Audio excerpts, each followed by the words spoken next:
Chapter 316, Shocking Star Moon. The confrontation between Dark Star and Zero Wing had already become explosively popular on the forums. Previously, using the name Black Flame, Shifeng had declared that he would exact vengeance against Dark Star. In response, those who knew of Dark Star's strength were not optimistic about Zero Wing's chances of success. After all, everyone knew that Zero Wing had only recently established. It did not possess a significant background. However, Zero Wing was still the first guild in Star Moon Kingdom to possess a guild residence, so most considered it to have great potential. If it spent a few more months developing, it might become an existence that surpassed even Dark Star. At the moment, though, it was simply too early for Zero Wing to go against Dark Star. Yet, sometime later, such remarks about Zero Wing completely disappeared. World Dominator's veteran first-rate guild had actually suffered defeat. Moreover, the guild had been eliminated from the competition for dominance over White River City. Zero Wing had played a significant role in achieving this feat. So it was apparent that Zero Wing was not as weak as everyone had imagined. Hence, the moment the video of Shifeng killing Dark Star's guild leader, Lone Tyrant, uploaded, its popularity instantly grew. In particular, the scene where Shifeng indifferently faced off against an army of over 1,000 elites and managed to kill Lone Tyrant by himself garnered huge amounts of attention. Shifeng's actions made it seem as if killing the enemy commander, while surrounded by an army, as simple as taking something out of his pockets. A scene that was only possible in storybooks had actually occurred in reality. In the face of Shifeng, the guild leader of Dark Star was like a little kid. Even as Lone Tyrant died, he had not offered the least bit of resistance. On the other hand, just a glance from Shifeng caused the thousands of players of Dark Star to freeze in fright. At that time, Shifeng was like a king. Before him, everybody else could only submit. Also, the scene in which Shifeng killed Mingsha as he departed was even more amazing. Anybody could tell at a glance that the berserker, Mingsha, was not just an ordinary expert. Yet, even so, Shifeng killed him effortlessly. However, this did not mean that Mingsha was weak. Instead, Shifeng was simply too strong. This Black Flame is too powerful. With his skills, he can rank on the God's Domain Experts list. Not likely. That's the God's Domain Experts list you're talking about. The Secret Pavilion has collected information on all experts in God's Domain to compile that list, and the God's Domain experts that rank on it are all monsters. Previously, even though the God-ranked expert, Yifeng, had killed over 100 players all by himself, he still failed to earn a spot on that list. The Secret Pavilion was famous in the virtual gaming world, and one could find the Secret Pavilion's presence in practically every virtual reality game available. The experts list compiled by the Secret Pavilion was also well received by many players. After all, by browsing through the experts list, one could easily find information such as the major events that had occurred in God's Domain, what kind of experts were present in the game, who the #1 player was, and more. Players had no need to go through the trouble of searching for such information through the official forums. Any player who managed to earn a place on the experts list was a target for recruitment of all of the major workshops in the gaming industry. Although nobody knew whether Black Flame was capable of ranking on the experts list, undoubtedly, he had already earned his fame in Star Moon Kingdom. In the future, whenever people talked about Zero Wing, the first thing that would come to their minds would be Black Flame. Damn it! Damn that Black Flame! Lone Tyrant burst into an uncontrollable rage when he discovered the video Shifeng had uploaded. His original plan to destroy Zero Wing had completely backfired, and instead, he became the laughingstock throughout Star Moon Kingdom. Have we not found them yet? Lone Tyrant bellowed. Dark Star had suffered a tremendous loss this time. Not only had it lost more than 1,000 players to Zero Wing, but Dark Star's fame and prestige had also been destroyed. Lone Tyrant's reputation had gone up in flames. To make things worse, he still had to compensate World Dominators for its losses. The amount they had to pay would definitely put a dent in Dark Star's funds, damaging the guild's development. In this war, Dark Star had suffered a double loss. However, Lone Tyrant was completely helpless about this situation. Guild leader, We've already increased the number of people searching for them to 15,000. However, it's as if they grew wings and flew away. Even after rummaging through the entire Silverleaf Forest, we still can't find any traces of Zero Wing. I suspect that they have long since left the forest. Otherwise, if Black Flame and the core members of Zero Wing were still here, Zero Wing's and Ouroboros's forces would have carved a path of blood into this forest by now. They wouldn't have dispersed and went on to do their own things. Lone Tyrant's confidant explained slowly.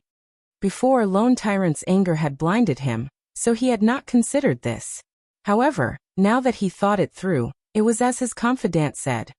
If Black Flame, Zero Wing's guild leader, were still trapped deep in his enemy's territory, how could the other members of his guild possibly sit and do nothing? They would have charged forward in desperation. If Zero Wing had joined hands with Ouroboros, based on Dark Star's strength, Dark Star would have no choice but to back off. Yet, Zero Wing had not done so.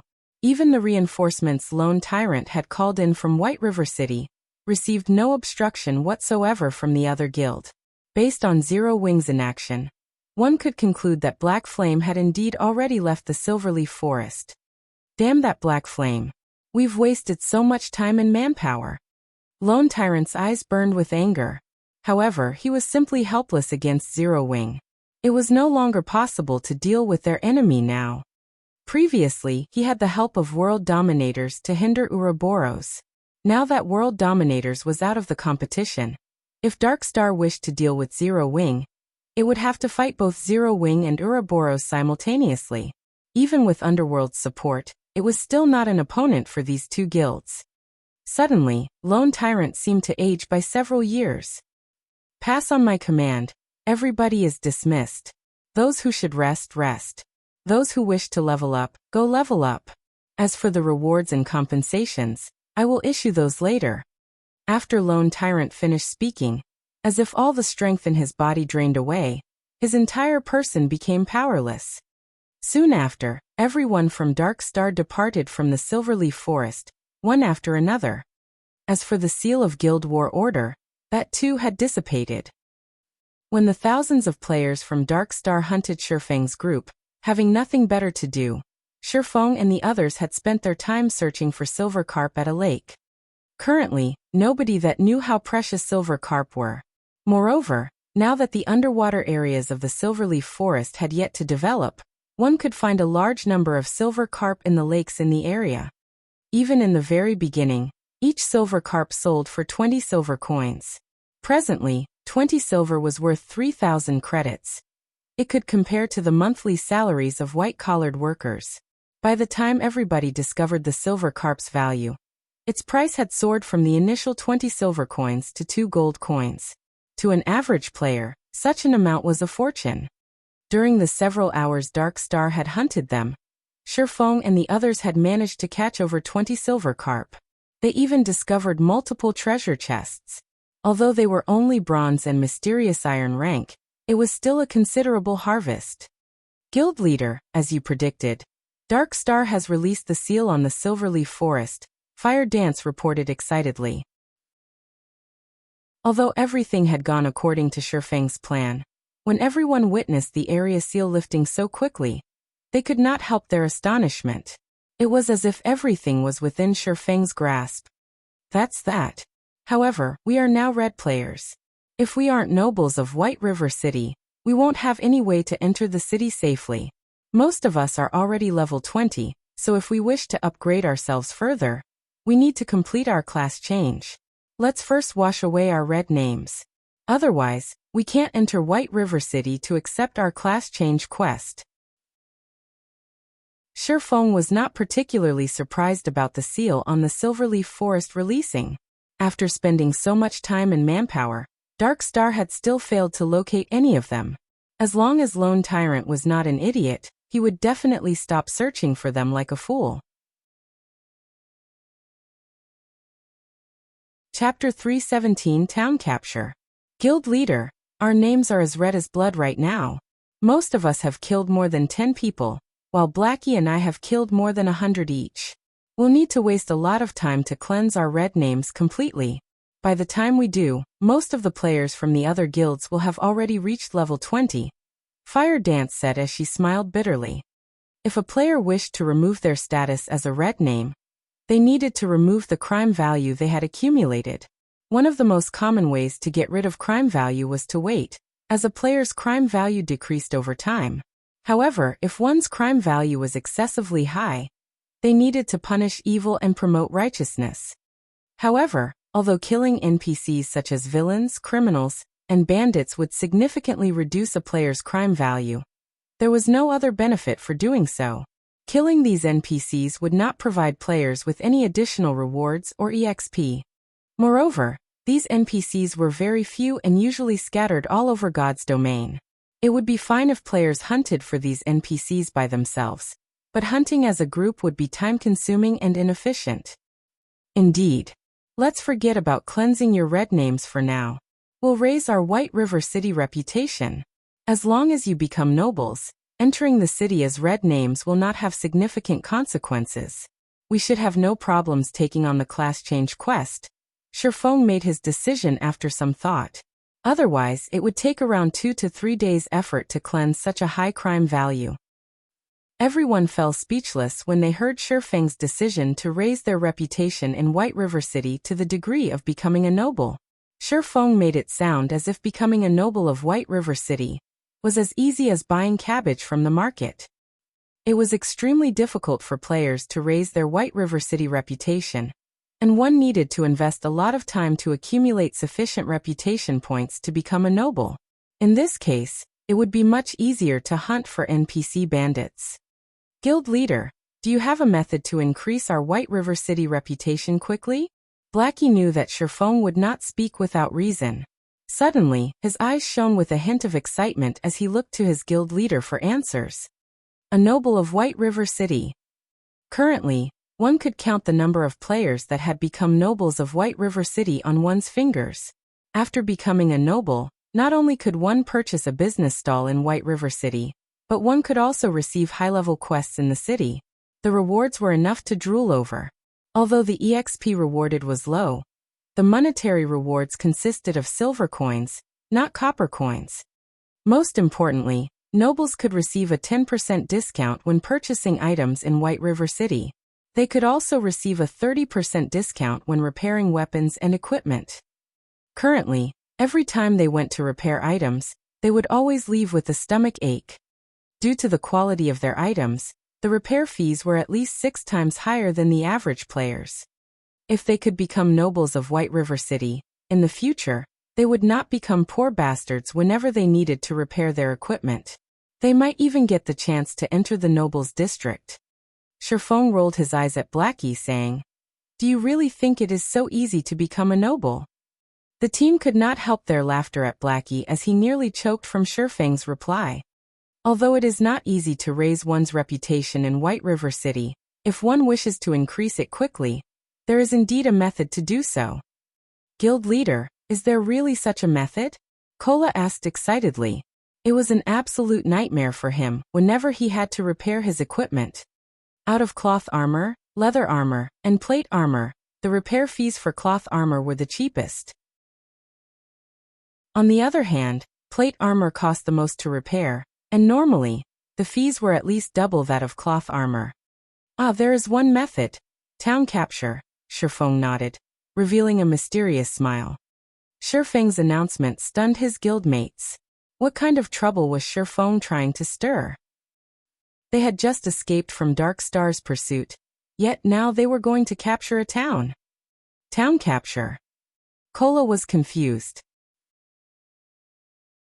Although he did not know why Shifeng suggested they capture a town, such a thing was not easy. Level 50 elite NPCs guarded every town. There were even Tier 2 NPCs protecting them. Even with their strength combined, they wouldn't be a match for even a single level 50 elite NPC, not to mention a Tier 2 NPC. That's right. However, we're not going to capture just any town. Instead, our aim is Creek Town, one of the towns within the White River City region that's occupied by evil-aligned NPCs. As long as we capture this town, we can obtain a lot of White River City reputation points. If we're lucky, There might even be unexpected rewards, Shifeng explained. However, it won't be easy. I'll need to make some preparations before we set off. Just stay here and catch some fish for now. I'll head back and make the necessary arrangements. I'll notify you guys once I'm done. After Shifeng said so, he used a return scroll. Town capture. During the middle stages of God's domain, this was a commonplace activity for players. There were plenty of small towns in God's domain, and a majority of these towns were not under the management of any kingdoms or empires. Instead, other forces occupied these towns. So long as players wished to establish their own empire in God's domain, it was a must for them to occupy towns. Meanwhile, if players wished to occupy a town, they needed to chase away the forces that occupied said town first. Only by doing so could they turn the town into their own guild town. They could then slowly develop and upgrade the town's rank. It was also not impossible for players to develop a town to surpass even Star Moon City. However, the conditions for doing so were extremely demanding, so it was very difficult for players to succeed. Moreover, capturing a town was easier said than done.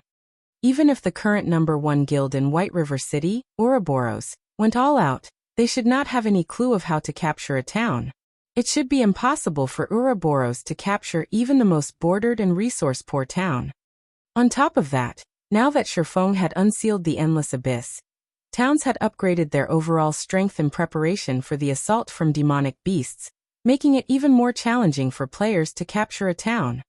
However, Creek Town, the town Shifeng had chosen as his target, was slightly special. There was a hidden quest in White River City that would greatly reduce the overall strength of Creek Town. If the town were weakened, capture would become far easier. However, in order to accept this hidden quest, at the very minimum, one must first become a Viscount of White River City. Fortunately, Shifeng just happened to be just that. After Shifeng returned to White River City, he suddenly became the focus of the entire city. Any players who saw him immediately began whispering to companions or strangers by their sides. Shifeng was a celebrity right now, and everyone in White River City knew about him. Although part of the reason why Shifeng attracted so much attention was due to his blood-red name, the actual cause for his fame was due to the name Black Flame. The video of the battle in the Silverleaf Forest was extremely exciting. The scene where Shifeng had leaped high into the air to finish off Ming Sha was particularly unforgettable. Countless players had tried to mimic Shifeng's actions. Unfortunately, average players could, at most, jump 2 to 3 meters high. Compared to Shifeng, who had managed to reach a height of 8 meters, the gap between them was simply too massive. Moreover, Shifeng had brandished his sword 6 times while in mid-air, and every strike accurately landed on Ming Sha's vital points. Through their attempts to mimic Shifeng's actions, everyone's admiration for him grew. Everyone knew that a player's basic attributes determine the gap between them and others. Only after making a comparison, did they know just how wide the gap was between them and Shifeng. Guild Leader Black Flame. When will Zero Wing hold another mass recruitment? I've been waiting to join Zero Wing for a long time now. A level 17 male swordsman asked loudly. That's right. This little girl wishes to join Zero Wing as well. Big Brother Black Flame, please tell this little sister when you'll recruit again. It can be our little secret. I promise not to tell anyone. A beautiful female summoner asked sweetly. Everyone's eagerness to join Zero Wing grew greater and greater. If Zero Wing had not announced to the public that it had temporarily halted recruitment in order to fine-tune the management of the guild, the stampede of players might have trampled Zero Wing's recruitment area by now. The crowd's enthusiasm started to make even Shifeng grow afraid. Without a better choice, he said. Everyone can rest assured that Zero Wing will definitely recruit for more members. Moreover, we will have even more slots available during the next recruitment. As for the time and venue, the recruitment will be held in 3 days at Zero Wing's guild residence. I hope that everyone will show up for the registration when the time comes. Finished speaking, Shifeng hurriedly escaped. If he remained any longer, he might not be able to get away. In 3 days? Great. I can use that time to improve my techniques and strength. I will definitely pass the test and become a member of Zero Wing. After receiving a specific time, everyone grew even more enthusiastic. They all swore to join Zero Wing no matter what. In their minds, Zero Wing stood out like a sacred temple of experts. Assassin Fire Dance, Guardian Night Cola, Elementalist Aqua Rose, Berserker Lonely Snow, Cursemancer Black Cloud, Cleric Violet Cloud, Swordsman Black Flame, Swordsman Yifeng, and many other experts all belong to Zero Wing. These experts possessed brilliant battle records in God's domain, and they were far stronger than other guilds' experts. Chapter 318 Bloodhand. Shifeng's return immediately attracted the attention of the various powers in White River City. When these powers learned about Shifeng's return, in addition his blood-red-colored name, they knew that Dark Star's encirclement had failed. Dark Star had dispatched over 10,000 members during this encounter, yet they still failed to annihilate Zero Wing's core members. This conclusion had greatly boosted Zero Wing's fame. Moreover, Lone Tyrant's death at Shifeng's hands had also been a huge blow to Dark Star's reputation. Excluding World Dominators, which had already been eliminated from the competition for the dominance over White River City, Dark Star's current reputation ranked at the very bottom of the top 6 guilds of White River City. As a result, many players who had originally intended to join Dark Star now had their sights on Zero Wing instead. As things stood, it was only a matter of time before Zero Wing surpassed Dark Star. After escaping the attention of the passionate players surrounding him, Shifeng immediately draped a black cloak over his shoulders, covering his face and hiding his name. He then hurried towards the Adventurers Association of White River City. On the way, Shifeng contacted Aqua Rose and had her bring around 60 core members to the Adventurers Association to meet up with him. 20 minutes later, Aqua Rose showed up at the entrance of the Adventurers Association with the requested guildmates. Every one of these core members wore equipment that was mysterious iron rank and above. Among them, many possessed secret silver equipment. The group looked dazzling when they stood in front of the entrance, invoking the envy and admiration of many passing players. Although Dark Star's ambush and the battle with World Dominators had significantly damaged Zero Wing, fortunately, the guild possessed a relatively large stock of bronze and mysterious iron equipment to compensate for the loss. Only some time was required to regain the lost levels. Meanwhile, Aqua Rose's group consisted of players that had been busy raiding dungeons while the guild war had taken place. They had not been able to make it in time to help. Big Sis Aqua, why do you think the guild leader called us here? A female cleric called Snow Goose asked curiously. Isn't it obvious? Dark Star caused us trouble, picking a fight. Our guild leader obviously wants us here to plan our payback, a berserker said laughing. That's great. The dungeon we raided before was too far away, so we couldn't join in the guild war. Now I'll get to teach those bastards from Dark Star a lesson. Snow Goose giggled as she waved her delicate fist around. Watching this scene, Aqua Rose could not help but laugh, saying, Snow Goose, aren't you a little too aggressive? Although the guild leader hasn't expressed his plans for us yet, I feel that he called us here for something else. Otherwise, if we start a war against Dark Star with the few numbers we have here, we won't even fill in the gaps between their teeth. Stop guessing blindly. In any case, we'll know what he wants us to do soon enough. Hearing that their guild leader had called them here for something else, Snow Goose's mood dampened slightly. The others also revealed disappointed expressions. Shifeng finally arrived after Aqua Rose and the others had waited at the Adventurers Association's entrance for a short while. Guild leader, why are you still wearing a cloak? Are we not allowed to expose ourselves in this operation? Should we leave and sneak back over here? Aqua Rose could not help her confusion when she saw Shifeng hiding his face. At this moment, Shifeng looked like a wanted criminal who was afraid of being discovered. I hadn't intended to use it. However, being too famous doesn't help me either.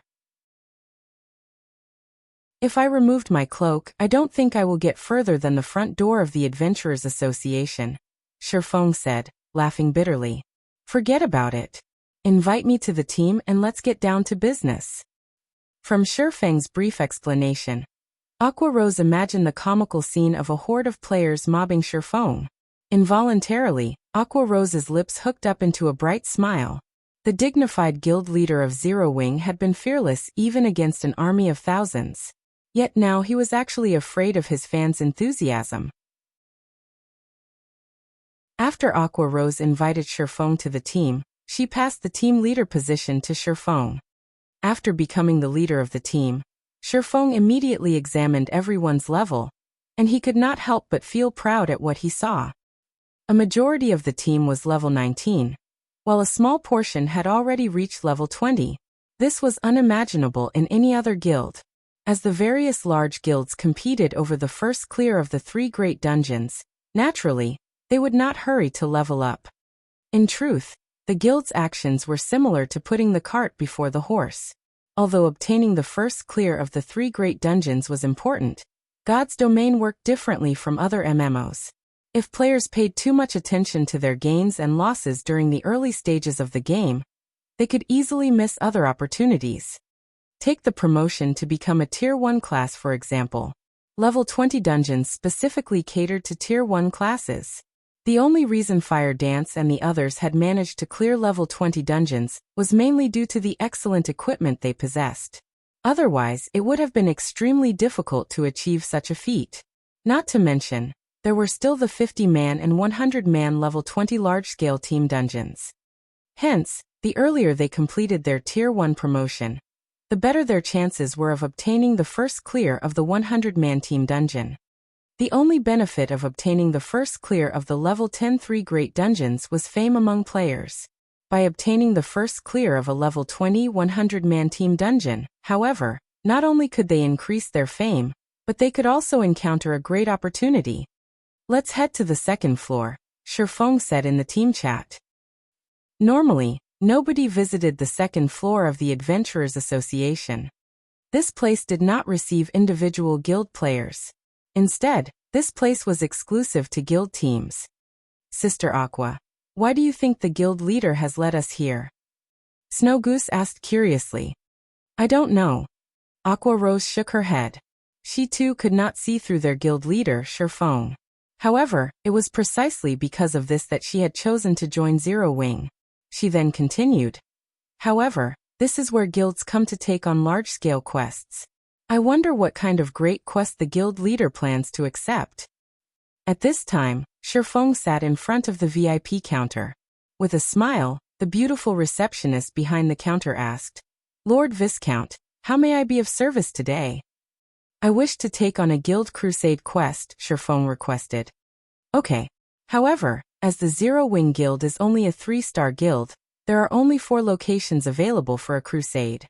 May I know which location Lord Viscount desires?" The receptionist listed the 4 locations. They were rather remote towns, barren wastelands. However, dark forces occupied each location. Without 2,000 to 3,000 level 30 Tier 1 players, one should not even consider capturing it. Of course, this was only in the case for attacking normally. If it were a crusade, however, the difficulty of capturing the town would significantly decrease. Even so, it was still extremely difficult. If one attempted to capture these towns with only 100 players around level 20, it would be suicide. Creek Town then. Shifeng was very familiar with the crusade quests available in White River City. He chose Creek Town, which was occupied by the Blood Hand Association, without hesitation. Among the many dark forces in the White River City region, the Blood Hand Association was one of the weakest and smallest powers. It ranked at the very bottom. Taking on any of the other 3 locations, each of which was controlled by lower middle-class dark forces, would be nothing more than suicide for Shifeng and his team. They would have no chances of successfully capturing the town at all. Okay. A 1-star crusade quest will require a deposit of 30 gold coins. If the quest is not completed within 5 days, then the deposit will not be refunded. Snow Goose, who currently stood behind Shifeng, widened her delicate mouth in shock when she heard the requirement of a 30 gold deposit. Just what kind of quest was this? To think that they actually needed to pay a deposit before accepting the quest. Moreover, the deposit was even 30 gold coins. Big Sis Aqua, what kind of quest is that? It actually needs 30 gold coins. Even if I sold myself, I still wouldn't earn so much money, Snow Goose said, stunned. Snow Goose's words left everyone speechless. Shifeng, on the other hand, merely revealed a calm smile as he paid the 30 gold coins deposit gladly. He then said in the team chat, "This is a guild crusade quest. Unless one becomes a true noble of White River City, they can't even accept such a quest. Moreover, 30 gold coins is actually very cheap." Cheap. Everyone was truly speechless this time. At this stage of the game, 30 gold coins was practically the maximum a third-rate guild would possess. If they could not complete this crusade quest, those 30 gold coins would be gone forever.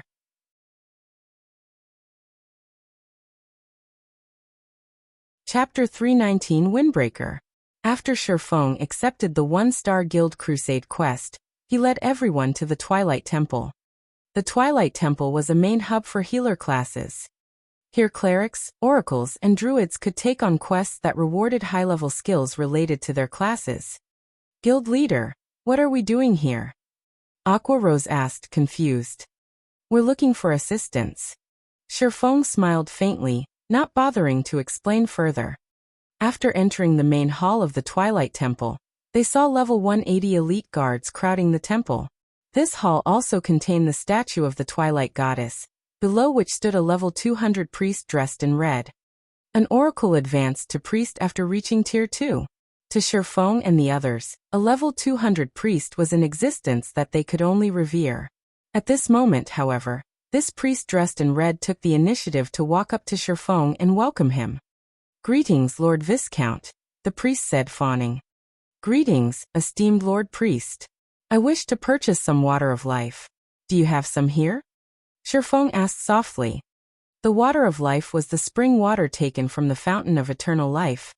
It was sacred medicine in God's domain that could heal any wound in an instant.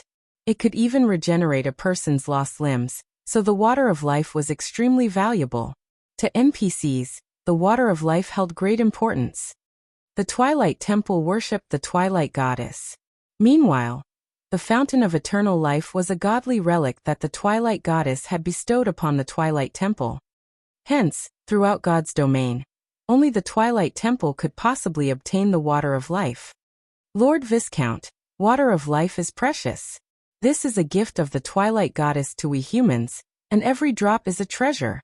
It is not something a priest like myself can give to others casually, so I beg for Lord Viscount's forgiveness," the priest said, appearing slightly angry. However, a Viscount was a person of relatively high status in White River City. Even if Shifeng's request angered the priest still had to endure and hold it in.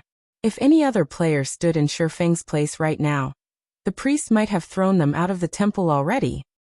Naturally, Shifeng knew this.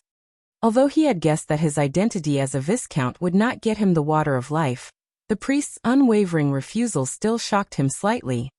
Shifeng then activated the golden stigmata and looked at the priest, asking, "Will this not do?" Suddenly, twinkling golden stars appeared in Shifeng's dark pupils. His body began to emanate a terrifying aura. In the face of this aura, the priest felt even his soul tremble. "You are." The priest was the manager of this Twilight Temple, so it was only natural that he would possess vast knowledge regarding God's domain. Stigmata were the war god's temple's symbol of supremacy, and they were categorized into 3 different colors: silver, gold, and purple. A person capable of controlling a golden stigmata was definitely a core character of the war god's temple. "Is it really not possible?" Shifeng asked again. In truth, he was not confident in obtaining the water of life. If players wished to purchase the water of life from the Twilight Temple, the prerequisite was sufficient status among humans. As to what degree of status, even Shifeng was unsure. However, characters like Weissman, the controller of a city, could definitely purchase some. Shifeng was not a city lord, so if he wished to purchase the water of life, he could only try his other identities. If it were not possible to obtain any, he would have to look for other assistants to help him with the Crusade quest instead. After he gained sufficient status in the future, he would return and purchase water of life. After some struggling, the priest finally opened his mouth and said, Lord Viscount, with your esteemed status, you can purchase 1 drop. Okay, I'll take it, Sherfong replied, slightly excited. However, his excitement confused the members of Zero Wing behind him. Wasn't it just a single drop of water of life? Yet it actually caused their usually calm and indifferent guild leader to grow excited. Could this water of life possibly be an epic item? That will be 300 gold, Lord Viscount. The priest carefully took out a small crystal vial from his pocket. Within this vial, there was a single droplet of dark blue liquid. Aqua Rose immediately revealed a shocked expression when she heard the required price of 300 gold. The others were stunned as well. However, Sherfong was not surprised by this price. Instead, he handed over 300 gold to the priest without hesitation. His actions even seemed a little impatient. Aqua Rose was speechless when she heard the price for a drop of water of life. There was not a single guild in God's domain that could possibly afford such an amount. Hence, when she saw Sherfong hand over 300 gold to the priest, her disbelief was overwhelming. Although Aqua Rose had long since known that Sherfong was rich, she never thought his fortune was this vast. No wonder guild leader said that 30 gold was cheap before. Snow Goose finally understood Sherfang's words back at the Adventurers Association. Indeed, compared to 300 gold, the 30 gold deposit for the Guild Crusade quest was nothing. With 300 gold, one could fully arm a 100-man elite team with mysterious iron equipment. In the end, just how deeply hidden is this guy? Just how much do I not know about Zero Wing? Aqua Rose shifted her gaze to Sherfong, a complicated feeling possessing her heart. If Lone Tyrant of Dark Star knew about this, he would definitely regret making an enemy out of Zero Wing. Wars between guilds were mainly competitions in financial power. Meanwhile, by showing off its own financial power, Dark Star had simply shown off its slight skill in front of an expert. However, what Aqua Rose did not know was that Dark Star could have caused Sherfong some significant problems had they really annihilated Zero Wing's core team. After all, Blackie wielded an epic ranked staff. The others also possessed excellent dark gold items. If Dark Star had managed to obtain these items, the consequences would have been unimaginably dire. After Sherfong obtained the water of life, he hurried over to a simple and crude-looking house located in the slums of White River City. In this house lived a middle-aged man with only a single arm. Originally, this man had been a powerful Tier 2 swordmaster. However, during the Great Demon War he had lost one of his arms, and subsequently, his strength deteriorated, reverting to an ordinary citizen. This man was Kite. Even before he had lost his arm, Kite had not been very famous in Starmoon Kingdom.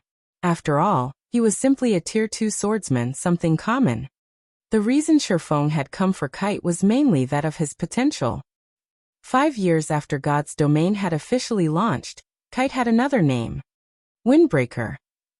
Nobody would have thought that a one-armed man living in the slums of White River City would, after becoming the personal guard of a player, one day grow to become a Tier 5, titled Sword Saint. The more shocking matter was the fact that the owner of this Windbreaker was actually just an independent player with subpar techniques, and this player was simply a lifestyle player. However, due to the presence of this Tier 5, titled Sword Saint, this insignificant, independent player had actually become an existence that nobody dared to provoke casually. The same went for the first-rate guilds at that time. Many first-rate guilds and super guilds had also offered astronomical prices in order to recruit this independent player. Moreover, the prices they offered were much higher than what they would usually offer when recruiting a Tier 5 expert. The reason being, NPCs were different from players. NPCs of the same rank were much more powerful than players, not to mention a Tier 5 Sword Saint that received a title. Kite's strength far surpassed other ordinary Tier 5 Sword Saints.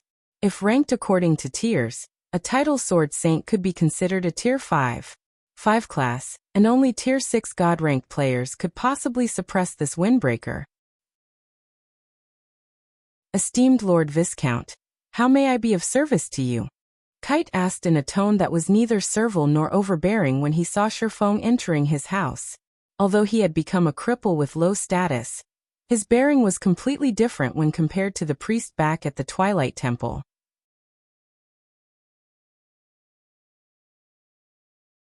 Chapter 320, Personal Guard.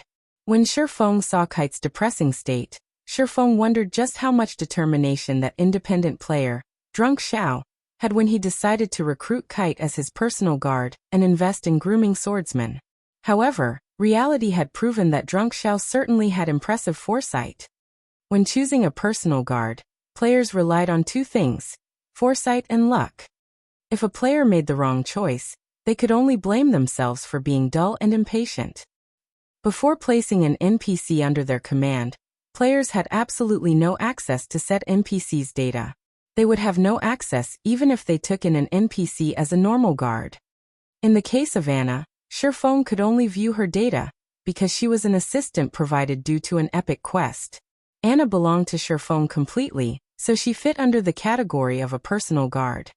After becoming a Viscount, players were given 2 slots for personal guards and 48 slots for normal guards. These slots were precious, as after signing the contract with an NPC, players were required to pay a considerable fee should they ever wish to dissolve the contract. If it were merely dissolving the contract for normal guards, most players could afford the fee. After all, normal guards were incapable of growth. As a player's strength grew, sooner or later, they would have to replace these normal guards. However, personal guards were a different story. Personal guards could grow with a player. Even if it were Shifeng, he would not dare dissolve contracts of personal guards casually, as the price was simply too high.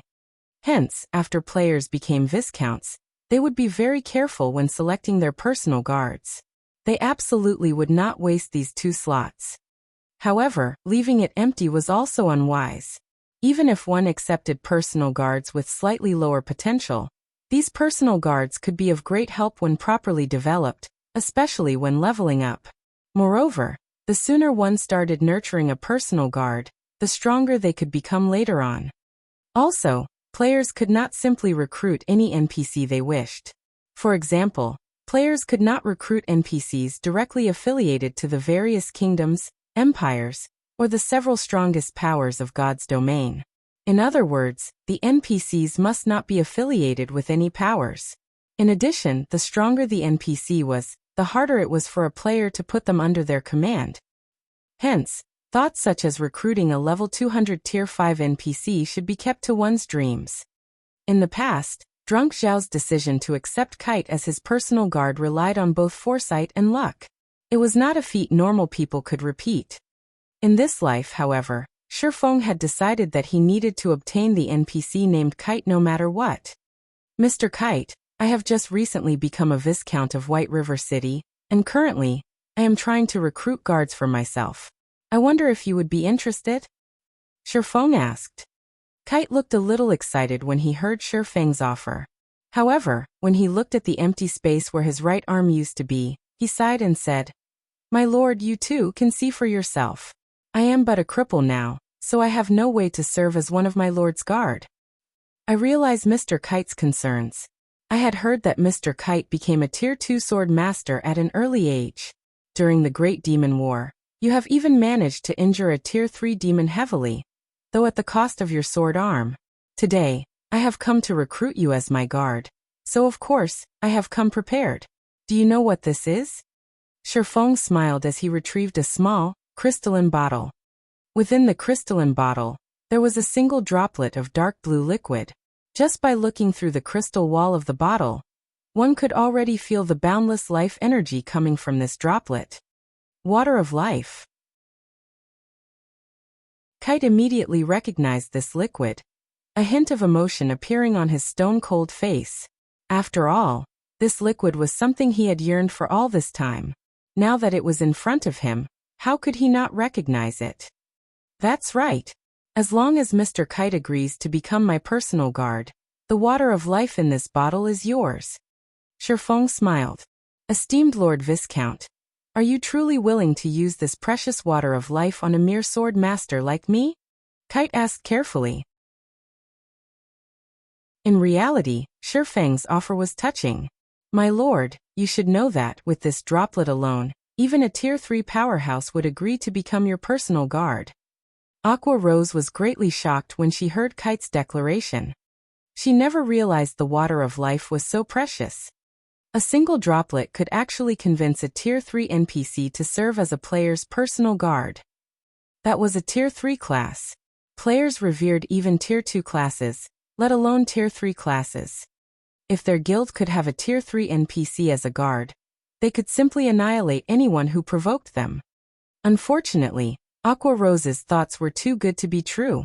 Although the water of life could be enough to recruit a Tier 3 powerhouse, Shifeng was simply too weak right now. He would not be able to recruit a Tier 3 NPC, even if he wanted to. Of course, I already know that, Mr. Kite. However, I value your potential even more. Based on your firm and unyielding will and the fact that you have not fallen to become a demonkin yet, I believe that you will one day become an apex powerhouse on the continent, Shifeng affirmed. Shifeng's words were not without justification. One should never provoke a demon. Shifeng had simply met with the phantom of a Tier 4 great demon, and as a result he bore its curse. If Charlene, a Tier 3 divine official, had not dispelled the curse for him, he would have had no choice but to delete and restart a new account. Meanwhile, Kite had fought a real Tier 3 demon, so how could he have avoided receiving its curse? A demon's power was the evilest force that could corrode a human spirit. However, after suffering the demon's curse for so many years, although Kite had lost his powers, he continued to live normally. He had not turned into a demonkin. If Kite had not possessed a firm and unyielding will, the demon's power would have devoured him long ago. Mr. Kite, I wonder if you are willing to become my guard? Shifeng asked seriously. Since Lord Viscount is willing to accept a cripple like myself, how could I possibly reject my lord's good intentions? From today onwards, my lord will be my only master. I swear allegiance. Kite dropped to a knee in front of Shifeng, receiving the water of life respectfully. System, do you wish to assign Kite as your personal guard? Shifeng clicked agree. Following which, Kite's data appeared in Shifeng's NPC managing interface. Kite Yifeng's personal guard. Gender male. Age 39. Loyalty 90. Charm 60. Physique 40. Wisdom 81. Growth potential 26. Class Tier 1 Swordsman. Level 30. HP 8000/8000. Attack power 600 to 720. Defense 3100. Attributes: Strength 125, Agility 130, Endurance 200, Intelligence 90, Vitality 180. Although Shifeng had mentally prepared himself, when he looked at Kite's data, his heart could not help but twitch. Setting aside Kite's other attributes, his growth potential was only at 26 points. This number was simply maddening. Shifeng truly wondered how Drunk Xiao had managed to endure and nurture Kite in the past. Common ranked personal guards had 0 to 30 growth potential.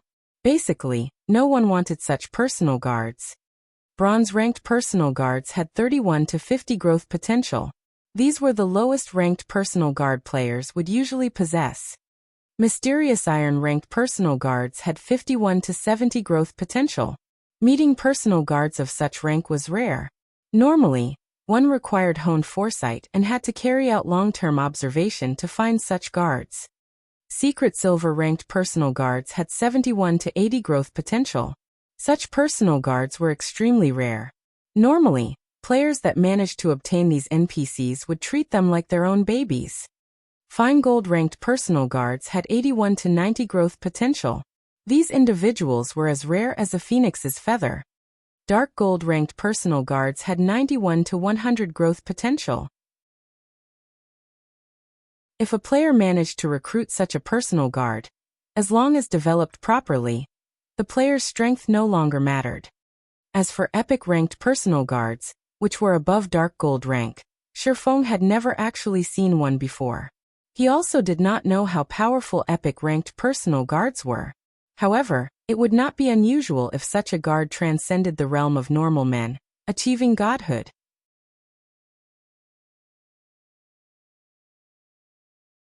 Chapter 321, NPC Army.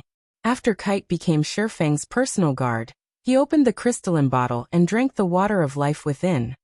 When Aqua Rose saw Kite drink the droplet of water of life, which cost 300 gold, She could not hide her pained expression. As for the other guild members, they too gulped at the sight. 300 gold.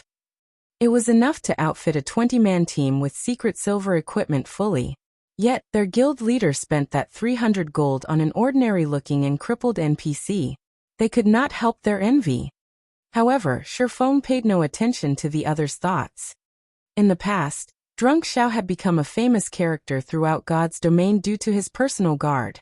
Even when countless first-rate guilds and super guilds had offered astronomical prices to purchase this guard, Drunk Xiao refused to sell. Meanwhile, Shifeng had only spent 300 gold to obtain this future Tier 5, titled Sword Saint. How was this not a worthwhile trade? Shortly after Kite drank the water of life, his body suddenly emitted a bright green light. This light originated from the water of life. Not only did it possess frightening healing powers, but it could also remove all abnormal statuses. A few moments later, Kite's body expelled a cloud of dark gas, and following its removal, Kite's originally pale complexion turned rosy red. The right arm that he had lost also began to regenerate at a rate visible to the naked eye. 1 minute later, Kite had fully recovered. Guild leader At this moment, Aqua Rose dared not believe her own eyes. She had long since developed a keen intuition, so she could immediately discover the change in the NPC named Kite. Although Kite's clothing was still worn out, the aura he gave off no longer felt depressing. Rather, it was refreshing. At this moment, he seemed like a caged lion that had broken out of its confinement, releasing a heaven-shocking roar to let everyone know of its return. This is the real him. Shifeng laughed. In the past, Drunk Xiao had gone through great pains for Kite. He had practically bankrupted himself to obtain a droplet of water of life. In this life, however, Shifeng had easily accomplished Drunk Xiao's feats. Moreover, Shifeng had managed to heal Kite while he was still level 30. In the past, Drunk Xiao had only managed to obtain the water of life after Kite passed level 100. Despite having the same growth potential, there would be a huge difference in strength between a personal guard nurtured from level 30 and a personal guard nurtured from level 100. His growth potential is as shocking as expected. Shifeng could not help but mutter happily when he examined Kite's data again. Kite Yifeng's personal guard. Gender male. Age 39. Loyalty 90. Charm 75. Physique 95. Wisdom 88. Growth potential 94. Class Tier 1 Swordsman. Level 30. HP 15. 400/15 400. Attack power 830 to 960. Defense 4500. Attributes: Strength 384, Agility 364, Endurance 420, Intelligence 276, Vitality 280. Kite's current attributes were worlds apart from the attributes he had before he drank the water of life. It seems that taking the water of life earlier has also affected his growth potential. Shifeng could recall that Kite's growth potential in the past was 92 points. Now it was 2 points higher. After 90 points, even a difference of 1 point in growth potential would create a significant difference regarding attributes, let alone 2 points. These additional points would be of immense help to Kite's growth in the future. Kite, take these and use them for now. Issuing his instructions, Shifeng retrieved several pieces of level 20 mysterious iron equipment and passed them to Kite. Although they were somewhat incompatible for the level 30 swordsman, they were all Shifeng had at the moment. After all, Zero Wing had yet to start raiding level 20 team dungeons. They had only raided the level 25-man party dungeons. After Kite equipped the level 20 mysterious iron items, he appeared valiant and extraordinary. His attributes also increased significantly. His HP broke through the 18,000 threshold, his attack power increased past 1,400 points, and defense reached 6,000 points. Kite's defense far surpassed even Zero Wing's Chief MT Cola. Kite was practically a boss monster now. Let's go. We still have to recruit some more people. Shifeng then led everyone to the Mercenary Alliance. The Mercenary Alliance was the best place for players to recruit normal guards. The NPCs of the Mercenary Alliance were all well trained, and they were far more reliable than the NPCs players recruited randomly from the streets. Normal guards were different from personal guards. Players were required to pay for their services, and the prices varied depending on the strength of the NPC. With Shifeng's current level, the strongest guards he could recruit were level 50 Tier 1 NPCs. A normal level 50 guard cost 5 silver coins per day, and the payment would be due once every 10 days. A level 50 tier guard cost 30 silver coins per day with payment, due once every 10 days as well. The difference between a normal guard and a Tier 1 guard was like the difference between a common monster and an elite monster. Thus, the price of a Tier 1 guard was 6 times higher than a normal guard. Some Tier 1 guards that were more powerful would cost even more. After arriving at the Mercenary Alliance, Shifeng signed a contract with 48 level 50 Tier 1 NPCs. Among them, some were melee classes, some were ranged classes, and some were healers. Of the 48 NPCs, there were 6 NPCs in particular that were more powerful than the others. They were Tier 1 advanced guards, and they cost 50 silver coins per day. Shifeng had hired these guards for 1 month, and the fee totaled to 468 gold. Shifeng's financial power completely eclipsed all the guilds in White River City. Afterward, Shifeng led the 48 NPCs and walked through the streets, the group of level 50 Tier 1 guards looking valiant and mighty. Many players even consciously moved out of the way, not daring to block the path of this small army of powerful NPCs.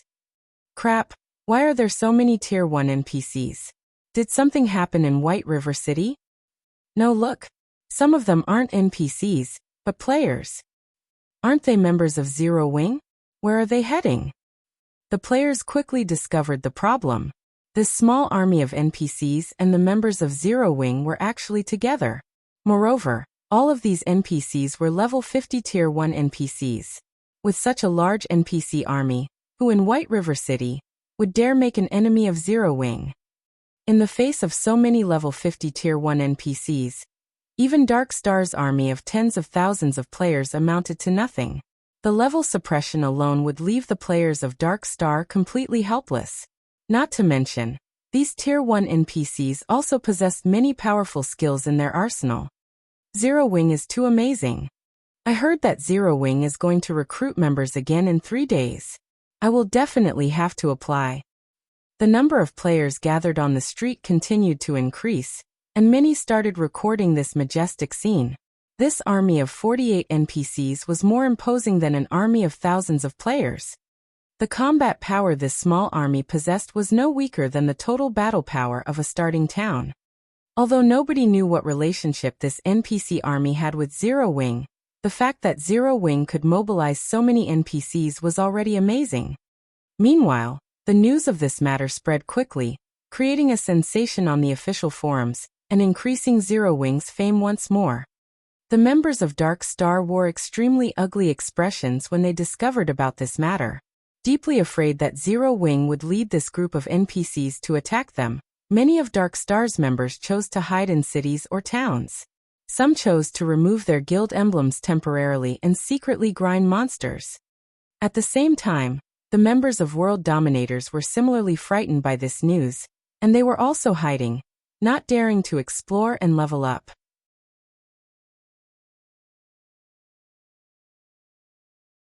Chapter 322, Crusade against Creektown. Creektown was one of the border towns within White River City's jurisdiction. The town was nestled in a desert, and it was so desolate that not even birds would come to lay their eggs. However, such a small town was a popular gathering place for red names, and those who walked the path of darkness. Unlike towns, cities like White River City were managed strictly.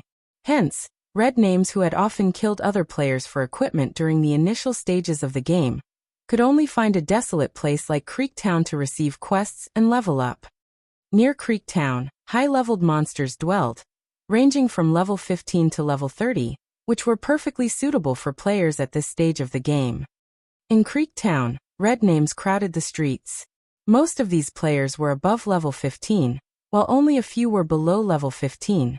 The Blood Hand Association, a dark force, managed the town. So naturally, the NPCs here would not kill these red names.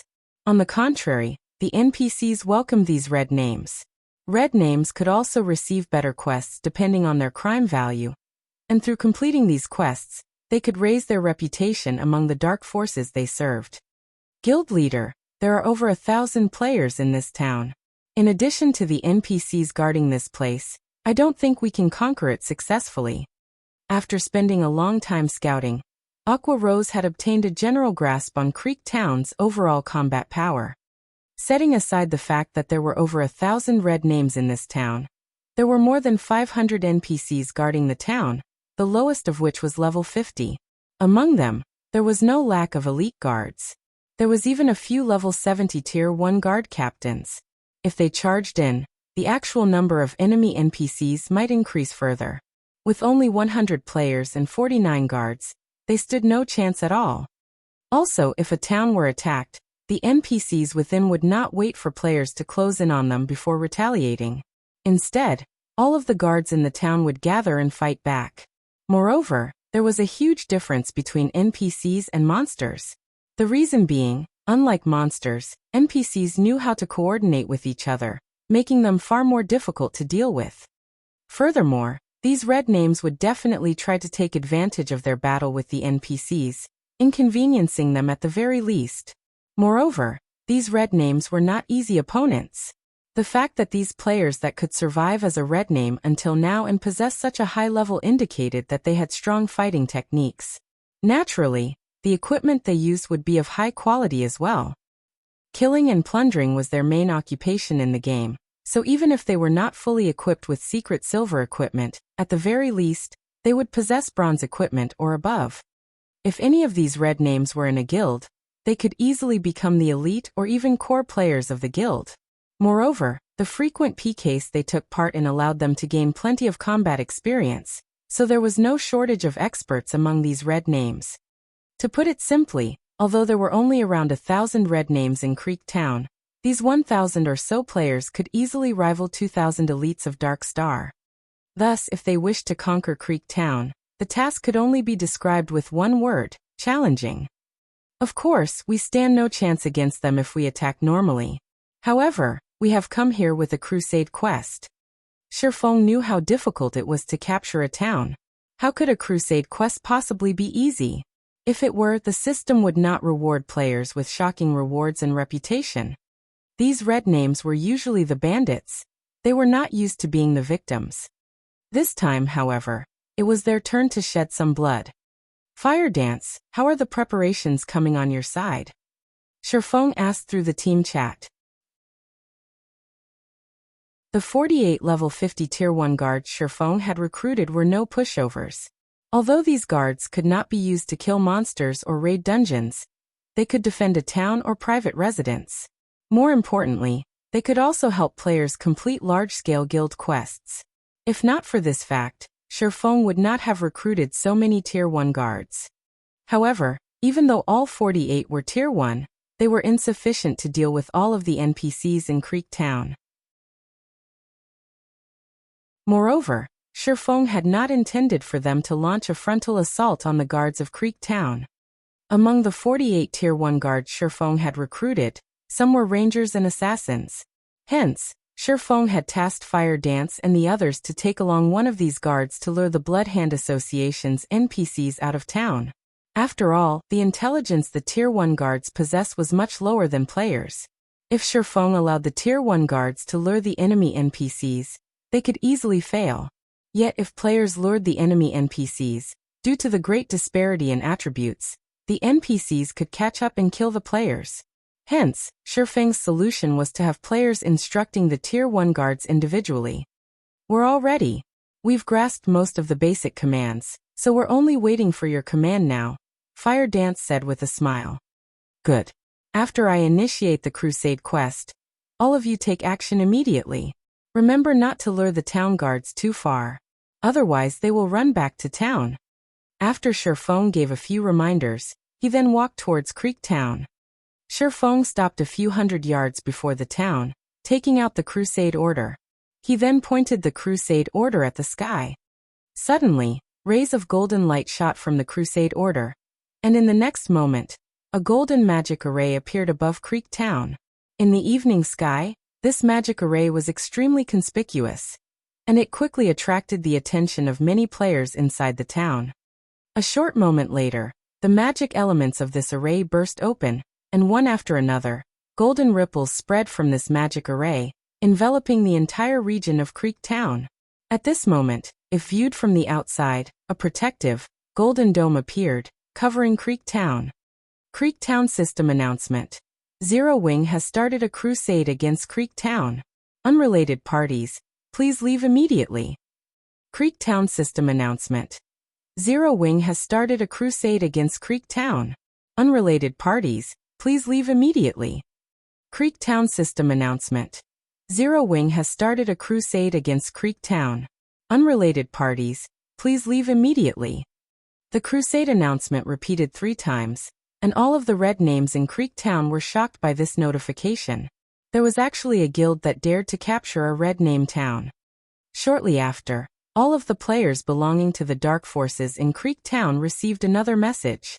However, the message this time was from the Blood Hand Association. The message stated that as long as they could successfully defend the town, all players would receive bountiful rewards. Moreover, players would receive achievement points for each enemy they killed.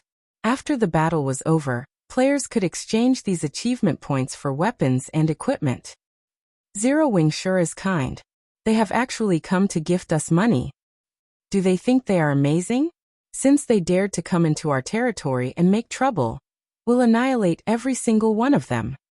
The players of Creek Town's blood boiled. Their killing intent rose to new heights. Although Zero Wing shone like the sun in mid-sky in White River City, in their eyes, Zero Wing wasn't worth mentioning. After all, they all had impressive techniques and none of them mingled in White River City, so they had no need to fear Zero Wing's vengeance. Even if Zero Wing tried to take revenge on them, they only needed to hide, and Zero Wing could do nothing to them. The barefooted are not afraid of those who wear shoes. They were the hoodlums of God's domain, so why would they fear Zero Wing? Inside one of the bars in Creek Town, an assassin clothed in black currently drowned himself in alcohol. The man felt like a piece of ice to others. He exuded a chilling intent that made others instinctively distance themselves. Shockingly, this man was actually level 20, and all of his equipment was secret silver equipment.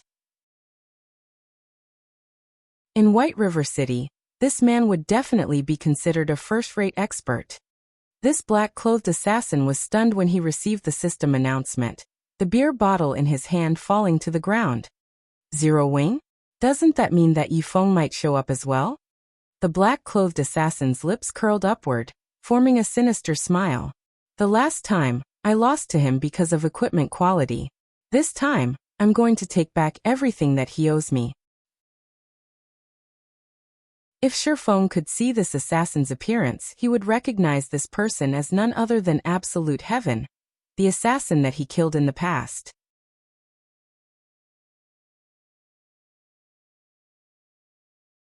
Chapter 323, Nightmare. To avenge his hatred, Absolute Heaven had worked desperately to improve his techniques and upgrade his equipment. Now, even if Yifeng were not involved in this sudden assault, he would still give the members of Zero Wing a taste of his new strength. However, just after Absolute Heaven walked out of the bar's entrance, he discovered the golden magic array hovering in the evening sky. This magic array was a result of the Crusade quest's activation, and it would change the NPCs of Creek Town. The guards that had originally been level 50 immediately fell to level 30, while the level 70 Tier 1 guard captains became level 50, the same level as Shifeng's normal guards. Although Creek Towns had been weakened, none of these guards delayed in taking action. The moment the warning bell rang, a storm of guards rushed out of the mini buildings within the town. In moments, over 2,000 guards surrounded the town. These NPCs belonged to the Blood Hand Association. At this moment, they had all removed their disguises, and the normal guards had revealed themselves as Blood Hand Association members, while the guard captains were Blood Hand Association elites. Blood Hand Association members elite rank. Level 30. HP 100, 000/100, 000. Blood Hand Association elites, Tier 1 elite rank. Level 50. 300, 000/300, 000. Why have all the guards become weaker? What's there to fear? Even if they are weaker, can Zero Wing defeat so many NPCs? Besides, we are here as well. If Zero Wing wants to attack, we'll make them suffer the consequences. When the players of Creek Town discovered that the guards beside them had suddenly grown weaker, worry grew in their hearts. However, they soon rid their minds of this worry. Even during its peak, Zero Wing only had around 8,000 members. Moreover, due to the surge of players that had withdrawn from the guild, they now had less than 5,000. Even if Zero Wing had mobilized all 5,000 of its members, in the face of 2,000 NPCs, charging into the town would be nothing more than suicide. At this stage of the game, players had yet to reach level 30. Furthermore, not a single player had managed to upgrade to a Tier 1 class. So, how could they possibly hope to fight against level 30 and level 50 NPCs? In God's domain, such a massive gap between levels was fatal. Begin. Sherfone commanded in the team chat. Fire Dance and the others immediately took action, each of them commanding a level 50 Tier 1 guard as they charged towards the Blood Hand Association's army.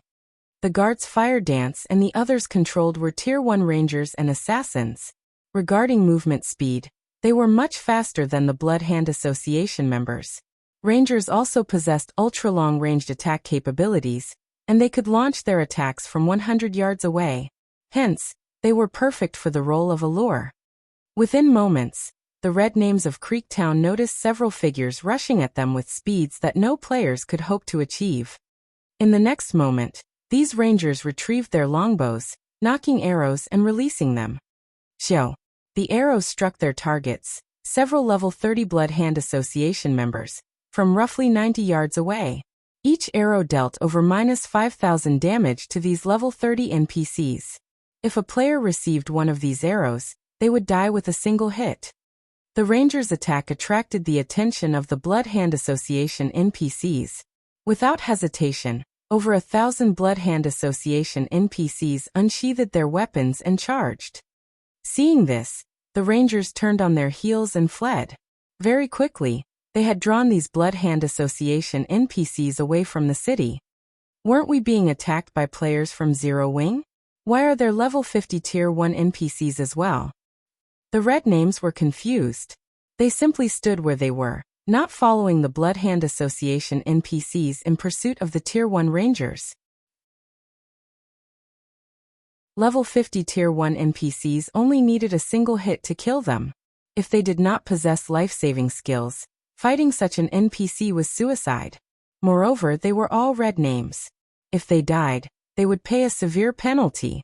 At the very minimum, they would lose 2 to 3 levels and a majority of their equipment.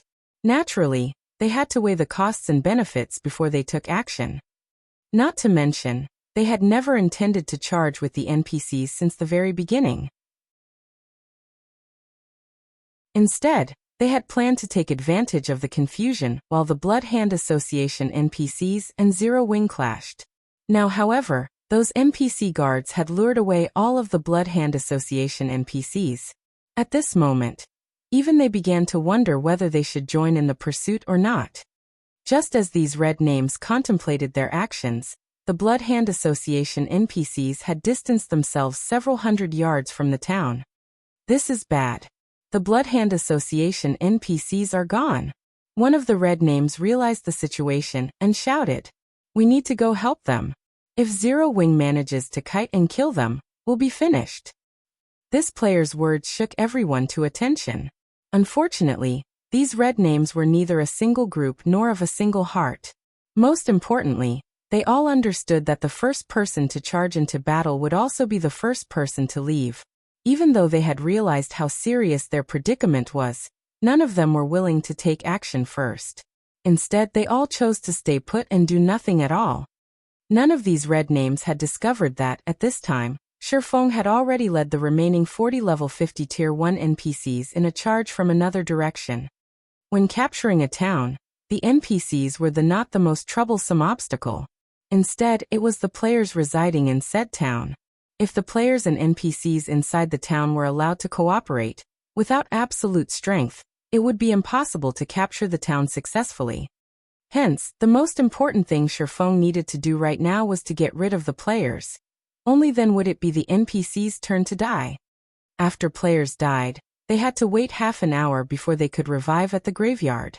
Furthermore, if these red names died, even if they had the determination to continue fighting, they would not have the strength to present a challenge. The penalty they suffered was simply too severe. Although the 40 level 50 Tier 1 guards did not possess as much HP as the Bloodhand Association elites, they still had over 100,000 HP each. Moreover, the opponents they faced right now were not NPCs, but players. It would only take a single attack to kill a player instantly. When all 40 Tier 1 guards charged at the red names of Creek Town, they were like a group of ferocious beasts as they killed everything in their path. Although there were many red names in Creek Town, they were completely unable to defend themselves against these guards. Shield warriors and guardian knights could take 2 hits at most. In the blink of an eye, red names died one after another, littering the ground with bodies and equipment.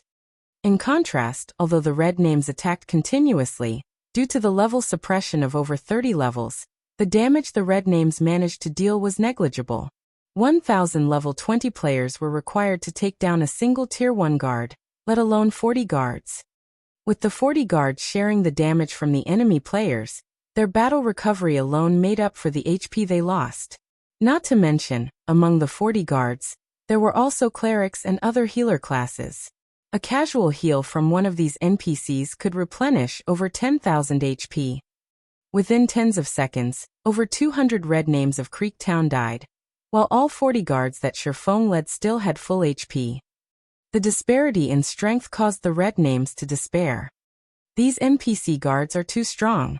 We need to retreat and meet up with the Bloodhand Association NPCs. You bastards from Zero Wing are shameless. You actually brought level 50 Tier 1 NPCs to capture a town. If you have the strength to face us, don't use those NPC guards and fight us fairly. Oh. The red names cursed Shifeng at the others as they fought the NPCs. Shifeng could only chuckle at their words. Immediately, he instructed the NPC mages to cast their AoE spells. Suddenly, rain of fire descended from the sky. In the next moment, thunderbolts struck down at the red names. When cast by the Tier 1 mages, the Tier 1 AoE spells could display their true might. The red names of Creek Town died in batches. After several AoE spells landed, the battlefield fell quiet. Of all the red names that had resided in Creek Town, only 400 or so remained, while everyone else was dead. This scene not only shocked the players of the town, but Aqua Rose and the others were also stunned. A single wave of AoE spells became a nightmare for the red players of Creek Town. Run! Nobody knew who shouted, but every surviving red name agreed wholeheartedly as they fled in all directions. Let's start the slaughter. A majority of these red names were mysterious iron equipment. Killing one of them will profit us more than killing a small boss. Such an opportunity will be rare in the future, Shifeng laughed. Following which, with Aqua Rose in the lead, both players and NPCs chased and killed the fleeing red names. When Shifeng was the last remaining on the high slope, he suddenly opened his mouth and said, "Now that no one is around, you can come out, right?" Shortly after the battle began, Shifeng faintly sensed someone spying on them from nearby. Moreover, the gaze that he felt contained a cold killing intent. However, it was only a feeling, so Shifeng had not paid too much attention to it. After his team left, however, this feeling became much clearer. He then activated the Golden Stigmata's skill, Omniscient Eyes. The skill allowed him to perceive everything within 100 yards, and all stealth effects were useless in the face of this skill. And as expected, Shifeng discovered an assassin slowly creeping up on him from behind. However, even after Shifeng spoke, the assassin continued to hide. "Do you think I am playing a trick on you?" Shifeng unsheathed the abyssal blade, and immediately sent a thundering flash behind him. 3 green arcs of lightning streaked across the air. In the next moment, a black figure suddenly appeared and swiftly dodged the attack. It was none other than the assassin that Shifeng had killed before, Absolute Heaven. At this moment, shock filled Absolute Heaven's chilling gaze. Someone was actually capable of discovering his presence from such a long distance away. This was the first time he had encountered such a situation.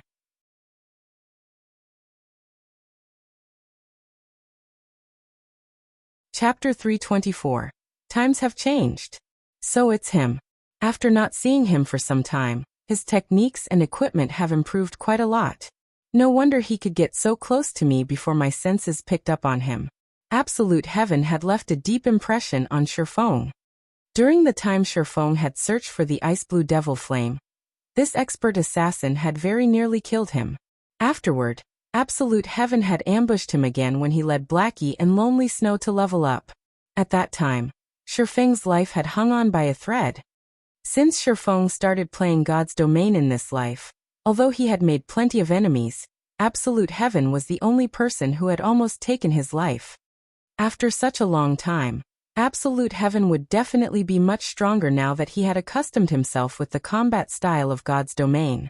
If Absolute Heaven had not been careless and underestimated Black Flame, Shifeng's alternate identity, by not concealing his killing intent, Absolute Heaven might have successfully ambushed Shifeng. Now that I know you're there, you aren't going to escape? Shifeng revealed a calm smile as he turned to Absolute Heaven. Escape? Absolute Heaven revealed a hint of arrogance on his chilling face.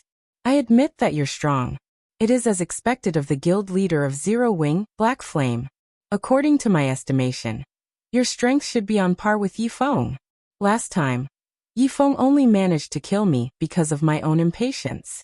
It was my mistake to use all of my skills on Yifeng so early in the fight. Otherwise, with his strength, he could not even dream of killing me.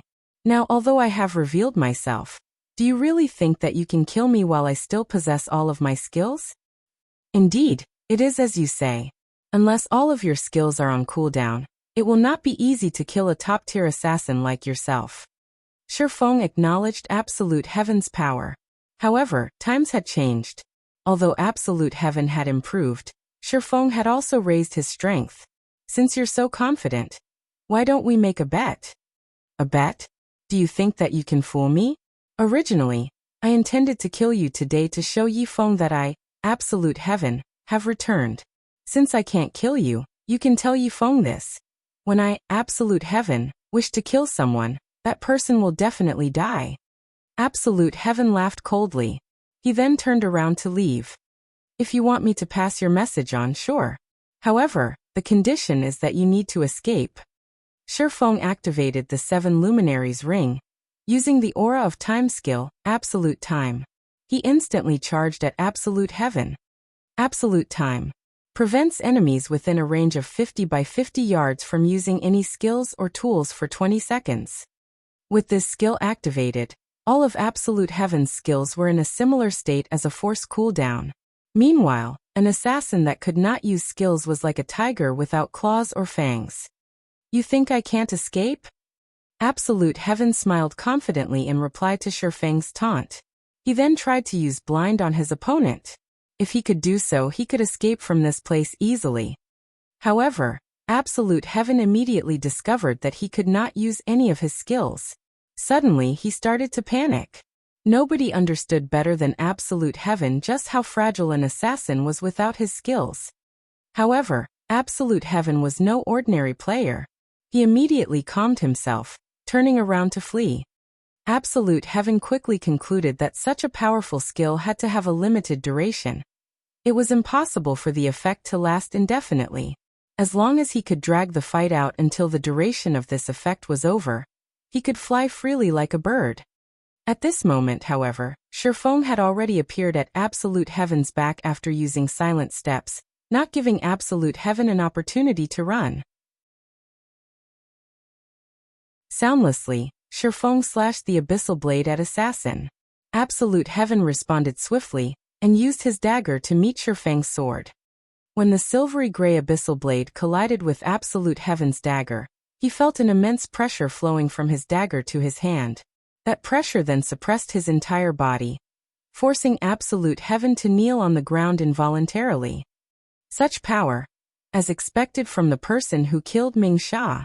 Absolute Heaven silently clicked his tongue. If he had not personally experienced Black Flame's might, he would never have imagined that Black Flame's strength was actually on par with a boss monster.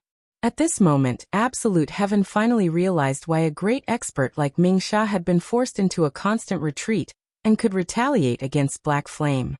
Shifeng brandished his sword over 10 times repeatedly. Each slash was as abrupt as a thunderbolt and as heavy as a mountain. Faced with this brutal assault, Absolute Heaven had no other choice but to block as many attacks as he could. However, although Absolute Heaven could reduce the damage he received by blocking with his dagger, his HP still decreased, frustrating him greatly.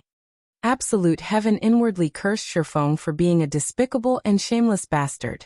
Shifeng actually used force to suppress him.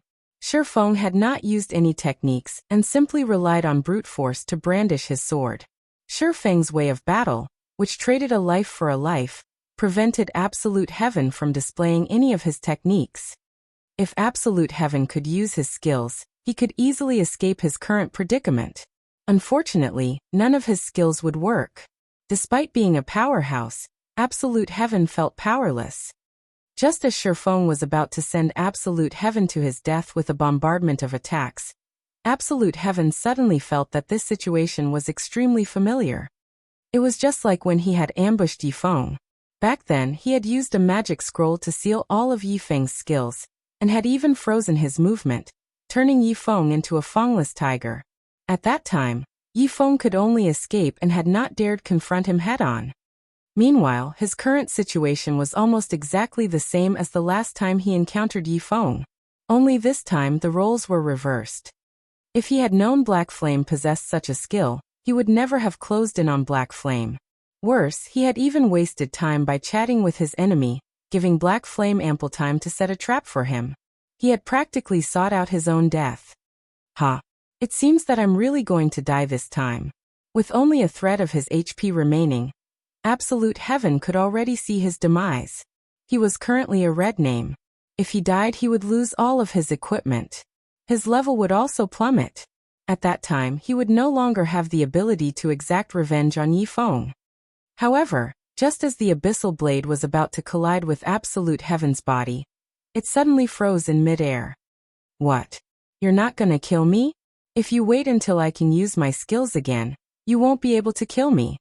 Absolute Heaven laughed coldly as he watched Shifeng curiously. As I said before, I want to make a bet with you. But you thought that I only said those words to fool you and kill you. Now that you only have a thread of your HP remaining, it will only take me a casual wave to destroy your weapon, equipment, and level.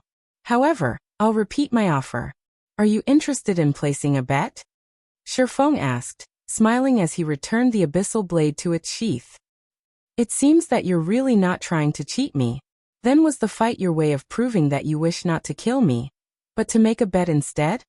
Absolute Heaven asked, greatly confused by Shifeng's actions. He could not figure out just what was going through Shifeng's mind. Of course.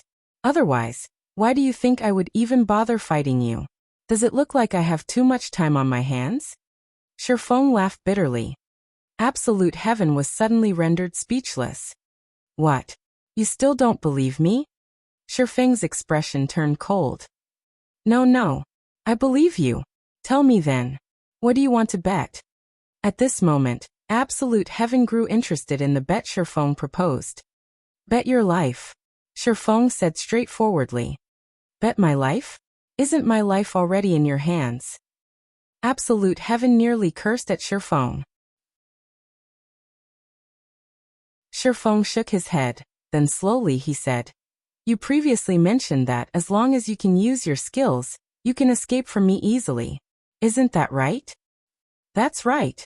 Absolute Heaven answered without hesitation. Although Absolute Heaven had already witnessed Shifeng's frightening strength, he was still confident that he could flee from this battle. Simply put, I don't believe you. So let's make a bet. While you can fully utilize all of your skills, we'll see whether or not you can escape. What do you think? Shifeng asked with a smile.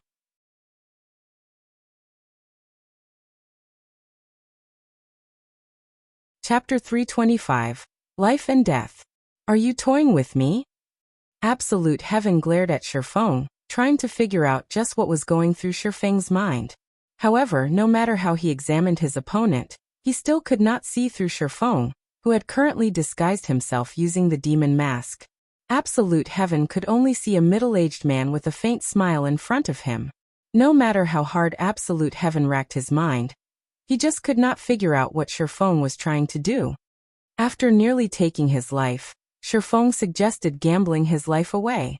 Was there a need for so much trouble? Wouldn't it be easier just to finish him right now? Why would I toy with you?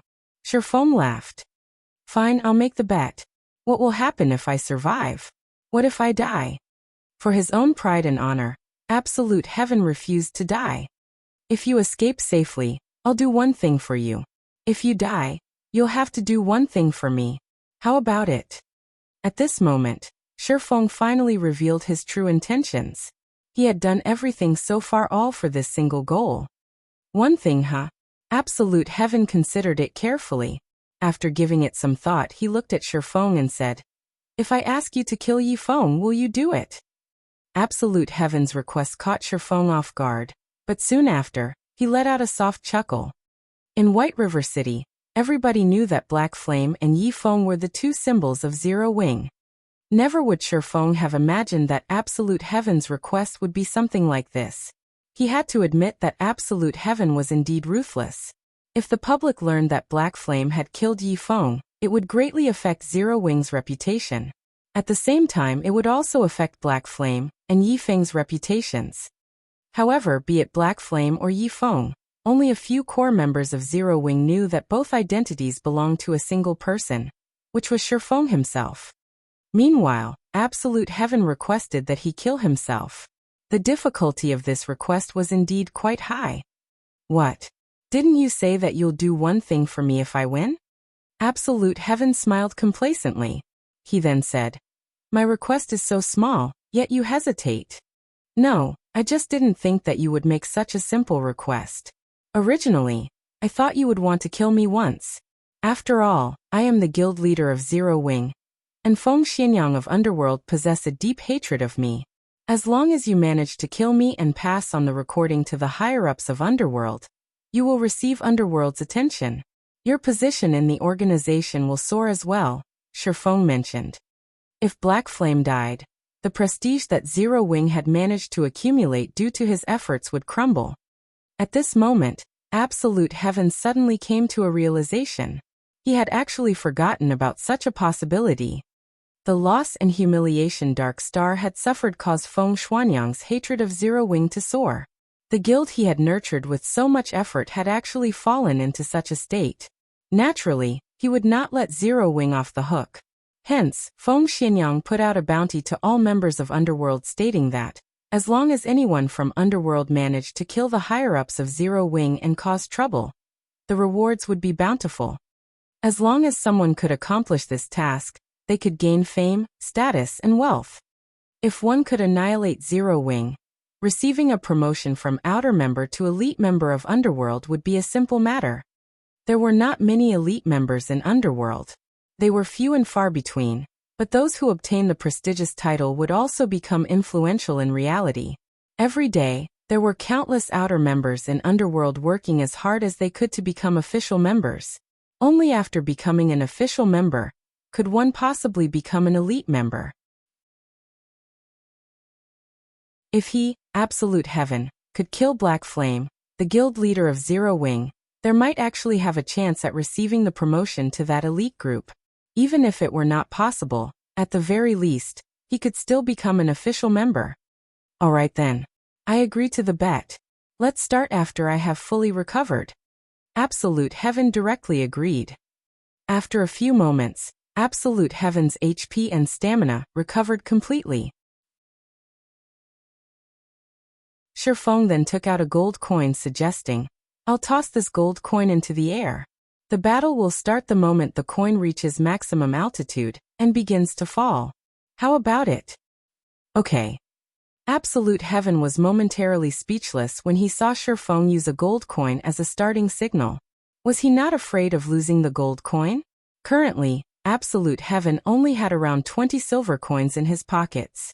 Even so, he was considered relatively wealthy. Yet, Shifeng had actually taken out 5 times that amount and treated it like a toy. Comparisons are indeed odious. Let's start then.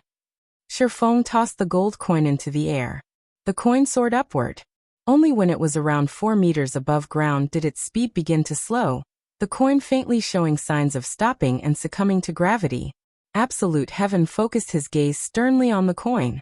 The moment it started to fall, he intended to use blind on Shifeng immediately. He would then activate wind steps and start running towards the town. In such a wide open area, if he attempted to use vanish to enter stealth mode, Shifeng would discover him easily. However, it would be a different story in town.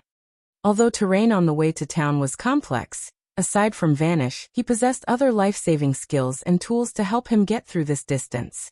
As long as he could reach the town and use vanish, even if Shifeng possessed excellent senses, it would be impossible to locate him.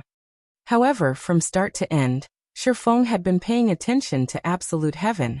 He did not even take a look at the gold coin in midair. The moment the gold coin started to descend, just as Absolute Heaven was about to use blind, Shifeng instantly vanished. Immediately he appeared at Absolute Heaven's back, sending a chop towards the assassin. The speed of this attack was astonishing, and Absolute Heaven had no way to dodge. Absolute Heaven suddenly felt an icy feeling coming from behind him. Moreover, the blind that Absolute Heaven had used before had lost its target, becoming ineffective. Without giving it a second thought, Absolute Heaven immediately proceeded with the next part of his plan, and activated wind steps. When activating this skill, he would become invincible for nearly 1 second. Absolute Heaven took advantage of this short moment of invincibility to block Shifeng's attack, negating all damage. Moreover, Absolute Heaven also took advantage of the impact of Shifeng's attack to send himself flying almost 6 yards away, creating a relatively large gap between Shifeng and himself. Shifeng inwardly praised his opponent as he watched Absolute Heaven's fleeing figure. If Absolute Heaven had not chosen to use wind steps and used block instead, Shifeng's sword would have destroyed at least half of his life. Now, as a result of his accurate judgment, not only had Absolute Heaven managed to use wind steps to defend the attack, but he also managed to place quite some distance between them. Moreover, due to the 40% movement speed buff provided by silent steps, Absolute Heaven managed to widen the gap even further. Seeing this, Shifeng used Windblade and chased after Absolute Heaven. In the blink of an eye, the distance between the two shortened greatly. Shifeng's agility was very high. Throughout Starmoon Kingdom, nobody that could surpass him in terms of agility. There were also his equipment's passive skills. Nobody could match Shifeng in terms of speed. At this place, only the level 50 Tier 1 Assassin and Ranger NPCs had a chance at beating him. Absolute Heaven could not help his shocked. Immediately he retrieved a magic scroll from his bag.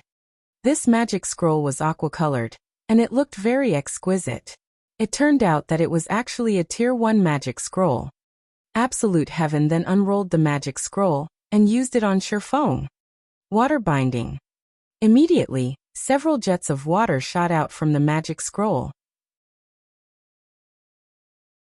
The water flew towards Shifeng, intending to wrap around him.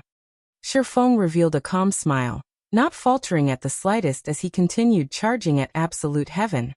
The moment the blue jets of water came into contact with Shifeng, they lost all effectiveness and disappeared. It didn't work? A stunned expression appeared on Absolute Heaven's face. That was one of the precious Tier 1 magic scrolls that he possessed. The magic scroll could even entrap a boss monster for a short moment. Yet it was actually ineffective against Shifeng. Absolute Heaven did not know that before the battle had begun, Shifeng had already activated the Aura of Space of the 7 Luminaries crystal. The Aura of Space granted Shifeng immunity to all control effects. Based on the strength of a Tier 1 magic scroll, it was still too weak to break through the effect of the 7 Luminaries ring. Damn, it seems that I have no choice but to use this thing. Absolute Heaven unwillingly took out a shabby-looking magic scroll from his bag. This was an item that he had obtained by coincidence from an underground ruin. Although the magic scroll looked shabby, the magic power it gave off was frightening. Even an NPC appraiser could not identify what tier the magic scroll was. However, that appraiser estimated that the magic scroll should be tier 2 or higher. Originally, Absolute Heaven had not intended to use this scroll. After all, he only had one. However, if he did not use it now, with his opponent's frightening speed, Shifeng would definitely catch up to him in no time. If that happened, he would be in big trouble.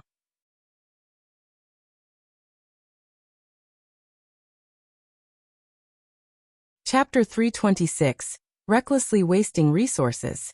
While Shifeng and Absolute Heaven were occupied with their bet, a bloody storm swept through Creek Town. Originally, over 1,000 red names had resided in Creek Town. However, after being slaughtered by the 40 NPC guards and Zero Wing's 100-man team, less than 200 red names remained. No longer did these red names possess the arrogance they had before. Instead, they all ran and scattered in all directions. Before the start of Zero Wing's crusade, these red names had always been the ones killing and plundering the equipment of other players. Not only could they earn a fortune by doing so, but they could also enjoy watching the frightened and unwilling expressions of the players they killed. Those times were simply blissful, and their continued success only encouraged them to travel further down the path of being a red name. Now, however, these red names had finally learned what it felt like to be on the other side of the blade, and what it felt like to be a powerless weakling. Although many among these red names were experts and elite players, in the end, their techniques were simply insufficient to make up for the huge difference in strength between both sides.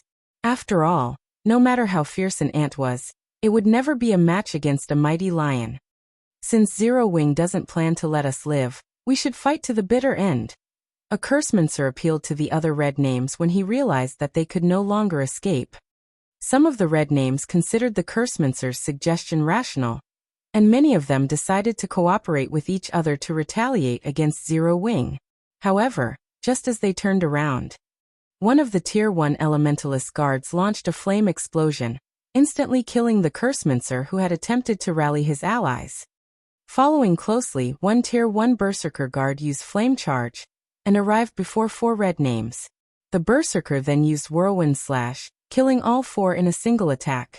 After the players died, a pile of equipment littered the ground around the 4 players' lifeless bodies. Seeing this, the red names who had originally thought of staying behind immediately changed their minds. Without hesitation, they all turned and fled towards the Bloodhand Association's NPCs who Zero Wing had previously lured away. Although they had the option of retreating from the town, desert surrounded Creek Town, they would simply become easy targets without any cover. Only by reuniting with the Bloodhand Association's NPCs would they have a chance for survival. If they died right now, they would lose several days' worth of effort. Even if they had already familiarized themselves with the combat style of God's domain, they would still need around 4 days to recover the lost levels. Not to mention, they would also lose a majority of the equipment they owned. These consequences frightened them greatly. Hence, these red names ran desperately towards the Bloodhand Association's NPCs. Unfortunately, the Tier 1 NPC guards Shifeng had hired had very high movement speeds. Aside from assassins, none of the other red names could outrun these Tier 1 NPCs. Moreover, faced with these level 50 NPCs, the stealth of these level 20 assassins was completely useless. They only had a higher chance of escaping due to their high movement speeds. Big Sis Aqua, we have really hit it big this time. The items these red names have dropped are all bronze rank and above, with a majority being mysterious iron rank. If we sell all of these weapons and equipment for credits, we can buy a large house at the city center. Snow Goose exclaimed as she picked up the items dropped by the red names alongside the NPC guards. You little money grubber. If we sell these items for credits, we'll only suffer a loss. God's domain has only recently begun, so both equipment and coins are currently scarce. The various large guilds also face a shortage of equipment. Zero Wing is only getting by because our current member count is low. By the time the construction of the guild residence is complete, and we start recruiting members again, the stockpile of items we have in the guild warehouse would run out in the blink of an eye. Now that we have obtained so much equipment, It just so happens that we can use it to meet our urgent needs. Aqua Rose chuckled as she flicked a finger on Snow Goose's forehead. At this moment, a change occurred on one of the high slopes outside of Creek Town. A crimson pillar of light shot into the sky, attracting everyone's attention. Not only was the pillar of light extremely eye-catching, but everyone could also feel a great threat coming from it. The source of this pillar was none other than Absolute Heaven's shabby-looking magic scroll. This is not good. This is the Tier 3 magic scroll, Phantom Beast's Descent. Shifeng recognized the magic scroll instantly.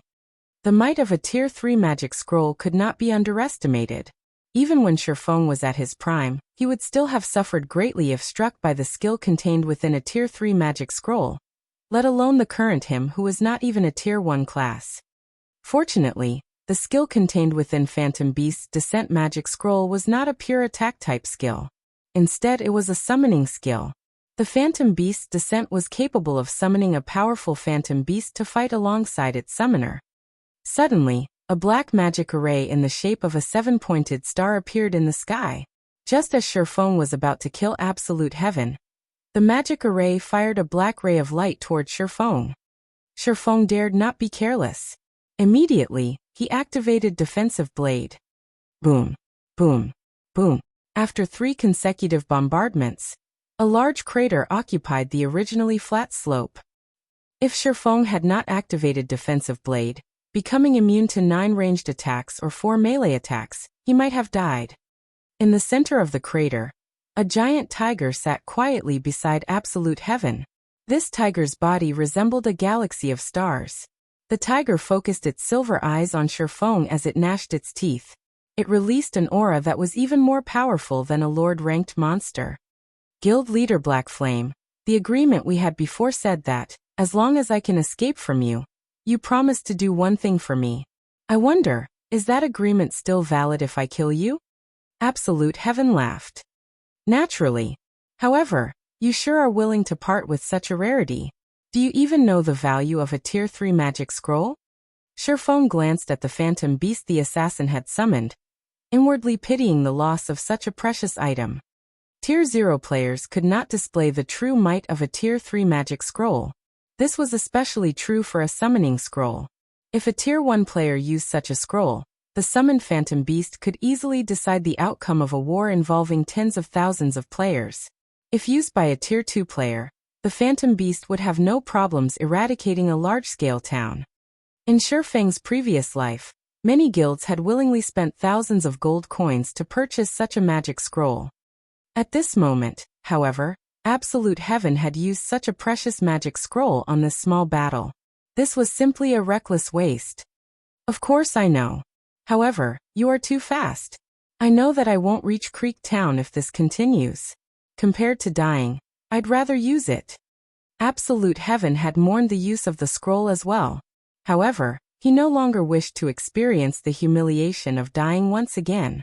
Since I've already used this magic scroll, you can rest in peace now, Guild Leader Black Flame. Go. Get rid of him. Absolute Heaven commanded the Phantom Beast as he pointed at Shifeng. Nebula Tiger, High Lord rank.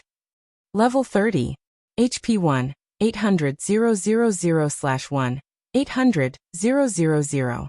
The strength of a Phantom Beast summoned from a summoning scroll was determined by the summoner's level and tier. Absolute Heaven was currently level 20, so the summoned beast would be level 30, which was 10 levels higher than himself.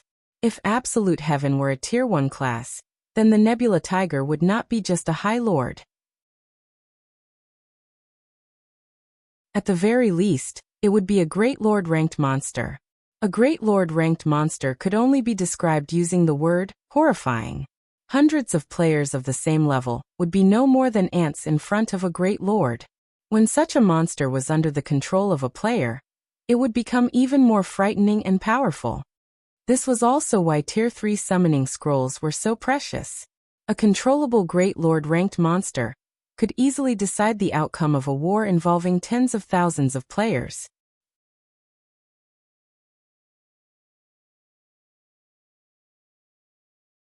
Chapter 327. Moment of Brilliance. Ayo! The Nebula Tiger roared angrily. releasing shockwaves with the sound. The Nebula Tiger's roar echoed throughout Creek Town, causing everyone who heard it to shudder. This was the might of a High Lord-ranked phantom beast. A single roar could send tremors through a person's heart. However, the main reason the Nebula Tiger released this roar was not to shock its enemies. Instead, it was meant for its master. In the next moment, a layer of crimson mist surrounded Absolute Heaven's body. This was the effect of Life Ward, a special skill gained by summon monsters. When this skill activated, it would form a protective shield around the summoner, increasing the summoner's defense. When all was said and done, a summoned monster was still a summoned monster. If the summoner of the monster died, the monster would also disappear. Hence, all summoned monsters would possess skills capable of protecting their masters. When Absolute Heaven saw the effects of Life Ward, his lips immediately curled into a smile.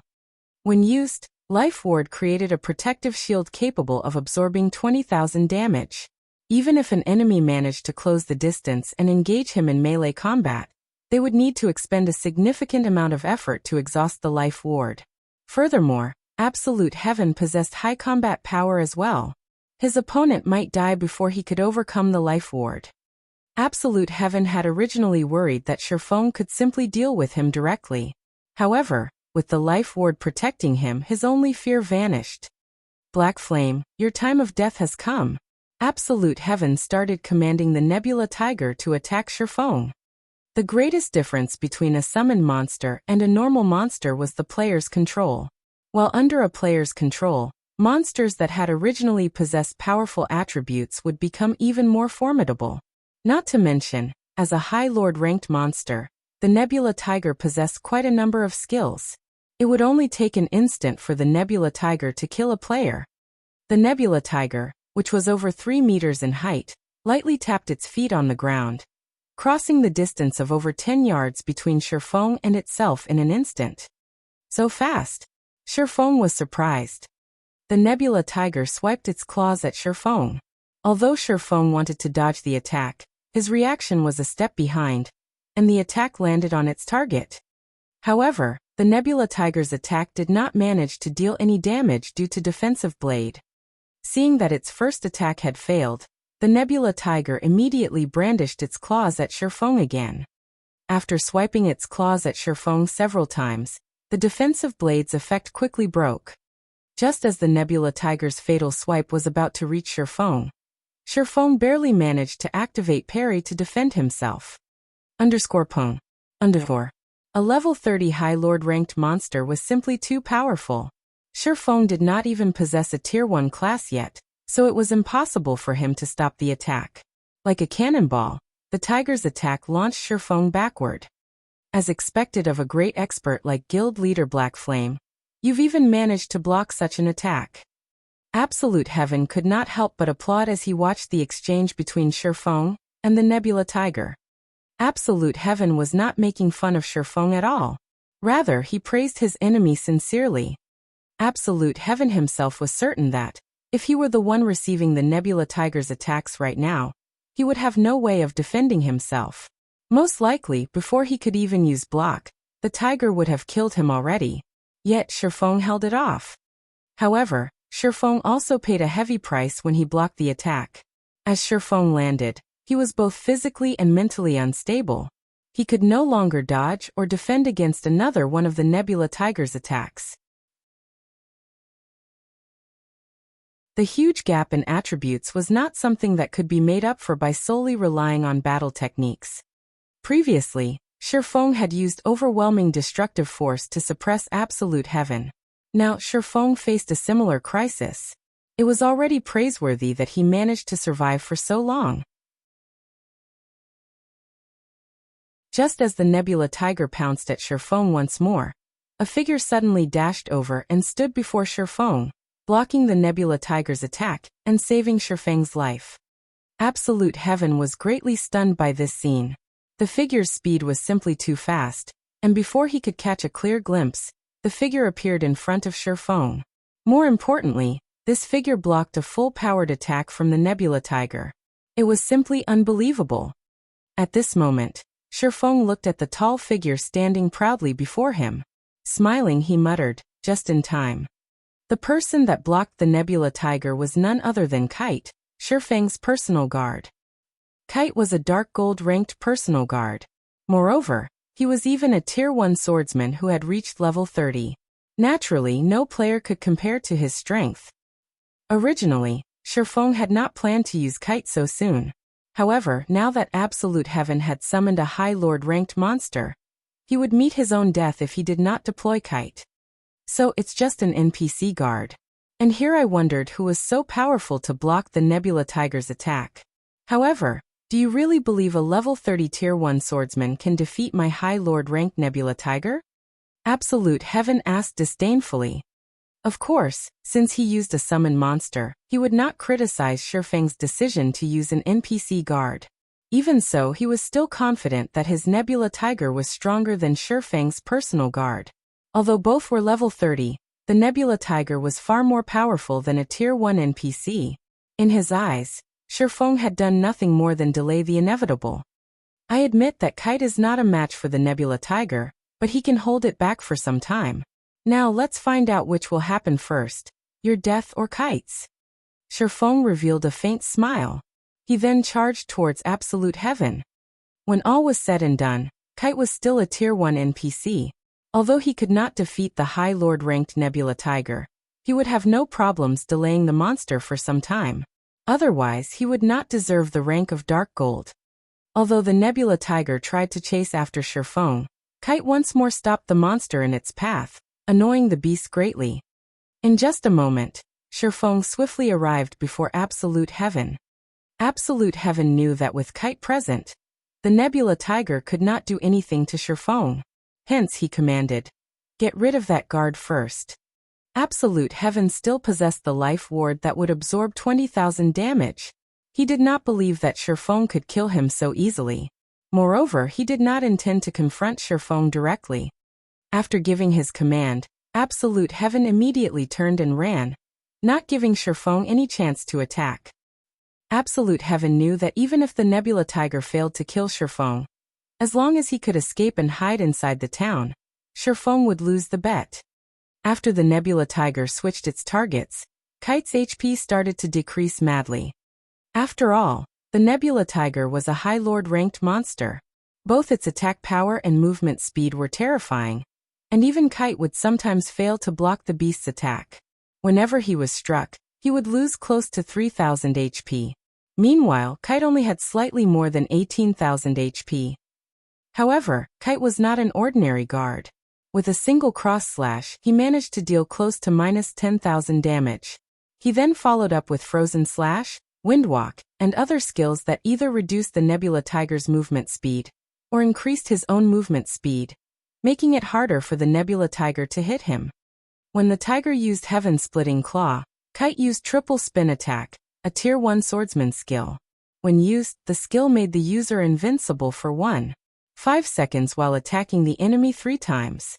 Moreover, 60% of the damage dealt would even be used to recover the user's HP. Unfortunately, Triple Spin Attack had a long cooldown of 1 minute. Kite landed one slash after another on the Nebula Tiger, and every hit dealt over minus 2,000 damage. In the blink of an eye, Kite had recovered all the HP he had lost. Absolute Heaven was baffled by this scene. He had not expected Kite to be so powerful that he could actually contend with the Nebula Tiger. If the Nebula Tiger had not possessed a frightening 1,800,000 HP, Absolute Heaven suspected that Kite might actually succeed in killing the monster. Absolute Heaven came to the conclusion that the Nebula Tiger could not finish off Kite in a short amount of time. Hence, the only way out for him right now was to escape into Creek Town. However, Shifeng no longer gave Absolute Heaven any chances. When only a few yards stood between him and Absolute Heaven, he used Abyssal Bind on the assassin. Knowing that the situation had turned out of his favor, Absolute Heaven used Vanish without hesitation, causing Abyssal Bind to lose its target. Moreover, Vanish allowed him to enter a state of forced stealth for 3 seconds. During this period, even if Absolute Heaven received any damage, He would only break stealth temporarily before automatically re-entering stealth once again. Shifeng simply revealed a smile at his opponent's actions. Shifeng then used Earth Splitter. A sword aura immediately rushed towards the location where Absolute Heaven had stood, the attack revealing Absolute Heaven momentarily before he disappeared again. Although it was only an instant, Shifeng had enough time to lock onto Absolute Heaven's position. Shifeng then used space movement, appearing directly above the assassin. Thunder flame explosion. Lighting and fire descended from the skies, landing directly on Absolute Heaven's head. Absolute Heaven responded quickly to the incoming attack and threw himself forward. Simultaneously, Absolute Heaven used Shadow Cloak to negate the damage from Thunder Flame Explosion and resist the faint effect. Shifeng was slightly astonished when he saw the skill Absolute Heaven used. He never expected for Absolute Heaven to have learned even Shadow Cloak. It was no wonder why Absolute Heaven was so confident of escaping. Shadow Cloak allowed the user to become immune to all magic damage and control effects for 5 seconds. It was the perfect skill for escaping. However, Shifeng immediately switched the aura of space to the aura of fire, increasing his damage by 30% and decreasing his target's defense by 30%. He then cast Firestorm at the location where Absolute Heaven had disappeared from again. Firestorm inflicts 500% damage within a range of 10 by 10 yards for 5 seconds. Although Firestorm would not deal any damage to Absolute Heaven, it could still expose Absolute Heaven. Sure enough, Absolute Heaven's figure appeared once again after the attack landed. Moreover, while Absolute Heaven remained within the effective range of Firestorm, it was impossible for him to re-enter stealth. Shifeng advanced and charged at Absolute Heaven. Simultaneously, he had activated Purgatory Power, greatly increasing his attack speed and damage. He then used Flame Burst at the escaping Absolute Heaven. Covered in flames, the abyssal blade in Shifeng's hand was like a miniature sun. Shifeng brandished his sword 6 times at Absolute Heaven, striking the protective shield repeatedly. Every strike dealt over -4,000 damage. His critical hits dealt close to -9,000 damage. Even though the life ward protecting Absolute Heaven could absorb up to 20,000 damage, in the face of Flame Burst, Shifeng sliced the protective shield apart like paper. His subsequent attack after breaking the shield struck Absolute Heaven's back. The secret silver equipment Absolute Heaven wore also lost more than half of its durability from the attack. To Absolute Heaven's disbelief, his HP, which had been over 2,000, plummeted to 0. The assassin's body fell to the ground, his weapons and equipment scattered around his body. Although everything seemed to have happened slowly, in reality, it only lasted an instant. The battle stunned the Zero Wing members who watched from a distance. At this moment, no words could describe their feelings. It turned out that a battle between players in God's domain could also be so frightening. It was a battle that shook them to their core. From the appearance of the red pillar of light to the end of the battle, less than 20 seconds had passed. First there was the confrontation between the High Lord ranked monster and the Tier 1 NPC swordsman, and then there was the chasing battle. The spectating members of Zero Wing had only managed to catch the afterimages of 2 figures running towards town, with one escaping while the other pursued. As the battle continued, the appearance of lightning and fire dazzled the eyes. Finally, after the momentary appearance of a miniature sun, one person lay flat on the ground with items strewn around his lifeless body. On the other side, the battle between the Nebula Tiger and Kite also came to an end. Now that its master was dead, the Nebula Tiger transformed into light particles and disappeared. Only Kite remained, standing there quietly and covered in numerous wounds. Meanwhile, the land surrounding Kite was in a miserable state. Pits and cracks surrounded him. One could just imagine how fierce the battle had been.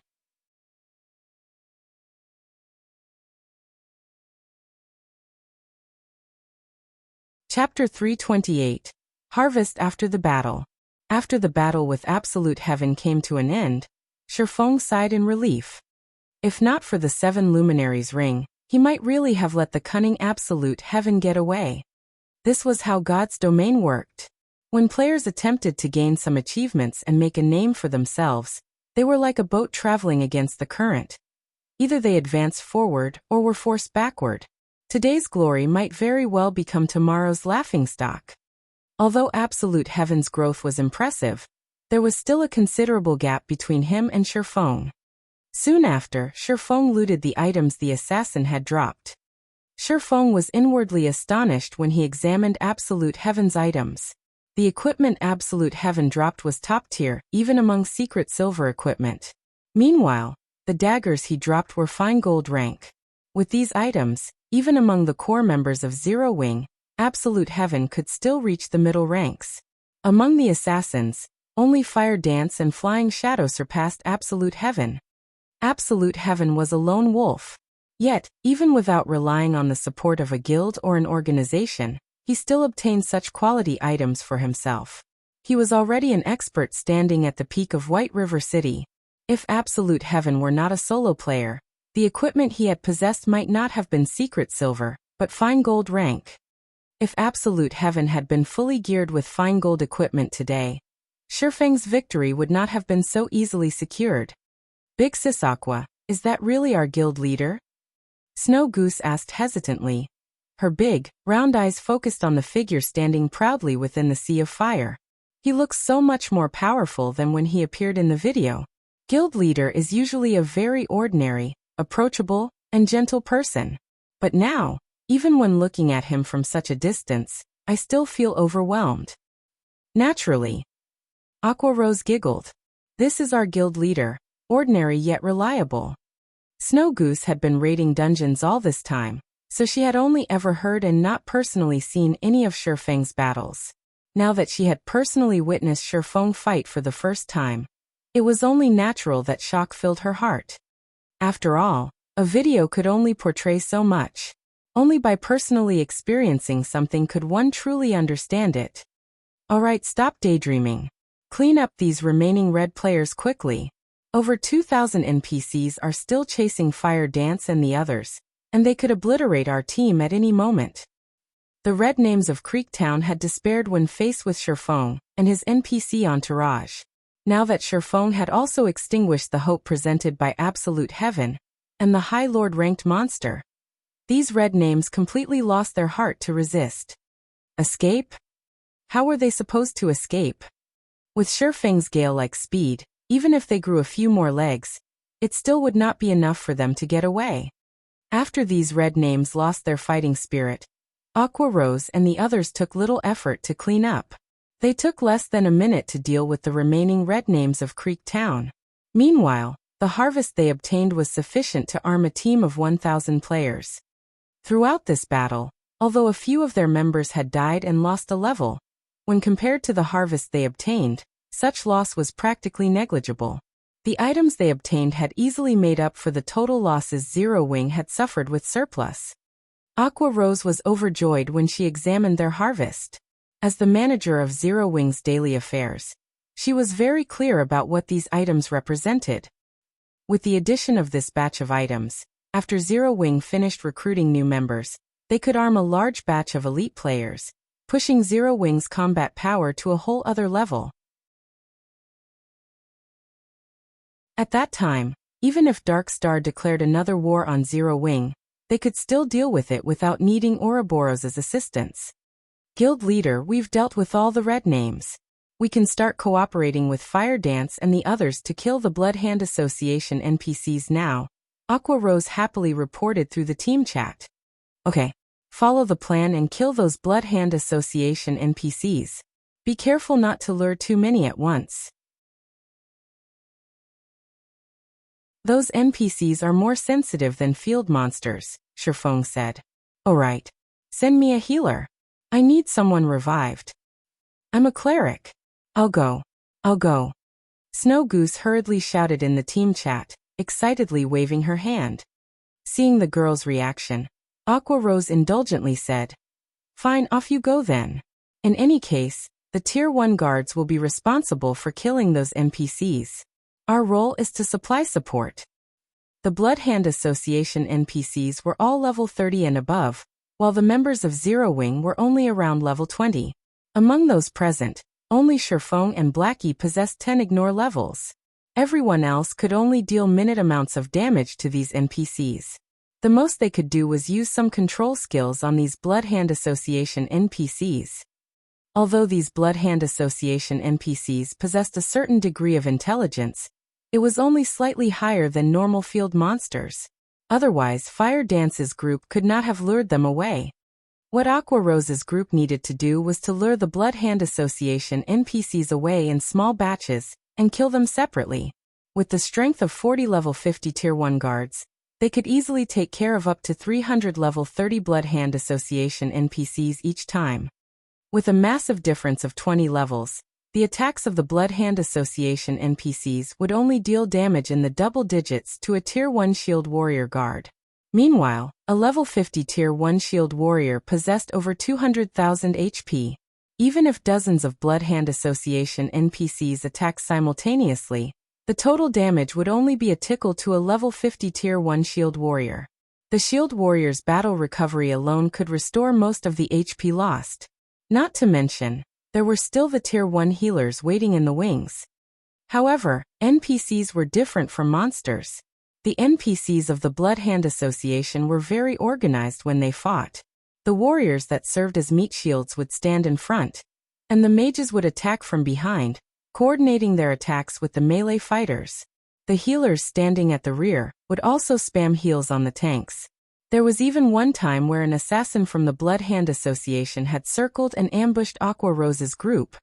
If Cola had not reacted quickly and immediately aggroed the NPC assassin, the team would have lost at least one member to the NPC. Compared to everyone else who the NPCs suppressed, Blackie was free and unfettered as he sent spell after spell at the Blood-Hand Association.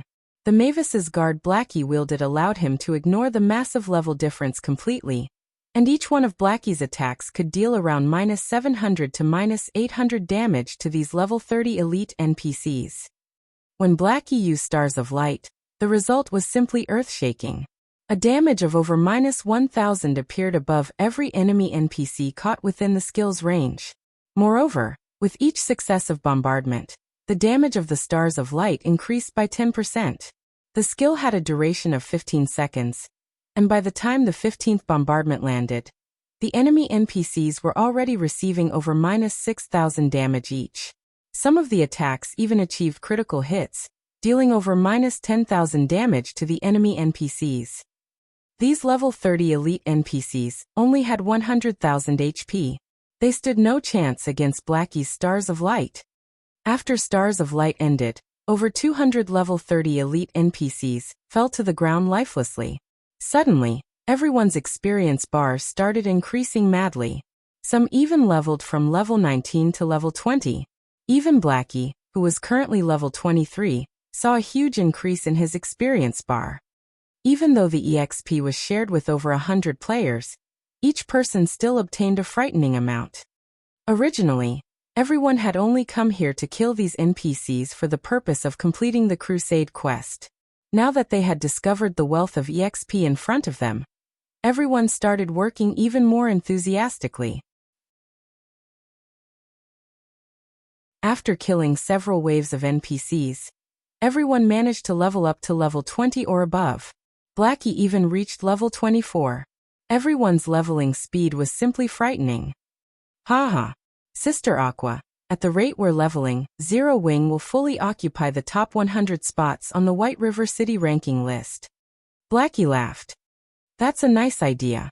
All this time, that leveling madman Lone Tyrant had held the 9th position on the ranking list. Although Guild Leader had killed him once back in the Silverleaf Forest, he had only fallen to 10th place. Seeing that Dark Star is so adamant in challenging us, if we kick Lone Tyrant out of the top 100 of the ranking list, it would be a massive blow to both Lone Tyrant's and Dark Star's reputation. Moreover, we would also elevate Zero Wing's fame and prestige, killing two birds with one stone. Aqua Rose revealed a playful smile when she considered this interesting idea. Okay, let's kick Lone Tyrant out of the ranking list.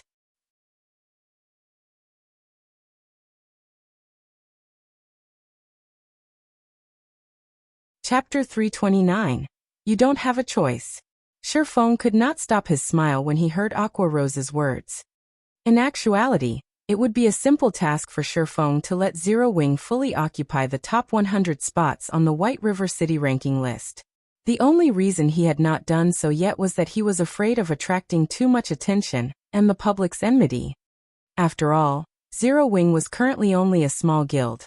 If a small guild like theirs overstepped their bounds, every guild in White River City would most likely team up and retaliate against them. However, Zero Wing was no longer a weak guild. Even if Zero Wing pulled such a huge stunt, it would only shock the other guilds. They would not feel insulted or humiliated. Hence, Shifeng made no attempt to stop his guild members' actions. The ranking list was the only glory for Lone Tyrant. Even if he had to exceed the level 20 limit for the first clear of the 3 great dungeons, he still had to maintain his position within the top 10 of the ranking list. Lone Tyrant's obsession with the ranking list was apparent. Gentle Snow, on the other hand, was different. To secure the first clear of the 3 great dungeons, Gentle Snow had frozen her experience bar at 99% of level 20. She paid absolutely no attention to the ranking list at all. After all, her title of Snow Goddess had originated not from her high level, but her strength instead. However, Lone Tyrant was not like Gentle Snow. He had relied solely on the ranking list to gain the fame he currently possessed. It was why he worked desperately hard to maintain his spot within the top 10 of the ranking list. Although Shifeng had killed Lone Tyrant once already, robbing him of a level, he had managed to recover the lost EXP quickly. After all, he had large groups of players to help him level up. Currently, he had once again reached level 21, though he still required large amounts of EXP to reach level 22. While Aqua Rose and the others swiftly leveled from killing the NPCs of the Blood Hand Association, the cleric Snow Goose resurrected Absolute Heaven. At this moment, Absolute Heaven was overcome with disappointment. Not only had he lost most of the items he had on him, but he had also fallen to level 16. He no longer possessed the high spirits he had before. "I've won this bet of ours. Do you have anything to say?" Shifeng asked lightly as he looked at the crestfallen Absolute Heaven. Absolute Heaven glared at Shifeng, clearly irritated, before turning his head away, tacitly agreeing to Shifeng's words. "Hee, it seems that someone is pouting after losing. What an unmanly person." Snow Goose softly muttered contemptuously after discerning the general situation. Absolute Heaven was suddenly livid upon hearing her comment. When all was said and done, he was still a top-tier assassin. Although he was not a well-known expert, he was still a man of his word. Now that a female player ridiculed him, how could he possibly be happy? Reluctantly, Absolute Heaven muttered in a low tone. I lost." "Say it then. What do you want me to do? What is up with your attitude? You've clearly lost, yet you still sound like an aggrieved woman. You're making it seem as if our guild leader is a bully," Snow Goose added.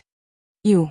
Absolute Heaven's complexion alternated between flushed red and pale white, his blood boiling. He very nearly vomited blood out of anger. Never in his life had he been so greatly humiliated before. However, with Shifeng standing beside her, Absolute Heaven simply could not do anything to this infuriating girl. Before he died, he had not been a match for Shifeng. Now that he had fallen to level 16 and lost most of his items, it was impossible for him to escape Shifeng's grasp. At this moment, Shifeng spoke. "All right, Snow Goose. Absolute Heaven is a top-tier expert assassin. If you continue speaking of him this way, his little heart might not handle it. No matter what, you should at least show him some respect." "Oh," Snow Goose smiled and nodded. Absolute Heaven nearly fainted from anger. Seeing Absolute Heaven's ashen complexion, Shifeng smiled faintly and said, "Since you've acknowledged your loss, I'll make it simple. I don't need you to do anything difficult. Just help me collect all the information relating to Underworld in God's domain." "You're insane. That's Underworld you're talking about. If they find out that I leaked important information, they will hunt me down." Absolute Heaven never thought that Shifeng would actually aim for such a thing. "Oh, I didn't think you would really have such information. The assassin's reaction surprised Shifeng. His demand had only been casual. After all, Absolute Heaven was only an outer member of Underworld. How could he possibly possess all the important information relating to the organization? Logically, only those belonging to Underworld's middle management or above should possess the information he was looking for. Absolute Heaven was momentarily stunned. Immediately after, he bellowed, "Black Flame, you deceived me." Absolute Heaven had always thought of joining Underworld's core upper management. Hence, he had collected plenty of information regarding Underworld, so that he would have an easier time climbing the ranks of the organization. After becoming an outer member, he had met with Feng Xianyang through South Wolf's introduction. Feng Xianyang even gave him one of the reserved spots for becoming an Underworld guard after learning of his skill. With his new status as an Underworld guard reservist, Absolute Heaven managed to obtain even more information about Underworld in God's domain. Yet Shifeng had played him so easily. "Since you have the information, hand it over to me." Shifeng was extremely interested in discovering Underworld's situation in God's domain. After all, he had provoked Feng Xianyang. Who knew what Underworld would try in the future? Without knowing anything about his enemy, Shifeng could not take appropriate measures. However, if he possessed inside information about the organization, the situation would be greatly different. One who knows his own strength and that of the enemy is invincible in battle. If Shifeng had not possessed his advantage of being a reincarnated person, Dark Star, the guild controlled by Underworld, would have long since eliminated both him and his guild. Hence, Shifeng had to take preventive measures against Underworld. Only, Shifeng had not expected this boon to arrive so quickly. Originally, Shifeng had only intended to toy with Absolute Heaven for a little bit before changing his condition. His actual goal was to have Absolute Heaven report Underworld's movements within the White River City region. Now, however, things had become far simpler. He could obtain all information regarding Underworld in God's domain directly. "No. I absolutely will not agree to this. Underworld far surpasses your imagination. You have no idea what you are going up against. I urge you to change your request. This is not just about me. You too would be better off without knowing anything. Why create trouble for yourself?" Absolute Heaven said resolutely. "It turns out that even a top-tier expert will renege on his word. It seems that I have misjudged you," Shifeng sighed. "Guild leader, I could tell that he was a scoundrel that would break his promises with a single glance. What's the point of wasting your time arguing with him? Let's just do away with him. Kill him every time he revives. After we kill him to level 0, let's see how he can survive in Underworld," Snow Goose suggested, sporting a cheeky grin. Snow Goose's suggestion left the assassin utterly speechless. Kill him every time he revived? Was this girl really a cleric? Could she be a demon disguised as a human instead? "Snow Goose, how could you speak like that? As a girl, you should act gently and reserved. Kill him every time he revives? That's simply too cruel. What will you do if you terrify him?" Shifeng could not help but reprimand the cheeky little girl.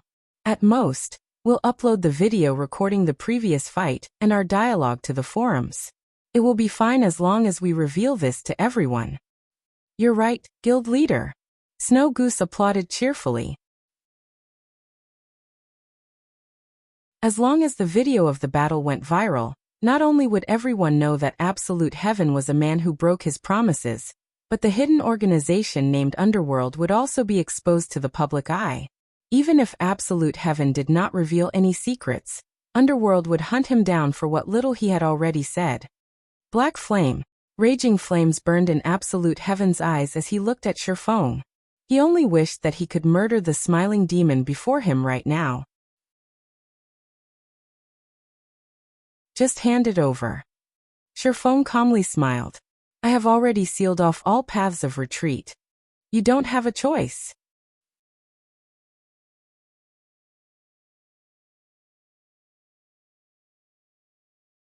Chapter 330 Shock.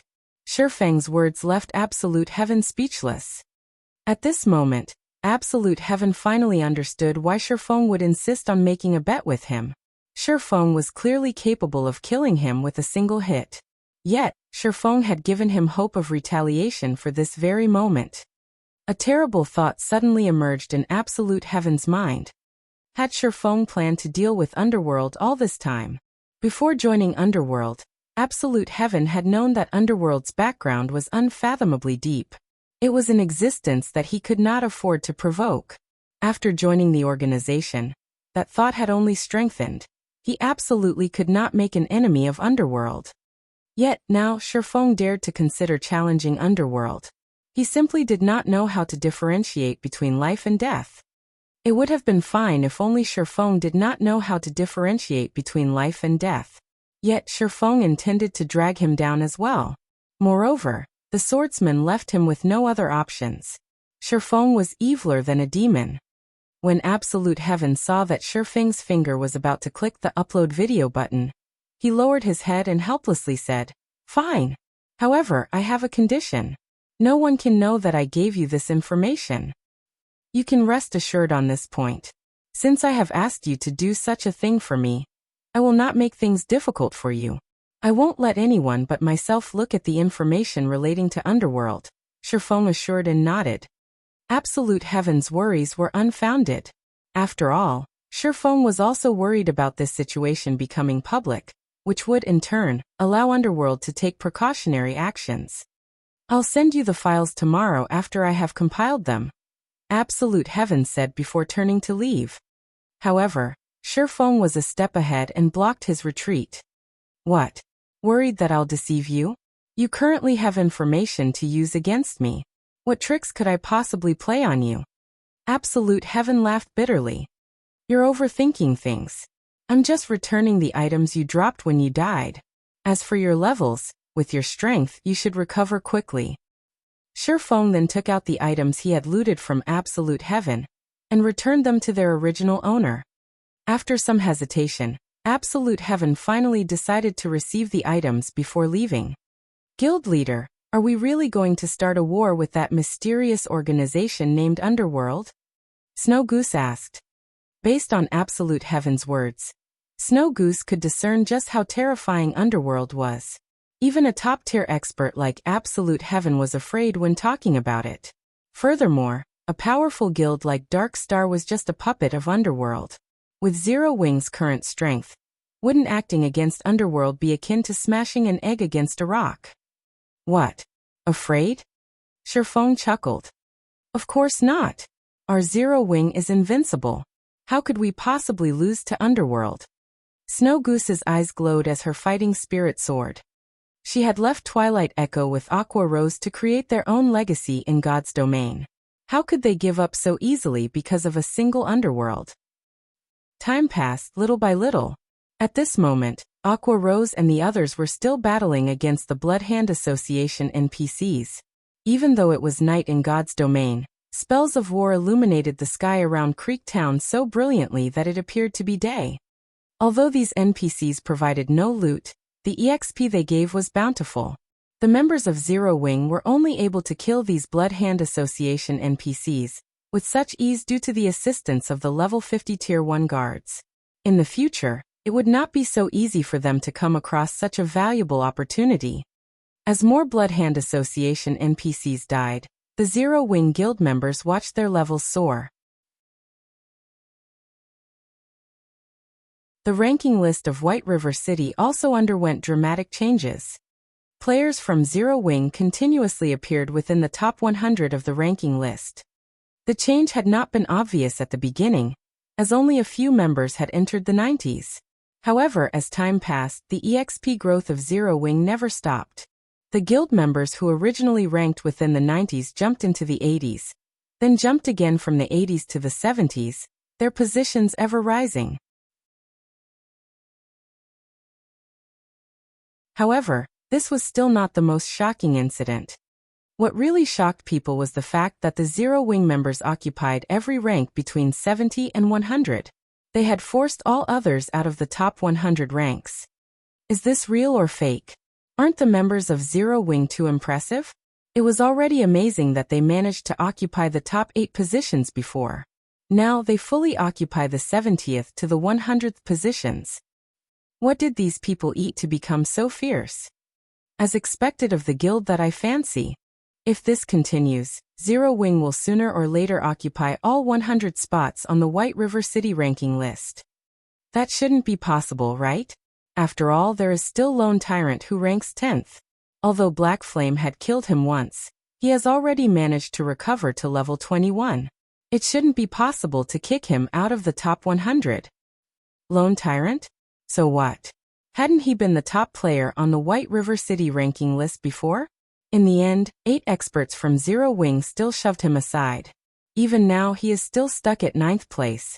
Now that Zero Wing is showing its might, he might not keep his rank for long. Serves him right. Who told Lone Tyrant to behave so arrogantly before? He had dared to ambush and made an enemy of Zero Wing. Now Zero Wing is merely teaching Lone Tyrant a lesson, letting him know that his pride is worth nothing to Zero Wing. They can surpass him anytime they want to. Everyone was very concerned about the sudden emergence of the Zero Wing members on the ranking list, and they all began to voice their suggestions and opinions. Many felt that this was Zero Wing's retaliation towards Darkstar. The timing of this situation was simply too coincidental, being only a few hours after Darkstar's war with Zero Wing had ended. Moreover, Zero Wing also declared that Darkstar would pay for their actions. However, nobody ever thought that Zero Wing would take action so quickly. If Zero Wing really succeeds, this will become a true legend in God's domain. Not even first-rate guilds have managed to occupy the ranking list of a city. Zero Wing rocks. Go Zero Wing. Kick Lone Tyrant out of the ranking list. Everyone in White River City highly anticipated the arrival of a legend, creating a huge commotion over this matter. The thought of a single guild monopolizing the entire ranking list had sent shivers down their spines. At that time, if they joined such a guild and wore the six-winged emblem on their chests, they would definitely become the targets of everyone's admiration. On the other hand, while the casual players in White River City were very excited over this matter, the many guilds were not happy at all. It had been an earth-shaking matter when Zero Wing had occupied the top 8 positions on the ranking list. Yet, now Zero Wing was actually trying to occupy the top 100 positions of the ranking list. Just how were they, the other guilds, supposed to continue competing in White River City? Inside the Silverleaf Forest, leading a team of several hundred players, Lone Tyrant was desperately leveling up. Can someone tell me just what is going on? Lone Tyrant demanded, irritated. He had spared no effort to raise his own level. Yet, now as if on steroids, the members of Zero Wing leveled at a rate many times faster than himself. Based on the Zero Wing members' current leveling speed, it was only a matter of time before they surpassed him. Unfortunately, nobody could answer Lone Tyrant's question. You're a bunch of trash. Go, investigate immediately. They must have found a good grinding spot. Once you find them, send someone to eliminate them. I will never allow these people to surpass me. Lone Tyrant commanded the guild members of Darkstar. The only reason he had managed to lead Darkstar to its current status in White River City was that of his previous occupancy of the White River City ranking list's #1 position. However, due to Blackie and the others, he was no longer the top player in the region. Even so, he still occupied the top 10 in the eyes of the public. If he fell out of the top 100, what else would he have? Aside from his identity as the guild leader of Darkstar, there was nothing special about him. Although Lone Tyrant was quite powerful, he knew that he could not compare with top-tier experts. If not for the massive support from Underworld, Darkstar would not have developed to its present state. Lone Tyrant knew that, after the siege on Zero Wing had failed, Underworld started to look down on him. If he lost his only merit as well, based on how Underworld conducted business, he would not keep his position as guild leader for long.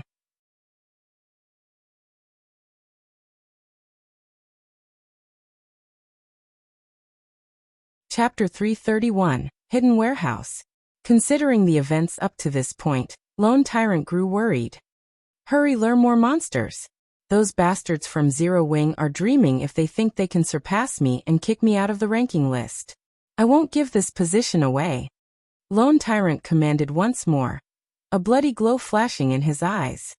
Soon after, a group of rangers and assassins left to carry out his orders and lure more monsters. The mages of Darkstar also promptly increased their attack rate, using more AoE skills than before. As for Lone Tyrant, who was not in a team with his guild members, he began methodically kill-stealing the low HP monsters, taking the majority of the monsters' EXP for himself rather than sharing with his comrades. This leveling method was extremely extravagant. Even a party of experts continuously grinding monsters could not compare to Lone Tyrant's current leveling speed. Unfortunately, Lone Tyrant did not know that the monsters he and the members of Zero Wing grinded were on entirely different levels. Lone Tyrant only grinded level 20 common monsters at the moment, so he received no bonus EXP for killing them. On the other hand, Zero Wing's 100-man team was killing level 30 elite NPCs. Originally, these elite NPCs had provided an abundance of EXP. They also gained the bonus EXP rewarded for killing a monster that was 10 levels higher. After splitting the EXP for each NPC killed across 100 players evenly, everyone leveled up far faster than Lone Tyrant. Time flew by quickly. White River City was bustling at that night.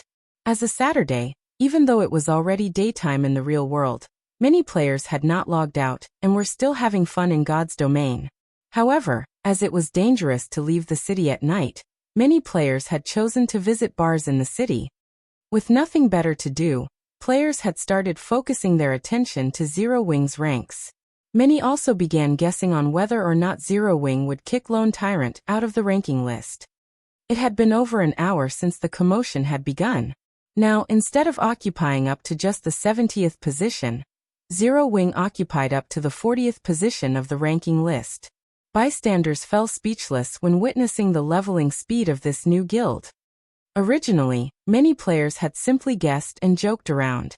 None of them actually thought that Zero Wing could accomplish such a feat. Watching this momentum, however, Zero Wing might really intend to monopolize the top 100 spots on the ranking list.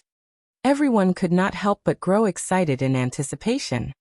If Zero Wing truly managed to achieve such a feat, then they, as players who preferred to play solo, might have a few things to consider carefully. Should they or should they not join Zero Wing? Inside one of the bars in White River City, the members of the Holy Grail Knights were currently drinking in celebration. Today they had managed to raid a level 15, 20-man hard mode dungeon, the Bloodfang Fort. They also obtained quite a load of equipment and materials from the raid. Brother Warwolf, that Zero Wing sure is godly, huh? First, they defeated world dominators. After that, they managed to kill Darkstar's Lone Tyrant. Now they are even planning to kick Lone Tyrant out of the top 10 and monopolize the ranking list. Soon, they might even rule White River City. In reply, Warwolf, the leader of the Holy Grail Knights, shook his head and said, "It's still too early to say. Moreover, the other top 6 guilds aren't here just for show. They won't allow Zero Wing to develop freely. Although, it is true that I have underestimated Zero Wing before." Moments after Warwolf started speaking, a few cloaked players walked into the bar. The equipment these players wore immediately attracted the attention of the others inside the bar. These newcomers were fully geared with secret silver equipment. Moreover, none of them possessed a guild emblem on their chests, signifying that they were all independent players. Meanwhile, the leader of this group was a beautiful female summoner. If Shifeng were here right now, he would definitely notice that this female summoner was none other than Yulan of Underworld. Big brother Warwolf, long time no see. Yulan walked up to Warwolf and greeted him with a bright smile. It's been a long time indeed. The pure and sweet little girl from the past has grown into a beautiful tigress. Time really is amazing. Warwolf sighed ruefully as he looked at the noble and graceful girl in front of him. Big brother Warwolf, you jest. Everything I have today is all thanks to you. Yulan smiled faintly. Looking around, she said, "We haven't seen each other for so many years now, and I really wish to have a nice conversation with you. There are too many bystanders here. Why don't we find a room upstairs to catch up?" Indeed, it has been many years since we last met. We should really have a nice chat. Warwolf immediately spent 5 silvers to rent a guest room on the 2nd floor. He then walked towards the stairs leading to the bar's 2nd floor. Yulon promptly followed after Warwolf. The other cloaked players that had entered the bar with Yulon also moved to guard the staircase, preventing anyone from going upstairs. At this moment, the entire bar was silent. The other members of the Holy Grail Knights, as well as the other guests in the bar, were still stunned by what they just saw. Their minds were unable to process what had just happened. The leader of an independent team actually knew such a noble and elegant beauty. Moreover, they even rented a private room to have a conversation. The other players' minds went wild with fantasy. A short distance away from Creek Town, Aqua Rose and the other members of Zero Wing still grinded the Blood Hand Association's NPCs relentlessly, their experience bars continuously rising. There were over 2,000 NPCs in Creek Town, and it would not be an easy task to kill every one of them. Although Blackie's Stars of Light skill was very effective against the enemy NPCs, the skill had a long cooldown. As for everyone else, the damage they dealt to the enemy NPCs was practically negligible. In the end, the main source of damage was the level 50 Tier 1 guards. However, there were healers among the Blood Hand Association NPCs, as well as some powerful level 50 Blood Hand Association elites. It was not possible to eliminate all of them within a short time. Seeing that the situation had mostly stabilized, Shifeng said in the team chat, "Cola and Violet, you two come with me. We're going to make a trip to the Blood Hand Association stronghold. Everyone else, remain here and continue grinding." "Guild leader, you're too biased. I helped you revive that bastard from before. Why are you taking Violet but not me?" Snow Goose pouted. "We'll be going to the Blood Hand Association's stronghold, and nothing good is waiting for us there. Why would you even want to go?" Shifeng laughed bitterly. Shifeng had his own reasons for not bringing anyone else along. How could a Crusade quest possibly be so easy? Previously, Fire Dance and the others had merely lured away the NPCs guarding the town. There were still plenty of enemy NPCs waiting for them inside the Blood Hand Association's stronghold. Right now, they were merely going to scout ahead. "Is it very dangerous?" Snow Goose asked, tilting her head slightly. "Of course," Shifeng said seriously with a nod. "Forget it. I can't compare to Violet in terms of survivability, and it would be a pity if I lost my fine gold-ranked staff," Snow Goose said after giving it some thought. Soon after, Shifeng led Cola and Violet Cloud to the Blood Hand Association's stronghold in Creek Town. As the Blood Hand Association's stronghold, the security around the construct was usually very strict. However, now that all of the NPCs had been drawn away, Shifeng's group managed to enter the stronghold without any trouble. The inside of the tower was a resplendent sight. Such a luxurious building in a barren place like Creek Town was unimaginable. "Careful. This is the Blood Hand Association's stronghold. There are definitely a lot of traps here," Shifeng reminded his team.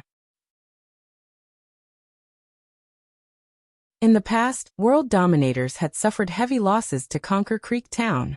They had dispatched over 6,000 Tier 1 players, and returned with less than 1,000.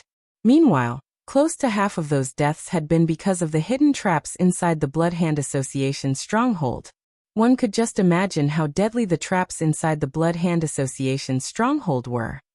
Although world dominators had paid a steep price, their harvest was equally shocking. It was especially true for the hidden warehouse inside the Blood Hand Association's stronghold. One of the main reasons that many large guilds preferred to capture towns ruled by dark forces was because of the treasures they possessed. Of course, different towns gave varying amounts of treasure. In this case, the Blood Hand Association possessed a significantly large treasury. Even though the loot available was limited due to Crusade quest, the final sum was still sufficient to move even Shifeng's heart. Otherwise, who would be so foolish as to spend 30 gold coins to take on a Crusade quest? Moreover, only a Viscount or someone of higher status could accept such a quest.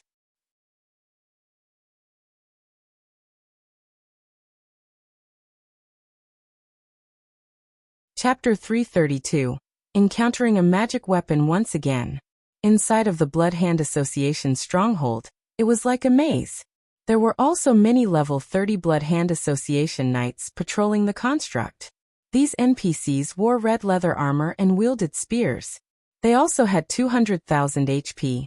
Moreover, these NPCs always moved in groups of 10, and their coordination made them extremely difficult to deal with. If Shifeng and the others recklessly charged into a group of these NPCs, even with a Tier 1 swordsman like Kite protecting them, the result would be the same. These knights would eliminate them in an instant. In fact, even if Shifeng's group were strong enough to fight these Blood Hand Association knights, they would still meet their deaths if they chose to confront these NPCs. This was due to the many hidden traps and mechanisms throughout the stronghold. In the past, world dominators had paid a steep price because of these traps. Naturally, Shifeng would not behave as recklessly as world dominators had in the past. Hence, he would always detour and bypass any knights they met, avoiding a confrontation with the NPCs at all costs. In any case, the paths in this stronghold all connected in one way or another. As long as one was careful, it was possible to find the Blood Hand Association's hidden warehouse without engaging in combat. Finally, after a long time, Shifeng's group arrived before a pair of tightly sealed, stone doors. 2 words were etched into the wall next to the doors: control room. This was where all of the traps within the Blood Hand Association's stronghold were controlled. As long as they disabled these traps, they would have nothing to worry about as they traveled through the construct. Just after Kola forced open the heavy stone doors, the group immediately discovered an old, one-eyed man dressed in black robes inside the control room. The old man held a redwood staff as he manipulated a magic array. Inca Richter, Tier 1 Elementalist. Level 30. HP 1, 000, 000/1, 000, 000. Thank God it is as I speculated. He's only level 30 and not a level 50 Tier 2 mage. Shifeng could not help but sigh in relief when he saw Inca Richter's information. If not for the Crusade quest, the old man before them would be near impossible to deal with. Although Inca Richter would only be level 50, as a Tier 2 mage he could kill a level 50 Tier 1 player as easily as squishing a bug. Guild Leader, it's a level 30 Tier 1 Elementalist. I'm afraid that he might be somewhat difficult to deal with. Should we call for reinforcements? Kola had a clear understanding of his own abilities. Currently he was only level 22. If it were a level 20 Tier 1 Elementalist, he could tank it. However, it was impossible for him to endure the attacks of a level 30 Tier 1 Elementalist. The tier suppression alone would greatly increase the damage he received, not to mention the level suppression. With the two combined, even as the chief MT of Zero Wing, he would be cannon fodder at best. Relax, you don't need to tank. Shifeng smiled. He then looked at his personal guard, Kite, who stood beside him, saying, Kite will be our MT. Kola, you'll act as support. You just need to activate your magic resistance aura, and use protection blessing on Kite during crucial moments. Kola suddenly remembered that Shifeng had a personal guard like Kite beside him. Kite had over 18,000 HP. Compared to Kola, Kite was far more durable as an MT. Although Kite was far inferior to Inca Richter regarding HP, as a level 30 Tier 1 swordsman, Kite's close combat capabilities far surpassed a Tier 1 Elementalist. Kite, you'll tank Inca Richter. Violet, you'll heal Kite. Kola, focus on using protection blessing on Kite when needed, Shifeng commanded. Without hesitation, Kite charged Inca Richter, slashing his sword at the old man. A damage of over -4,000 appeared above Inca Richter's head. Compared to the High Lord-ranked Nebula Tiger, Inca Richter's defense was much lower. Despicable intruders, I'll turn all of you into my lab rats. Inca Richter used instantaneous movement, dodging Kite's sword techniques. The old man then waved his staff, summoning an aqua-blue magic shield that covered his body. The magic shield was one of the most frequently used defensive spells that elementalists possessed, and it could protect the caster against a considerable amount of damage. Following which, Inca Richter waved his free hand, summoning an ice wall to prevent Kite from advancing. However, Kite was no ordinary guard. Immediately, Kite activated Windblade and jumped. Kite effortlessly leaped across the ice wall in his path and arrived before Inca Richter. He then brandished his sword at the elementalist multiple times in quick succession. After taking a few hits from Kite's sword, the magic shield surrounding Inca Richter's body shattered into particles of light, leaving the caster's feeble body vulnerable to Kite's attacks. Fortunately for the old man, the magic shield had earned him enough time to cast Frozen Circle. White, bone-chilling mist spread out from Inca Richter and assaulted Kite. In response to the spell, Kite abruptly jumped into the air and dodged the Frozen Circle. Inca Richter cursed when he saw the swordsman avoid another spell with such a simple action. In a fit of rage, Inca Richter pointed a finger at Kite, sending multiple fireballs flying at the swordsman who was still suspended in midair.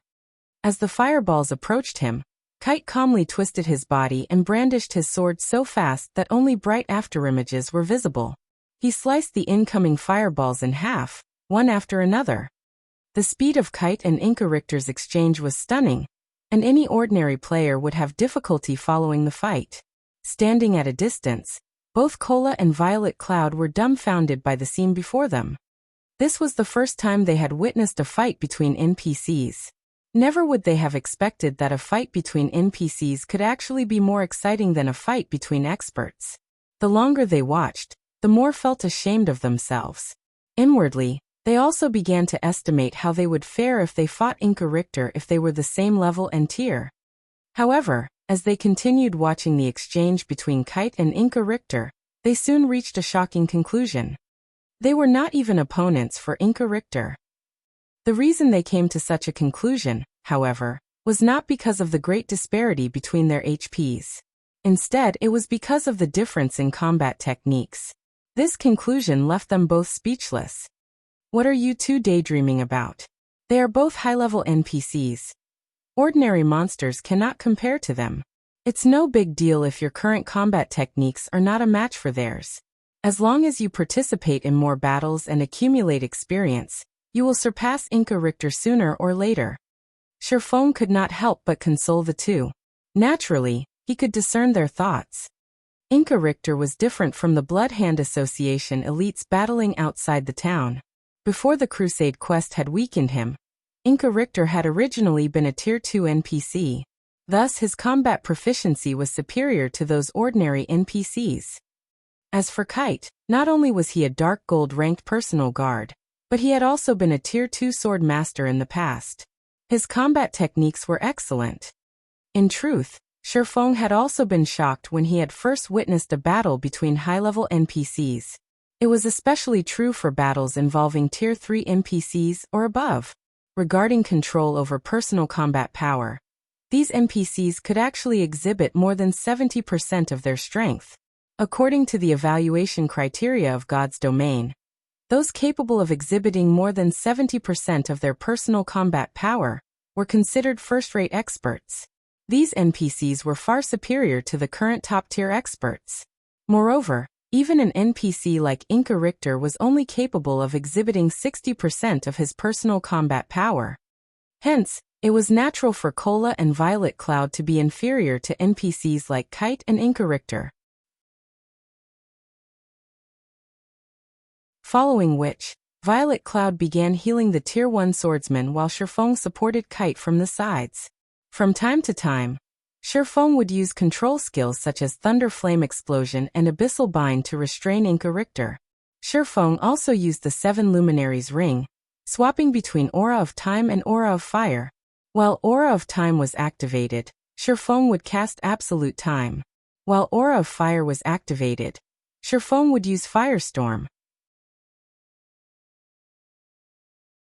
Whenever Inca Richter was about to cast a powerful spell, Sherfone would deftly activate Absolute Time, interrupting Inca Richter's spell, and forcing the old man to defend against Kite's sword techniques using his staff. A mage that could not cast spells was like a tiger that without its fangs and claws. In such circumstances, Inca Richter could only endure Sherfone and everyone else's attacks helplessly. Very quickly, Inca Richter's 1 million HP fell rapidly. 90%, 70%, 30%.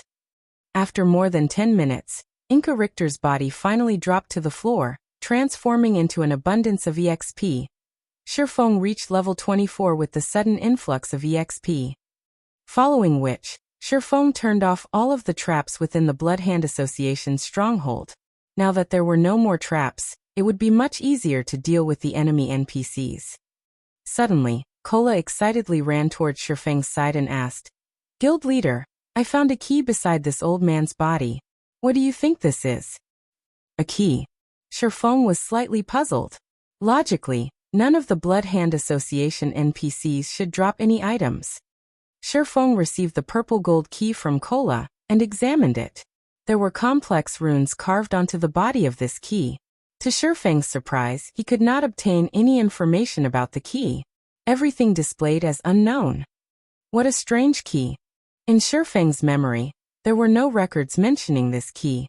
However, since Inca Richter had dropped it, it should be extraordinary.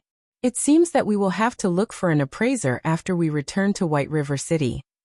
When considering unknown items, Shifeng suddenly remembered the additional skill of his golden stigmata, Omniscient Eyes. The Omniscient Eyes could obtain all information on any items. This skill was far more amazing than the appraising eyes of appraisers. Let's have a look then. Shifeng activated Omniscient Eyes and took a look at the key in his hand once more. This time, the information displayed was no longer unknown. All secrets about the key unveiled before Shifeng's eyes. It's actually a magic weapon. Shock filled Shifeng's heart as he investigated the purple gold key in his hand.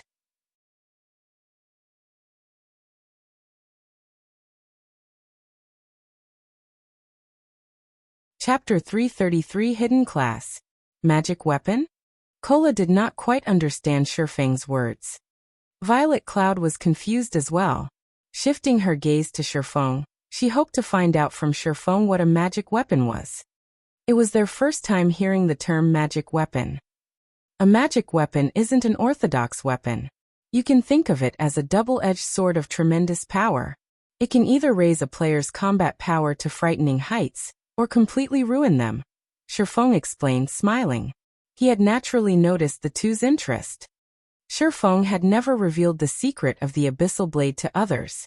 Aside from Blackie and Lonely Snow, nobody else in the guild knew about it. Matters regarding magic weapons were of utmost importance. Compared to Blackie's epic-ranked staff, magic weapons were much more precious. After all, they were weapons capable of rivaling legendary weapons. Had it been possible, Shifeng would have wished that the abyssal blade in his hands could become an epic weapon instead of a magic weapon. Although his combat power would have decreased significantly, he would not have to worry about the abyssal blade's backlash. Although Shifeng had never personally witnessed the result of a backlash, he had still heard rumors about it. In the past, many first-rate experts had been devoured by their own magic weapons. After suffering the backlash, these first-rate experts had no choice but to delete their accounts and start all over again. Such a heavy price frightened even Shifeng. Currently, he had no other choice but to continuously improve himself, in both combat techniques and combat power, in order to face the future backlash. So it turns out that magic weapons are so amazing. But guild leader, is there even a class that uses a key as a weapon? None of the 12 main classes in God's domain that I know of uses a key as a weapon, Kola asked. There is. However, it is a hidden class, Shifeng answered. Hidden class? So there really are hidden classes in God's domain? Then aren't hidden classes very amazing? Guild leader, is it possible for us to switch to a hidden class? Kola's trust in Shifeng had long since reached the level of blind faith. He did not have a shred of doubt about Shifeng's words. If Shifeng said hidden classes existed in God's domain, then to Kola, these definitely existed in God's domain. Even if there weren't any hidden classes, Kola would still believe that there were. Big brother Kola, what are you getting so anxious for? You should let guild leader finish speaking first. Violet Cloud was also very interested in regard to hidden classes. Seeing his two party members looking at him with such fervent eyes, Shifeng could not help but laugh, saying, "This hidden class is called Astromancer, and it can be considered a branch of the mage classes. Any mage or healer class can convert to an Astromancer. The minimum requirement is that you must first reach level 20. More importantly, you must also receive and complete the class change quest for the hidden class. Meanwhile, this key is very special. Not only is it a weapon, it is also a tool meant for triggering the class change quest for the hidden class. You just need to bring this key to White River City, and you'll automatically receive the hidden class change quest. Guild Leader, is an Astromancer strong? Can I still continue healing after I become an Astromancer? Violet Cloud was suddenly excited. As Zero Wing developed, the number of battles the guild would be involved in would increase. Although she loved being a cleric, the things she could do were clearly limited. After all, when all was said and done, a cleric was not a combat-oriented class. Violet Cloud dearly wanted to fight as well. She did not wish to always stand in the rear and receive the protection of others. Although it is called a hidden class, you're not exactly going to be changing to an entirely different class. It is more like having extra unique class skills. You will simply be gaining an additional skill set that does not belong to your original class. The downside to this is that you will take several times longer to level up, compared to normal classes. Moreover, it won't be an easy task to learn the system skills of a hidden class. Simply put, your life will become much harder after converting to a hidden class, Shifeng explained. In addition, Astromancer isn't a class suitable for the average player. The controls involved are very complicated, and the control difficulty is at least 2 to 3 times that of a normal mage class. If an ordinary player were to convert into an Astromancer, they might find themselves losing fights to opponents that they had managed to defeat in the past. On the other hand, if you successfully master the class, even if you meet someone who had become much more powerful than they were in the past, you can still beat them up until their mothers no longer recognize them. Overall, Astromancer could be considered a very extreme hidden class. Seeing Violet Cloud's passionate gaze, Shifeng asked, "Do you wish to convert to this hidden class?" I don't want to always stay at the back and heal. I want to be the same as Big Sis Fire Dance and Big Sis Aqua. I want to be able to fight enemies at the front lines as well." Violet Cloud nodded. She then looked at Shifeng and asked timidly, "Guild Leader, can you please let me have this hidden class?" Violet Cloud knew that she was being selfish. After all, she did not obtain this key by herself. Moreover, countless others in the guild would be willing to fight over a hidden class. There were also powerful mage experts such as Aqua Rose, Ice Queen Su Qianlu, Blackie and many others in the guild. If they were to change classes into an Astromancer, they could greatly increase the guild's strength. There was simply no place for a healer like her. However, she wished to contribute more to the guild. Cola's mouth widened in shock when he heard Violet Cloud speak. He had not expected the usually quiet and lovely Violet Cloud to make such a bold move. This, Shifeng wrinkled his sharp brows, entering a deep contemplation. Looking at Shifeng's grave expression, Violet Cloud could not help but start panicking. "Guild Leader, Violet's control and techniques are definitely first-rate. Even I am no match for her. Won't you consider giving her a chance?" Cola voiced his opinion. After thinking it over for a while, Shifeng seriously looked at Violet Cloud saying, "I'm not forbidding you to convert your class into an Astromancer. Only this key is slightly troublesome. If you use this key to convert your class into an Astromancer, your path will be fraught with an endless amount of trouble in the future. You might even ruin your account. All your efforts would go down the drain. At that time, while everyone is over level 100, you will have to start from scratch. Do you really have the courage and determination to do so?" In fact, Shifeng had no doubts in regard to Violet Cloud's control and techniques. If Shifeng did not possess 10 years' worth of experience playing God's Domain, Violet Cloud might have already surpassed him by now. Based on Violet Cloud's standards, she might immediately become one of Zero Wing's top combatants once she was an Astromancer. Shifeng would naturally feel happy over this matter.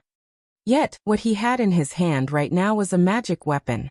If the weapon were a legendary weapon and not a magic weapon, he would willingly give it to Violet Cloud without hesitation as long as she wanted it. A magic weapon, on the other hand, had pros and cons that Shifeng was very clear about.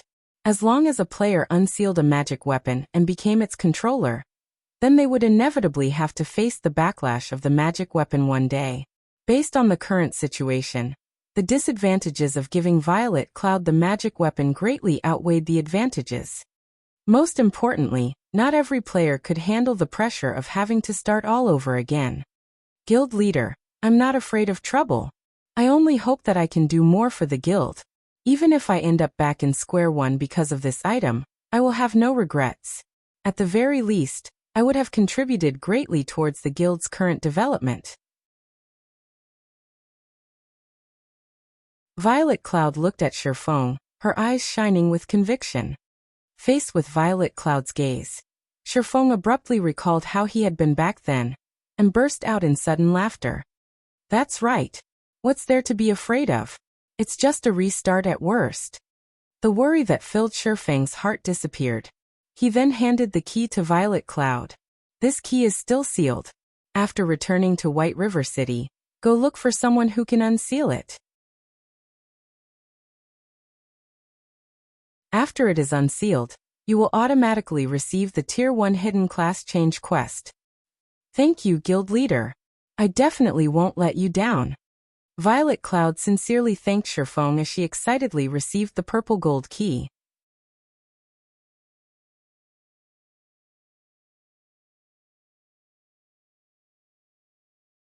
Chapter 334, Occupying the Ranking List. After Violet Cloud received the key, her heart could not help but pound in anticipation. She wished that she could quickly return to the city, undo the seal on this key, and become an important combat power for Zero Wing as soon as possible. Although the guilds in White River City currently appeared to be at peace on the surface, beneath that surface were surging undercurrents. Nobody knew what kind of plans these guilds were concocting. This was especially true for Dark Star and World Dominators. No matter how one looked at it, they were not guilds that would give up after suffering only 1 or 2 defeats. Yet, despite Zero Wing maintaining such a high profile, these 2 guilds had actually done nothing at all. How could their lack of a response not give rise to suspicions? Although Violet Cloud did not know what these 2 guilds were planning, she was sure of one thing. As long as Zero Wing became sufficiently strong, no matter what sort of tricks or means those 2 guilds used, all would be rendered useless. Star's reminiscence? Violet Cloud softly muttered after checking the information of the key in her hands. Star's reminiscence magic weapon. A key belonging to the ancient and great Star Sage Reigns. Inside this key remains a fragment of Star Sage Reigns' power. Currently, Reigns' power has been sealed by a mysterious power, and information about the key can only be unveiled after the seal has been undone. This seal requires a Tier 3 Great Mage to undo. After Shifeng had used Omniscient Eyes on this star's reminiscence, a portion of the information that had displayed as unknown became available. Star Sage Reigns was one of the many legendary characters of God's domain. Even among legendary characters, Star Sage Reigns was one of the more dazzling figures. The reason being, the Astromancer class had managed to become powerful and prosperous only due to the efforts of Star Sage Reigns. Unfortunately, along with the demise of Star Sage Reigns, the entire Astromancer class had slowly vanished through time. As of today, most people had already forgotten about the existence of Astromancers. Shifeng took a look at his surroundings, saying, "Now that the traps have been removed, we should return as well." With the magic array of the control room deactivated, what they needed to do next was to wipe out all the Bloodhand Association NPCs outside Creek Town, as well as all the NPCs inside the Bloodhand Association stronghold. After that was done, the Crusade quest would be officially completed. While Shifeng's group of 4 was leaving the Bloodhand Association stronghold, a major incident occurred at White River City. Originally, the members of Zero Wing had occupied only up to the 40th position on the White River City ranking list. However, after another 2 hours had passed, Zero Wing now occupied every rank up to the 20th position of the ranking list. Currently, Zero Wing was only 11 ranks away from obtaining full monopoly over the ranking list. At present, not a single guild in Starmoon Kingdom had managed to achieve the feat of completely monopolizing the ranking list of a single city. To be precise, nobody had even dared to think of achieving such a feat after all. There were plenty of experts in every city. There were bound to be a few leveling madmen. It was practically impossible for a single guild to surpass every other player in a city. Not to mention, White River City wasn't just a small city. On the contrary, it was the most important city in Starmoon Kingdom's eastern region. It was also the 5th largest city in Starmoon Kingdom. Needless to say, there were plenty of guilds and experts gathered here, making it very difficult to fully monopolize the city's ranking list. Yet now, Zero Wing was actually about to accomplish such a feat. How could the players of White River City not grow excited about it? However, the players most excited over this situation were still the members of Zero Wing. At this moment, many members of Zero Wing started cheering loudly on the streets as they tracked the ranking list, showing their fervent support for Aqua Rose and the others. Of course, while some were rejoicing over Zero Wing's inevitable monopoly over the ranking list, others grew anxious at this situation. When Lone Tyrant saw that Zero Wing members were quickly catching up to him, he started using every means available to him to level up. Lone Tyrant sent for another 600 players from Dark Star to assist him in leveling up. He then split these 600 players into 30 teams of 20 players. These teams were then tasked with gathering and killing monsters around Lone Tyrant. As long as a team was about to kill the monsters they had herded, they would immediately invite Lone Tyrant into their teams before killing said monsters. That way Lone Tyrant could still receive a portion of the EXP, without needing to personally land the killing blow. After the monsters were killed, Lone Tyrant would then leave the team and go on to join other teams. Including the several hundred players that were originally helping him, Lone Tyrant now had over 30 teams of players assisting him in leveling up. Lone Tyrant continued to leave and join teams this way, accumulating large amounts of EXP for himself. Naturally, the effect on his leveling speed was self-evident. However, such an extravagant way of leveling was only possible because Lone Tyrant was the guild leader of Dark Star. Other people could only look on in envy. Not even tycoons dared to level up in such a way. In truth, Lone Tyrant himself was reluctant to waste so much manpower. However, he simply had no other choice. Despite sending out a horde of people to search for Zero Wing's whereabouts, no one returned with positive results. Lone Tyrant could not stop Zero Wing's progress even if he wanted to. No matter how hard Lone Tyrant racked his brain, he simply could not figure out how the members of Zero Wing were leveling up so quickly. Even when he was using such an extravagant way of leveling, his leveling speed was still far inferior to theirs. It would be fine if this situation was only limited to 1 or 2 individuals in Zero Wing. However, such a large group of players was actually leveling up so quickly. Just what kind of method were they using to accomplish such a feat? If Zero Wing were to really kick him out of the ranking list, then he, as the guild leader of Dark Star, and also someone who was famed for his high level, would really become the laughingstock of White River City. Hence, Lone Tyrant had no choice but to carry out such an unwise move. However, with the passage of time, Lone Tyrant grew increasingly frightened. Everyone in White River City was greatly surprised as well. The reason being, not only did Zero Wing's leveling speed not slow down, it somehow was even accelerating. The rankings changed practically every few minutes. The positions Zero Wing occupied rapidly went from the 20th to the 15th, before increasing to 12th, and finally stopping at 10th. Now Lone Tyrant was the only player on the ranking list who was not part of Zero Wing. Lone Tyrant became even more frantic at this sight. Lure more monsters. The more the better. Everyone else, give me all the magic scrolls you have. Lone Tyrant's eyes were glowing red at this moment. He looked just like a gambler who had lost all his bets, and was planning to stake everything on one final throw. Black Flame, you're 100 years too early if you think you can kick me out of the ranking list. Shortly after, Lone Tyrant started hysterically using all sorts of AoE attack magic scrolls, killing the hundreds of monsters his subordinates had lured over. Each and every one of these AoE attack magic scrolls were very precious, and they were normally treated as the guild's strategic material. At this moment, however, Lone Tyrant treated these magic scrolls as if they were toys, using them with wild abandon. Lone Tyrant's experience bar also soared within a short period of time. However, compared to the rise in experience, Lone Tyrant's behavior was simply throwing good money after bad. Everyone from Dark Star felt their hearts ache at this sight.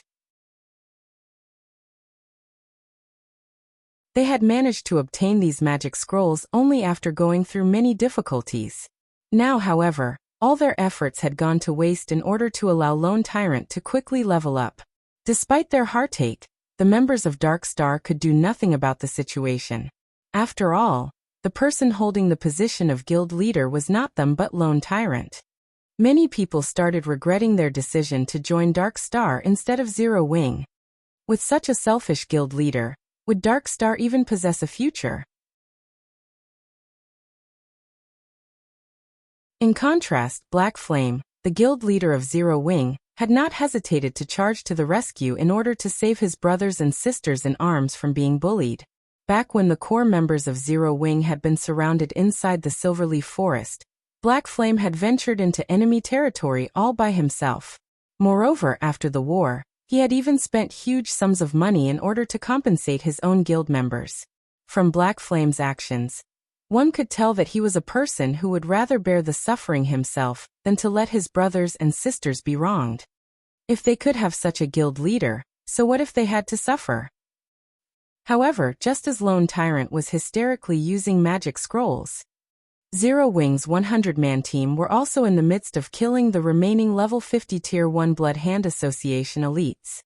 In order to deal with these level 50 NPCs, Blackie used Stars of Light, while Shifeng used Firestorm. Shifeng's normal guards also used all their AoE skills. The scene of the battle was like Armageddon. Even the level 50 Tier 1 NPCs could not endure this relentless bombardment. Soon after, these Blood Hand Association elites started dying one after another. Simultaneously, the experience bars of everyone from Zero Wing soared like a rocket. The reason for such rapid leveling was simple. First of all, Tier 1 NPCs gave much more EXP than ordinary NPCs when killed. Second, most of the members of Zero Wing were only level 20, while the rest were only a few levels higher, so the bonus EXP they could obtain from killing a level 50 NPC was munificent. When both of these factors were combined, the levels of Zero Wing's 100-man team naturally increased by leaps and bounds. After several tens of Blood Hand Association elites died, everyone from Zero Wing had risen to level 21 or above, instantly monopolizing all 100 spots on the White River City ranking list. At this moment, every player in White River City fell silent. Zero Wing had done it. Zero Wing had actually fully occupied the top 100 spots of the White River City ranking list. The sight stunned Lone Tyrant. He even forgot to use the magic scroll in his hands. At the same time, a series of system notifications sounded throughout the entire Starmoon Kingdom.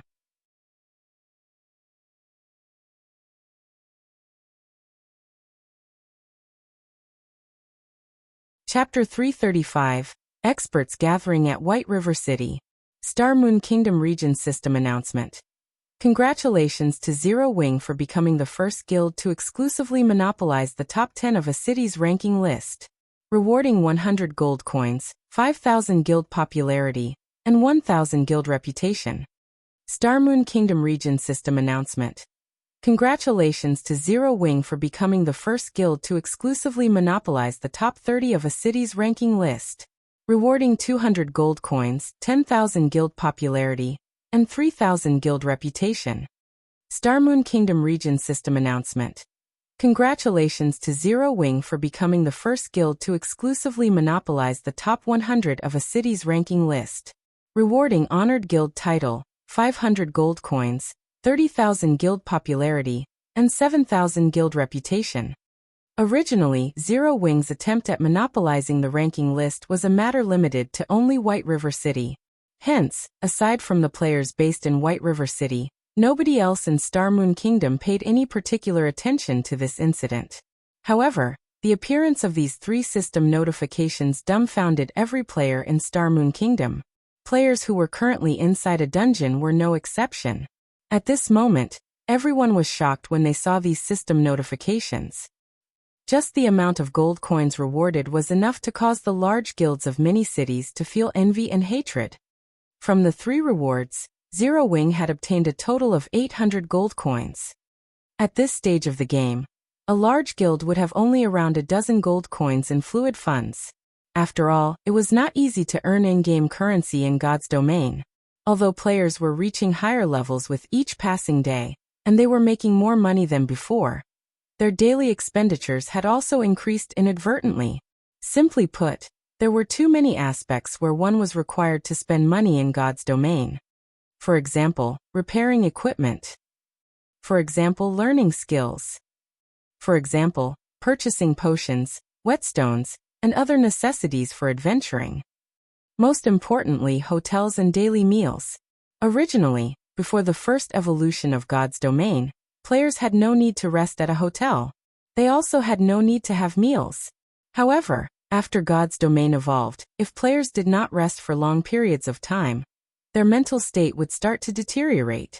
If players did not consume food for long periods of time, although no changes would occur to their character's attributes, their body's physical state would be affected. This, in turn, would reduce a player's efficiency when grinding monsters and leveling. Because of these aspects, players rarely had a lot of money sitting in their pockets.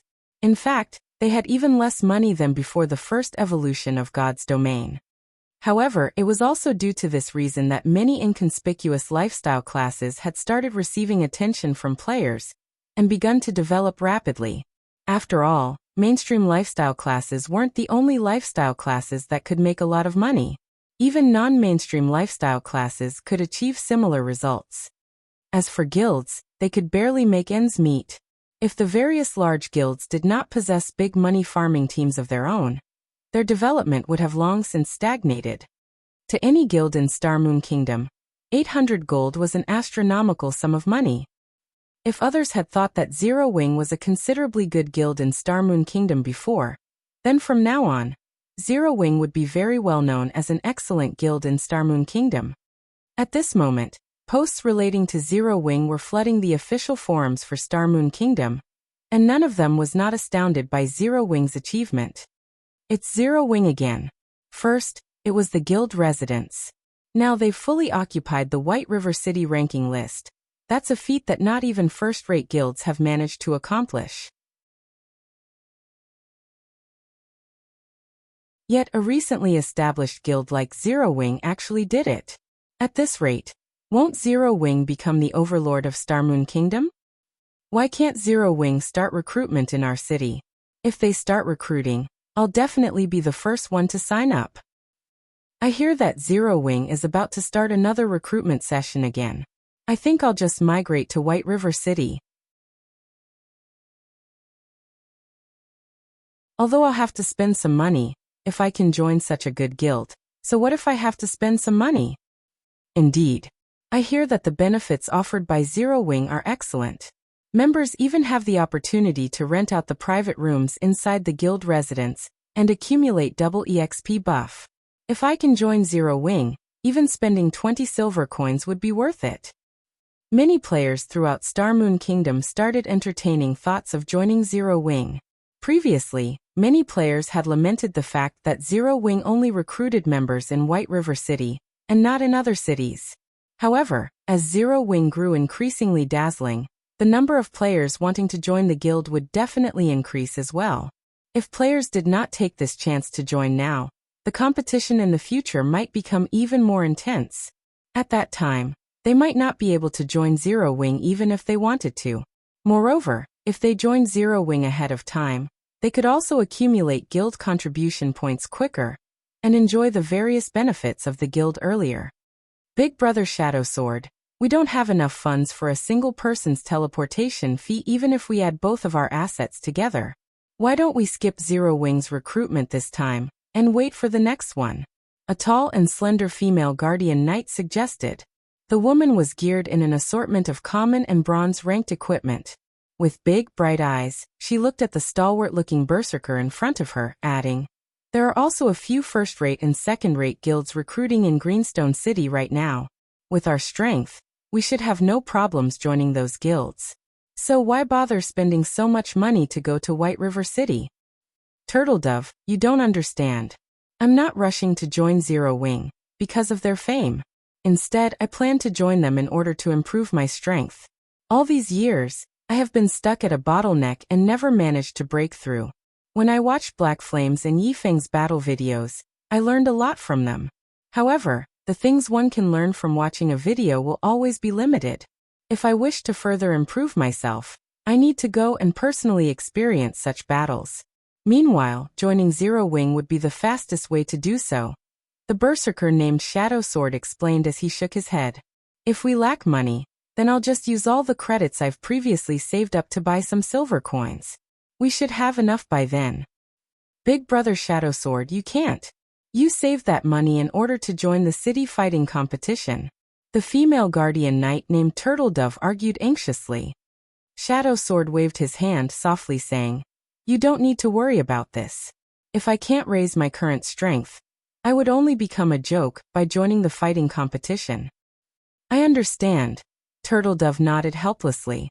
At the same time, many players throughout Starmoon Kingdom started planning a trip to White River City. Every one of these players had reached a certain standard. After all, the teleportation fees required to go to White River City were not cheap. Being able to gather so much money was also proof of one's own abilities. While everyone in Starmoon Kingdom were discussing Zero Wing, Creektown Blood Hand Association's stronghold. Under Shifeng's lead, Zero Wing's 100-man team, and the 48 level 50 tier 1 guards had cleared out all the Blood Hand Association knights inside the stronghold, and arrived before the doors leading to the hidden warehouse. The doors to the Blood Hand Association's hidden warehouse were made of extremely tough steel. The pair of thick doors was not something that could be pushed apart by only a handful of players. The result would be the same even if Shifeng, someone who possessed staggering amounts of strength, was included. Let's open it together. Following Shifeng's command, everyone started pushing against this pair of large doors. After combining the strength of all the players and level 50 tier 1 guards, the team only barely managed to push apart the large doors. Moreover, the speed at which the doors were opened was extremely slow. After spending over a dozen minutes pushing, the team finally succeeded in pushing these large doors apart completely. Simultaneously, the space inside the hidden warehouse also appeared before everyone. The space inside the hidden warehouse was extremely large and commodious, just like a gymnasium. Tens of metal pillars lined the walls of the building. At this moment, however, nobody paid attention to the appearance of the hidden warehouse. Instead, all eyes were focused at the center of the open space. That area had a small mountain of treasures piled up there. With a single glance, one could immediately discover many treasure chests sitting in the mountain of gold. Just the treasure chests that could be seen on the surface already numbered in the tens. Moreover, a majority of these treasure chests were of mysterious iron rank. There were even some secret silver treasure chests. Guild leader, we're rich. Blackie drooled as he looked at all those treasure chests, as well as the gold coins and various other items scattered around the hidden warehouse. Is this the reward for completing the Crusade quest? Although Aqua Rose was a wealthy princess herself, she was still shocked at the sight of the mountain of treasures before her. Only now did she truly understand why Shifeng had said the Crusade quest's deposit of 30 gold coins was a very cheap price to pay. Compared to the mountain of gold before her, 30 gold coins was not worth mentioning at all. At this moment, Snow Goose's eyes were practically shining. She could not help but wish she could immediately charge up and dive into this mountain of gold. However, Snow Goose did not rush forward. As the location the Blood Hand Association used to store its treasures, this hidden warehouse would naturally have guards.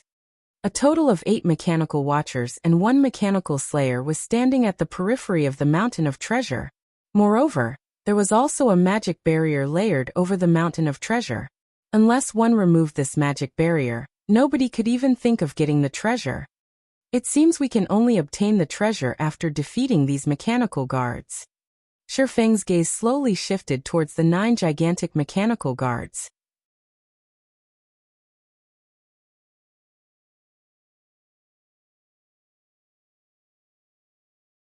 Chapter 336 Mutant. The hidden warehouse was the most important location of the Bloodhand Association. After all, the warehouse stored all of the treasures the Bloodhand Association had collected over the many years. Naturally, the security of this hidden warehouse would also be the most intense. The NPCs outside of this hidden warehouse would, at most, comprise 40% of the Bloodhand Association's combat power. Meanwhile, the remaining 60% would be the 9 giant mechanical guards guarding inside the hidden warehouse. The combat power of these 9 mechanical guards alone surpassed that of thousands of NPCs. One could just imagine how powerful these robots were. Mechanical Watcher, Lord Rank. Level 30. HP 1, 500, 000/1, 500, 000. Mechanical Slayer, High Lord Rank. Level 50. HP 9, 000, 000/9, 000, 000.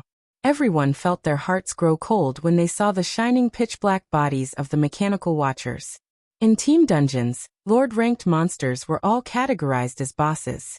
As field bosses, although these mechanical watchers had less HP than team dungeon bosses of the same level, their attack power and defense was far superior. Field bosses were much stronger than dungeon bosses of the same level, and a dozen players were no match for them. As for the High Lord ranked Mechanical Slayer, a boss of such rank would only appear in 20-man Hell mode team dungeons or 50-man hard mode team dungeons.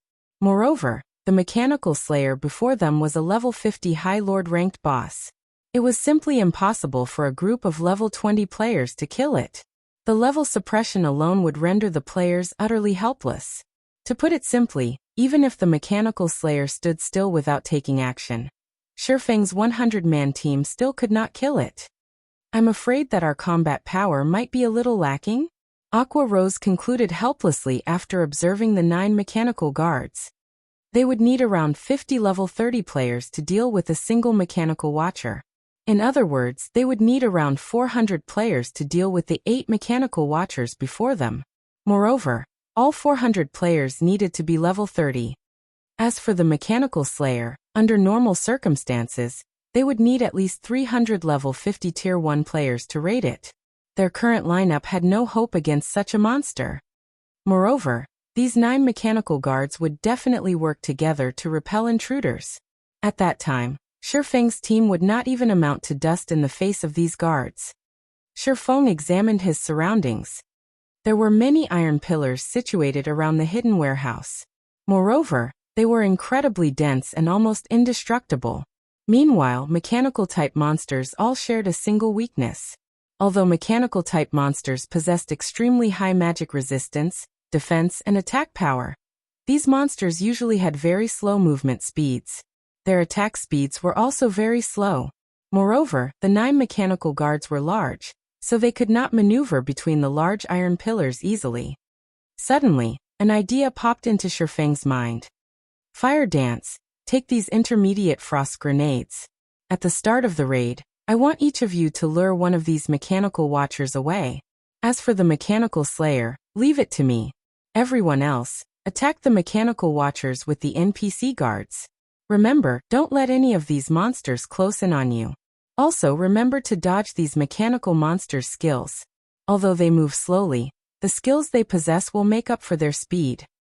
As he instructed his team, Shifeng took out a bunch of intermediate frost grenades and passed them to Fire Dance and 7 other Zero Wing members with the highest movement speeds.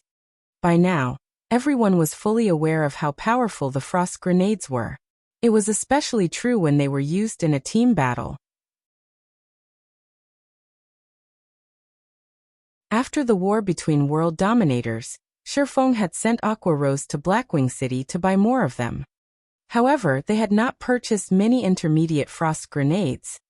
Intermediate frost grenades could deal 800 frost damage to targets that were level 70 or below, freezing them for 5 seconds and reducing their movement speeds by 60% for 12 seconds.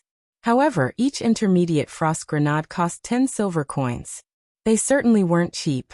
Aqua Rose had only purchased 200 intermediate frost grenades. Even so, the total had reached 20 gold coins. The price concerned and distressed her. However, she knew just how powerful these items were. So, even if they were more expensive, they still needed to buy some as a reserve. At this moment, Shifeng couldn't care less about the expense of the intermediate frost grenades. After all, relying on the movement speed reduction and control skills of the NPC guards would not be enough to pin down these mechanical monsters. Following which, Shifeng assigned everyone on the team their tasks. Their main goal was to circumnavigate around the iron pillars and take the chance to kill these slow mechanical monsters, though the main damage dealers would be Shifeng's guards. Begin! The moment Shifeng commanded, everyone took action. To start things off, Fire Dance and the others lured the 8 mechanical watchers away. Shifeng then charged towards the mechanical slayer. When he was only 40 yards away, he threw the blazing meteor at the High Lord ranked monster. A streak of flame instantly struck the mechanical slayer's forehead. Dang. -2. Shifeng smiled bitterly when he saw the damage that appeared above the mechanical slayer's head. What was a futile action? This was. Faced with the mechanical slayer's 9 million HP, -2 points of damage wasn't even a mosquito bite.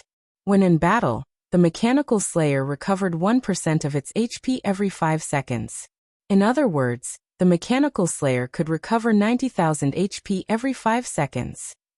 However, Shifeng had already achieved his goal. The mechanical slayer's gloomy eyes suddenly illuminated and flashed red. Immediately, it retrieved the serrated greatsword from its back and slowly advanced towards Shifeng.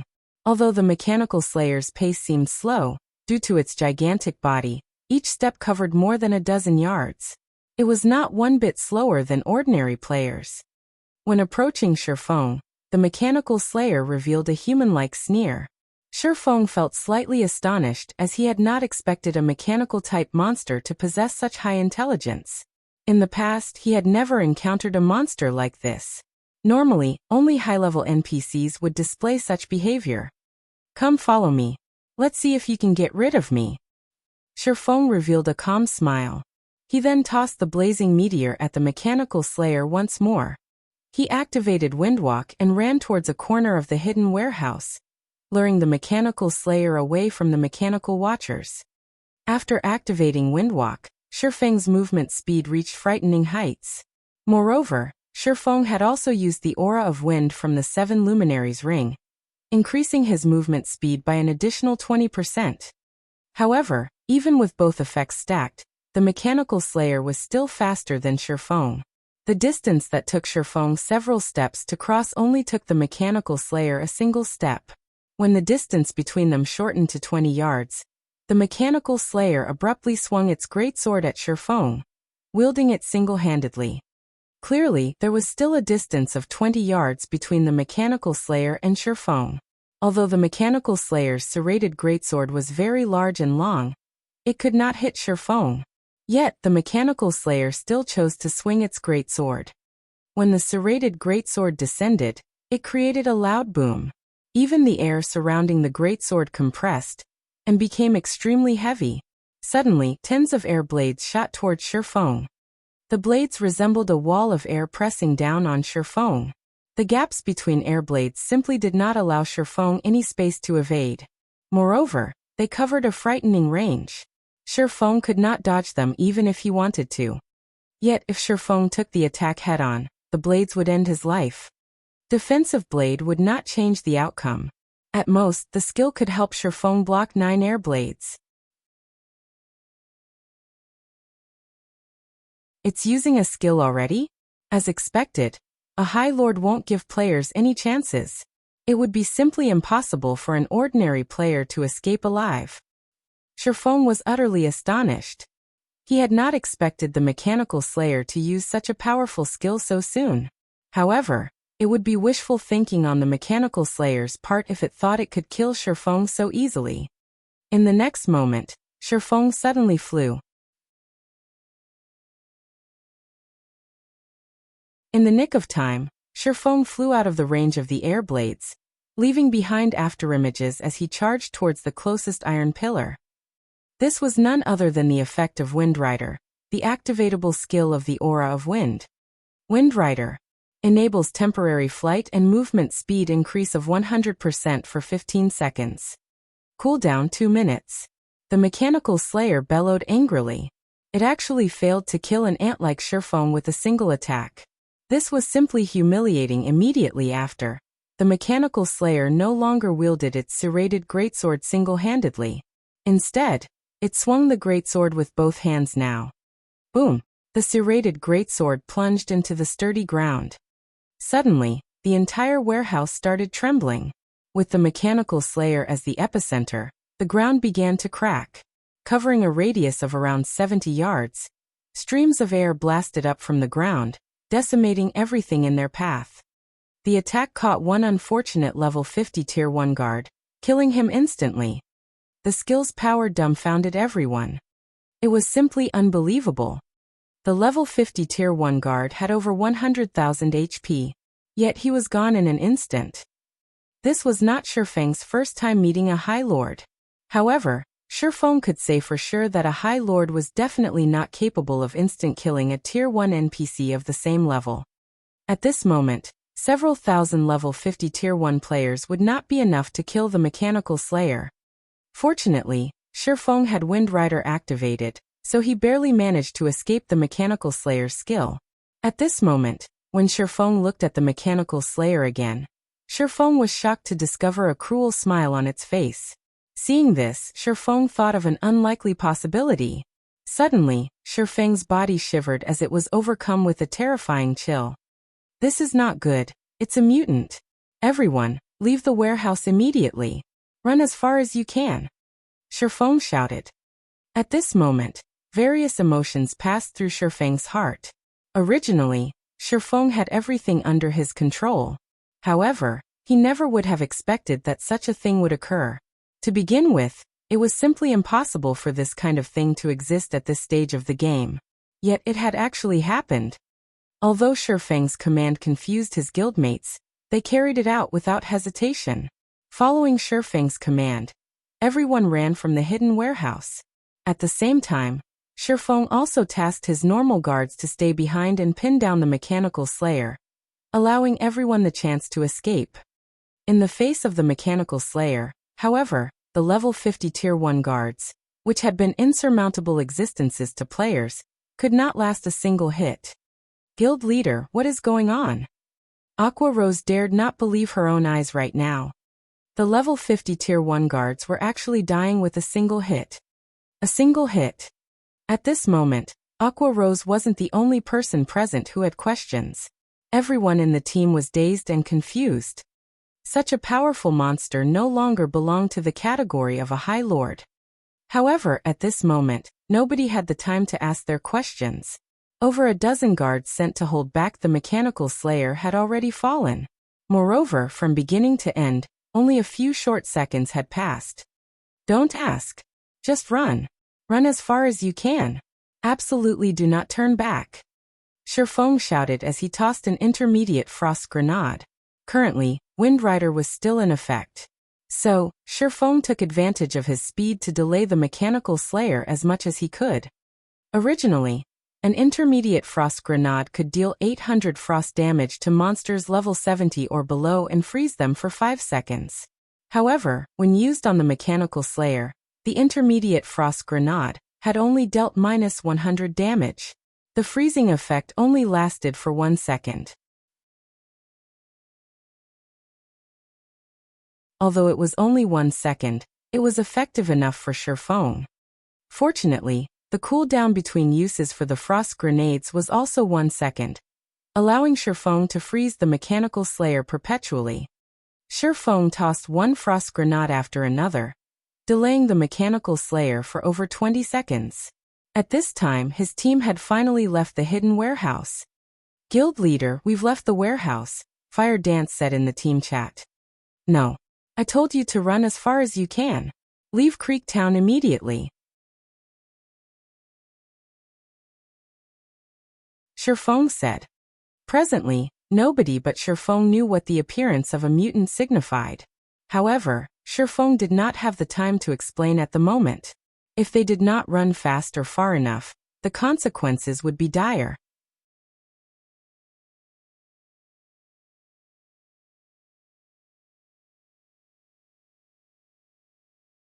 Chapter 337. Unfathomably Deep.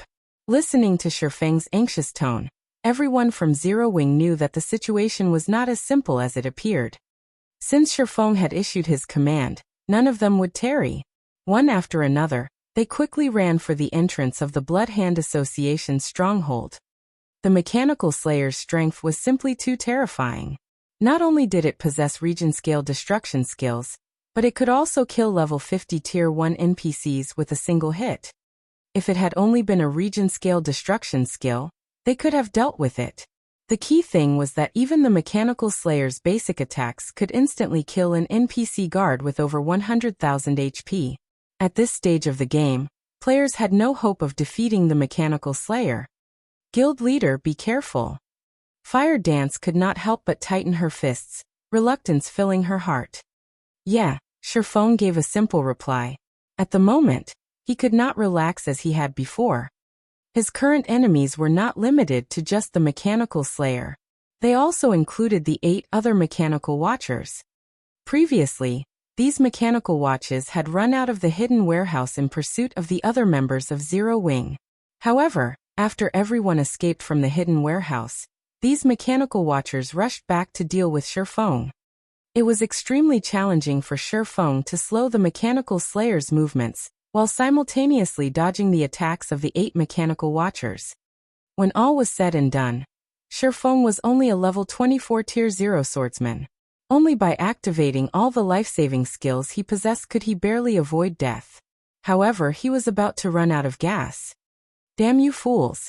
I'm clearly helping you right now, yet you idiots are trying to kill me. Since you all wish for death so badly, I'll grant you your wish. Shifeng looked at the 8 Mechanical Watchers that only focused their attacks on him in anger.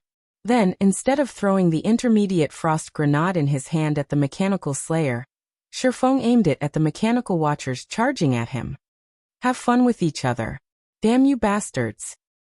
After freezing the 8 Mechanical Watchers, Shifeng retrieved a speed scroll from his bag and used it. His movement speed soared once more. He then charged directly towards the hidden warehouse's entrance. You will all die. The Mechanical Slayer let out a mechanical roar after escaping its icy imprisonment. The entire warehouse trembled at its mighty roar. Instantly, the Mechanical Slayer strode forward and charged at the escaping swordsman. While moving forward, however, the Mechanical Slayer found itself blocked by the 8 frozen Mechanical Watchers. Without a shred of hesitation, the Slayer swung its great sword at one of its supposed allies. The strike sent one of the heavy, over 6 feet tall Watchers flying. Making 8 quick successive swings, the Mechanical Slayer sent all 8 Mechanical Watchers into the warehouse's walls. Such horrifying damage. It is as expected of a mutant. At this moment, Shifeng finally managed to glimpse of the Mechanical Slayer's real damage. A basic swing from its greatsword devoured more than 300,000 HP from each of the Mechanical Watchers. In other words, the Mechanical Slayer could easily kill a level 30 Lord-ranked Mechanical Watcher with only 5 basic attacks. With such strength, the Mechanical Slayer could effortlessly massacre a starter town. It seems that fleeing to a town is out of the question. Shifeng frowned as he gauged the Mechanical Slayer's combat power. Mutants were a special existence in God's domain. They were not bound by the logic of the game. Normally, mutants were born from mutated monsters. However, a mutant's spawn rate was as low as that of obtaining a lucky stone in God's domain. The system's laws had no effect on these mutants, and they were completely independent creatures. They could wander about to any region, and they would attack and destroy any living being they come across. In Shifeng's previous life, every time a mutant appeared in God's domain, a disaster would follow. Mutants were like the various natural disasters in the real world, and they were not something that a single player could deal with. Mutants possessed an intellect several times higher than normal monsters, and they were practically on the same level as a high-level NPC. In addition, when a monster mutated, their combat power would increase by several folds. Shifeng had met with a mutant in the past. The mutant had originally been a level 80 common monster. However, after it mutated, It had instant killed the level 75 Tier 2 player, who had been its opponent at the time. If a level 75 Tier 2 player possessed incredible techniques, soloing a level 80 Lord-ranked monster was only a matter of time. Naturally, if such a player wished to escape, they would have no problems doing so. Yet, faced with a level 80 common monster, the level 75 Tier 2 player had no chance to flee. Of course, one of the reasons for that player's demise was negligence. However, the fact that a level 80 common monster was capable of instant killing a level 75 Tier 2 player clearly displayed how much more powerful it became after becoming a mutant. Following which, that mutated common monster had become the nightmare of players. By the time everyone was aware of the mutant's existence, over 10,000 players had died at its hands. More importantly, the mutant monster grew stronger the more it killed. This incident had attracted the attention of many large guilds. Based on everyone's knowledge, the more powerful a monster was, the better was the quality of the items it dropped. This was an iron law of God's domain, and even mutants should have been no exception to this law.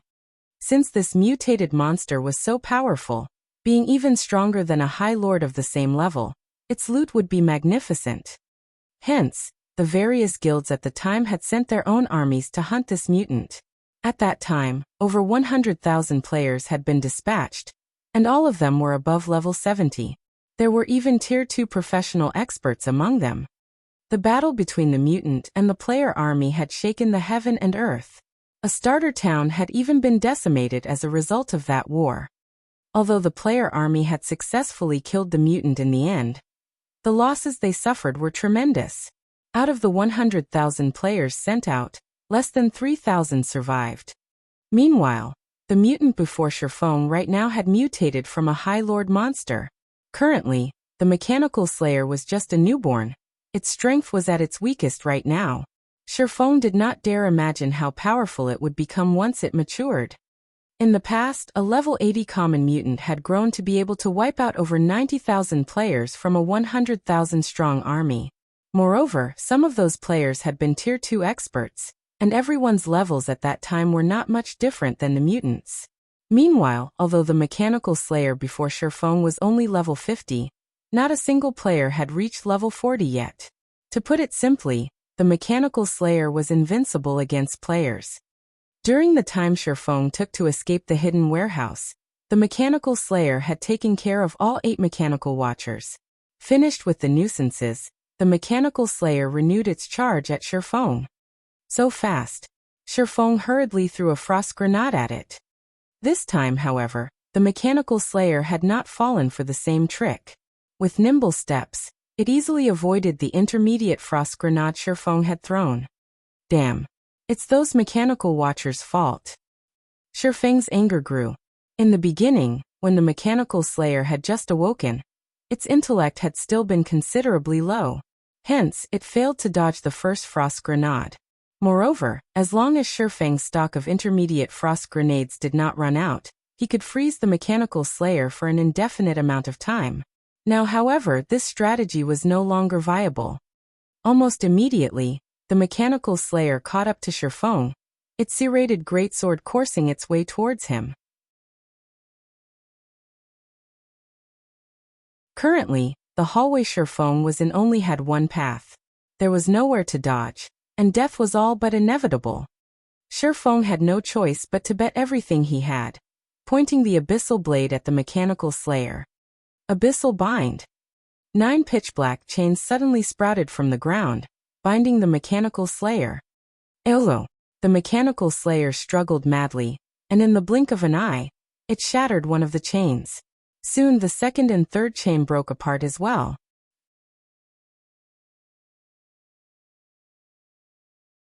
At this moment, the chains of abyssal bind that had never failed Sherfong until now seemed as fragile as strips of paper.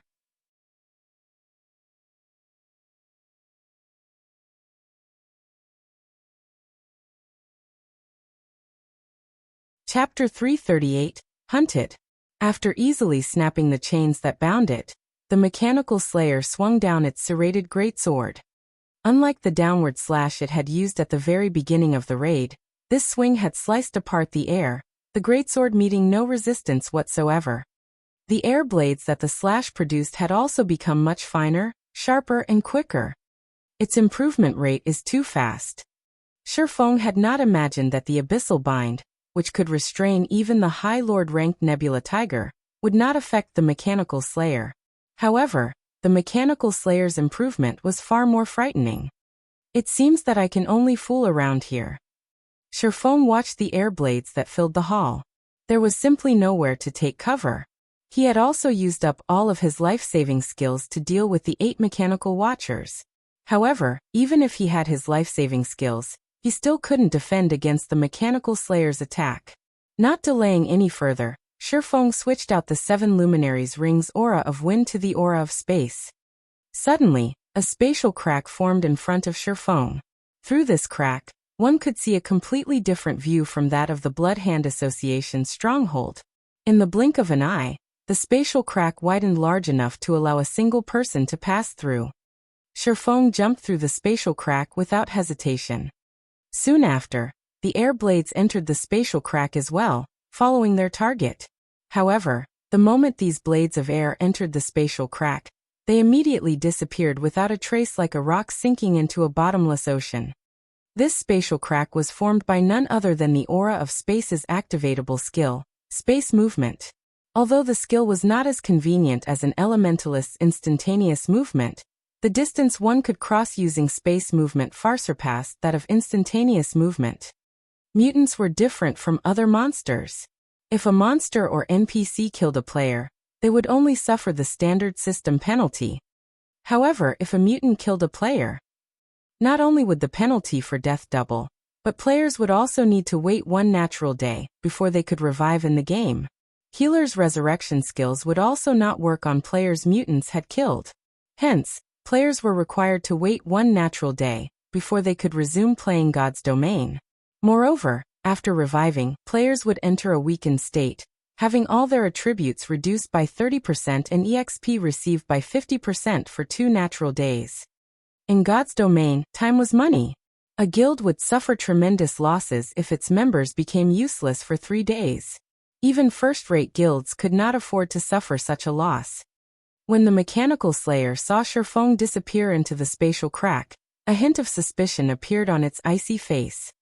The Mechanical Slayer had only recently gained its own consciousness, and there were simply too many things in this world that it did not know. Shifeng was but an ant in its eyes, something that it could easily crush. However, not only had this ant damaged it, freezing it for a long time, but this ant also managed to escape right before its eyes. Moreover, the method this ant used to escape was something it had never encountered before. Damned ant, do you think you can escape me? The Mechanical Slayer laughed coldly, almost human-like. No matter how far you run, you won't escape my grasp. Following which, the Mechanical Slayer swung its greatsword upwards, piercing a large hole through the ceiling, and creating a path out of the Blood Hand Association's stronghold. Focusing its strength in its legs, the Mechanical Slayer jumped out of the stronghold. So this is how flying works. The Mechanical Slayer chuckled as it hovered in mid-air. If Shifeng could hear the Mechanical Slayer's words or witness the flying ability it displayed, cold sweat would drench his back.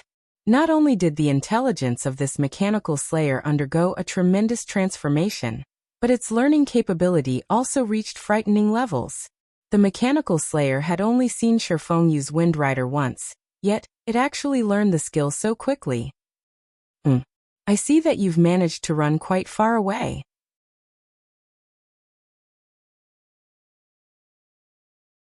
Hovering above the Blood Hand Association's stronghold, the Mechanical Slayer's lips curled up with a trace of playfulness as it looked towards the northwest. Immediately, it flew in that direction, hunting its prey. At this moment, Aqua Rose, Fire Dance, and everyone else from Zero Wing had just left the Blood Hand Association's stronghold, confusion still occupying their minds. Before anyone could react, the roof of the Blood Hand Association's stronghold suddenly collapsed, creating a hole that led towards the stronghold's underground space. In the next moment, the Mechanical Slayer appeared from the hole and hovered above the stronghold. Soon after, the mechanical slayer transformed into a streak of light and departed from Creek Town. After a period of silence, Snow Goose rubbed her eyes, asking uncertainly, "Big Sis Aqua, my eyes aren't playing tricks on me, right? That thing that flew away just now was the mechanical slayer, right?" Yes." Aqua Rose nodded her head blankly. The mechanical slayer looked like a flying fortress as it soared through the sky. Not only had it possessed frightening, destructive force, but it also possessed speed that completely surpassed players. Faced with an enemy like this, any player would be left speechless, let alone those who had personally witnessed the power of this creature.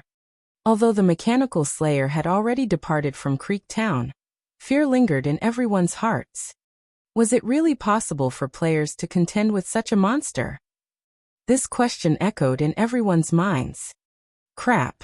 Since the mechanical slayer has left, doesn't that mean that guild leader died inside the hidden warehouse? Fire Dance suddenly realized, her expression undergoing an abrupt change. Filled with worry, Fire Dance immediately activated wind steps and rushed back into the stronghold, charging towards the collapsed warehouse. In God's domain, there were only two possibilities for a monster to leave battle. The first was when players had run beyond the monster's range predetermined by the system. The other scenario was when the monster successfully killed its target. Now that the mechanical slayer had departed from Creek Town, it was obvious that the second scenario had occurred. "I'll go with you." Violet Cloud also reacted quickly and chased after Fire Dance. Following which, everyone finally understood the situation. Shame overcame them as they followed the two girls. They were the elite members of Zero Wing. Yet, they had allowed their guild leader to sacrifice himself to protect them. What kind of elite members were they? However, as everyone arrived before the hidden warehouse, they were all dumbfounded by what they saw. Unbelievably, the corpses of the 8 mechanical watchers were embedded into the steel walls of the hidden warehouse. In addition, items littered the floor around the dead watchers. However, to everyone's surprise, Shifeng's body was nowhere to be found. Just what was going on here? They were left with even more questions now. Fire Dance immediately checked the team member list, discovering that Shifeng's name was still illuminated. The fact that Shifeng's name had not turned gray showed that Shifeng was still alive. Just what is happening? Fire Dance sighed in relief. Though she was visibly more at ease now, the questions plaguing her had only increased. Just as everyone was at a loss, Shifeng suddenly spoke through the team chat, asking, "What's the situation in Creek Town? Is the mechanical slayer still there? Guild leader, where did you run off to? We thought that the slayer had done away with you." Snow Goose giggled.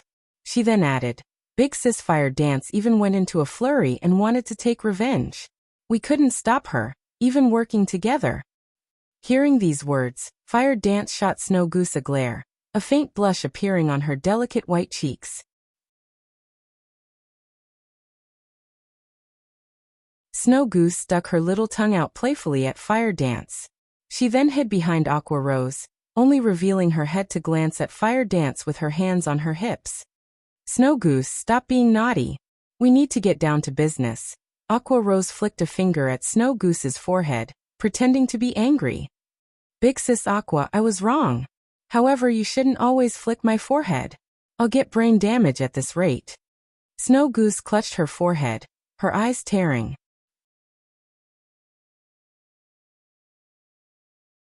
Completely ignoring Snow Goose's spoiled act, Aqua Rose spoke through the team chat.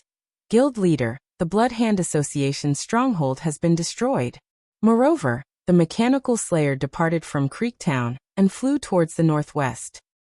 As I expected, it's still chasing after me." Shifeng pondered. He then smiled, saying, "I guess it's good that it is coming after me. Since the mechanical slayer is no longer in Creek Town, I'll leave collecting the treasures inside the warehouse to you. Do not let others take advantage of us."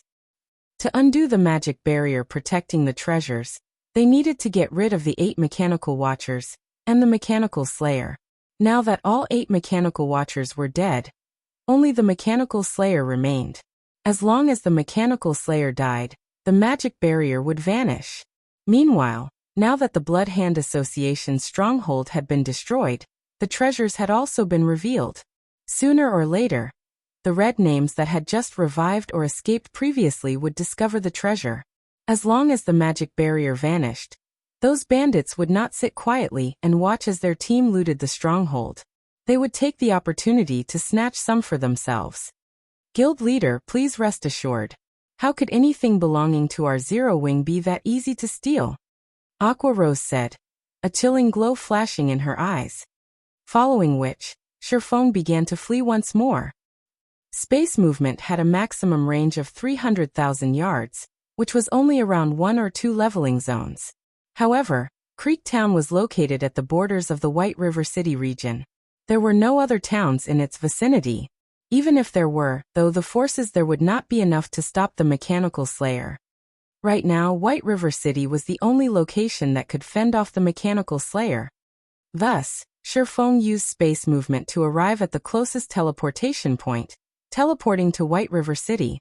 After arriving at White River City, before Sherfone even stepped out of the teleportation magic array, he discovered a commotion going on at the entrance of the teleportation hall. At this moment, there were many guild players surrounding the entrance of the teleportation hall, and every one of them acted overbearingly.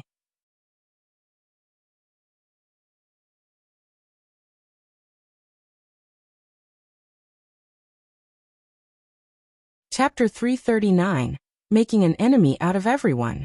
What's going on in White River City? Sherfone thought as he looked at the overbearing crowd blockading the entrance of the teleportation hall. Do they recognize me somehow? However, Sherfone quickly rejected this idea, realizing that he should not be this crowd's target. In order to avoid attracting attention, Sherfone donned the black cloak before he teleported to White River City, hiding both his appearance and ID. Moreover, he had not told anyone of his whereabouts, so why would anyone expect him? Furthermore, this was the teleportation hall of White River City. What reason was there to blockading this place? The White River City guards were not just for show. Hence, Sherfone was sure that these guilds occupied the teleportation hall for some other purpose. Interesting. I wonder what sort of evil plan these guilds have this time? Sherfone revealed a faint smile as he walked towards the entrance of the teleportation hall. Currently, Zero Wing was like the sun at noon. Naturally, many guilds would feel insecure about losing their position, so it was normal for them to take action. At this moment, the entrance of the teleportation hall was filled with noise. Several guilds had gathered, many of which were third-rate guilds. Even the members of Dark Star and World Dominators, 2 of the top 6 guilds of White River City, were present. What are you guilds trying to do here? Didn't we tell you already that we're not interested in joining you? A female guardian knight growled in annoyance. The woman was an extraordinary beauty with bright eyes. Lady, don't say that. Interest is something that can be nurtured. Your disinterest is simply because you don't fully understand us right now. I believe that as long as we spend some time together, your enthusiasm in joining us will grow. A level 18 male assassin insisted, laughing. The assassin was fully geared with mysterious iron equipment. After the male assassin spoke, the tens of players behind him tightened their blockade of the entrance with no intentions of letting anyone get past them. Are all guilds in White River City like you guys? The female guardian knight said as she wrinkled her brows. Don't misunderstand us. We aren't forcing you to join any of the guilds present. If you aren't interested in joining any of us, you only need to pay a 5 silver coin service fee. After all, you can't expect us to make a trip here for nothing. The male assassin chuckled coldly. You all are going too far. In a fit of rage, the female guardian knight unsheathed her saber and shield. Although her equipment was a mix of common and bronze rank, her level of 17 was not to be underestimated. Currently, the majority of players were only level 13, and few among the average players had reached level 14. Those who managed to reach level 15 were all veteran players. As for those who were level 16 or above, such players were usually the elite members of guilds. The fact that an independent player like the female guardian knight had managed to reach level 17 showed that she possessed definite abilities. What? You want to challenge me? Come at me then. I'll even stand here and let you hit me. Hit me if you can. The male assassin laughed arrogantly. He even took the initiative to move closer towards the female guardian knight's saber. "You shameless bastard." Although the female guardian knight was furious, she did not take action. They were in White River City. If she attacked first, the guards would capture or kill her. Yet, with so many people blocking the entrance, there was simply no way to leave the building. However, she was also unwilling to pay these bastards. To teleport to White River City, they had spent a lot of money. Now these guilds wanted to charge them a passage fee of 5 silver coins per person. That was practically everything an average player would have. "Turtledove, don't let them get to you," a tall and sturdy male berserker said, pulling back the female guardian knight. "Big brother Shadowsword, they are simply too much. I need to teach them a lesson. At worst, the guards will just lock me up," the female guardian knight named Turtledove persisted, the expression on her face showing that she was not afraid of death.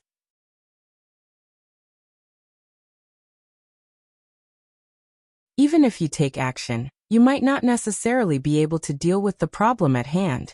We've just arrived at White River City, and we don't have any reputation here.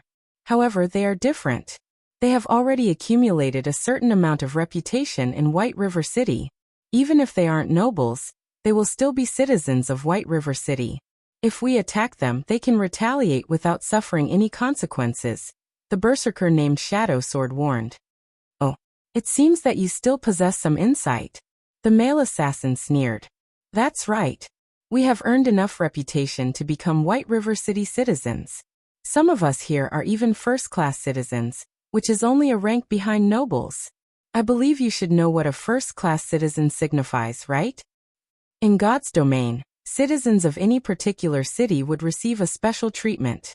When a confrontation occurred between players inside a city, as long as no damage occurred, the guards of the city would not pay any attention. Meanwhile, when attacking a first-class citizen inside a city, if one were not a citizen of that particular city, then the punishment they received would double. If Turtledove dared to attack a first-class citizen of White River City, a very severe punishment would await her. Even if said first-class citizen killed her, she would still be arrested and jailed once she respawned. She would also have to pay a fine. If she did not possess sufficient funds to pay the fine, she would have to pawn the items she had on her to make up for it. At this moment, Turtledove came to a realization. She was inwardly relieved that she had not acted rashly just now. Otherwise, she would have truly played into those bastards' hands. "Did you think that you could leave just because you didn't make a move?" The male assassin laughed, glaring at Turtledove contemptuously. "If first-class citizens strike, I wonder how you will respond." "You shameless bastards." Turtledove understood what these guild players were trying to do. Suddenly, she said in a frosty tone, "We have come to White River City to join Zero Wing. Are you guys not afraid that Zero Wing will retaliate because of this despicable display?" "Haha. Zero Wing. So what? This daddy here is a member of Dark Star. Even if Zero Wing has great potential, it is still not a match for Dark Star right now. Those bastards from Zero Wing don't even dare to fight us out in the open," the male assassin said in disdain. "Moreover, haven't you noticed that there are other guilds present here as well? You guys are really foolish. You actually fell for the crap that some newly established guild like Zero Wing spews. Did you guys really think that White River City belongs entirely to Zero Wing? Just Dark Star alone is enough to send Zero Wing trembling in fear. Right now, there are 7 third-rate guilds and more than 10 unrated guilds with over 3,000 members present. Even if Zero Wing grew a spine, do you think they would dare to provoke all of us?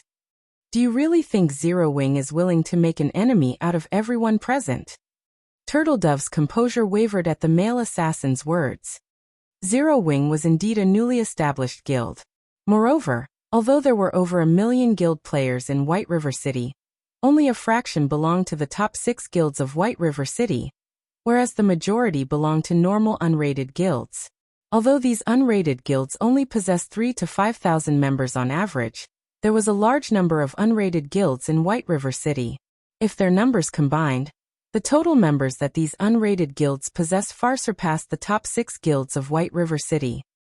If these unrated guilds allied with each other, not even the top 6 guilds of White River City would be a match for them. With so many guilds working together, how could Zero Wing possibly oppose them?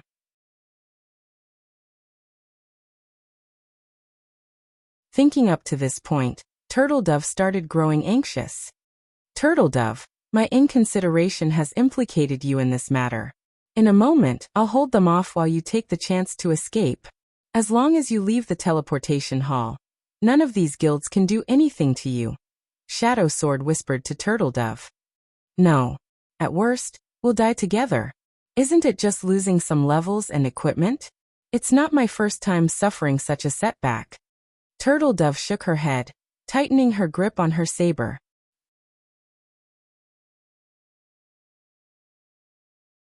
I applaud you for your bravery. Unfortunately, you guys came at the wrong time. Brothers, go. Show these folks our passion. The male assassin's lips curled up into a mocking sneer. He then motioned with his hand. Immediately, 3 players possessing the status of first-class citizens moved. However, before the 3 first-class citizen players arrived in front of Shadow Sword and Turtledove, a black figure suddenly appeared, blocking them. This person hidden under a black cloak was none other than Shifeng. Making an enemy of everyone. Such a bold claim. Is Darkstar not afraid of biting its own tongue? Do you really think Darkstar is the overlord of White River City?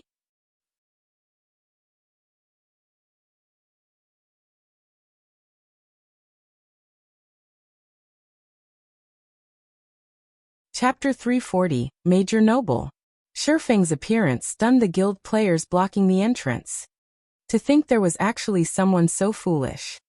Brat, you must be a newcomer, right? In White River City, we are the sky. Even Zero Wing, which is in its heyday right now, has to bow before us. Since you are also new, I'll give you a piece of advice. Join us. Why bother with a guild that has no future like Zero Wing? Of course, it's also fine if you don't wish to join us. Just pay 5 silver coins, and we'll let you be on your way. The various guild players laughed maniacally. Shifeng paid no mind to the ridicule and laughter. Instead, he said, so it turns out that your guilds are such good-for-nothings. Instead of growing the courage to confront Zero Wing, you came here to target the players intending to join them. Don't you think you're ridiculous? Brat, you trying to challenge us? The male assassin from Darkstar sneered disdainfully. As the male assassin spoke, the other guilds sent forward a few of their own first-class citizens. As first-class citizens, as long as they did not damage any players without reputation, even if they manhandled the other party, they would not face any consequences. Hence, they could simply drag Shifeng and the other 2 newcomers out of White River City. Kill them? Cut them? They could do whatever they wanted. It would be even better if the newcomers retaliated. As long as the newcomers retaliated, they could kill them. In other words, regardless of whether Shifeng and the other 2 retaliated or not, they would not have a happy ending. At this moment, Shadow Sword whispered to Shifeng saying, Fellow brother, thank you for standing up for us. In a moment, I'll charge ahead, so take the chance to escape. As long as you leave the teleportation hall, you should be able to avoid them.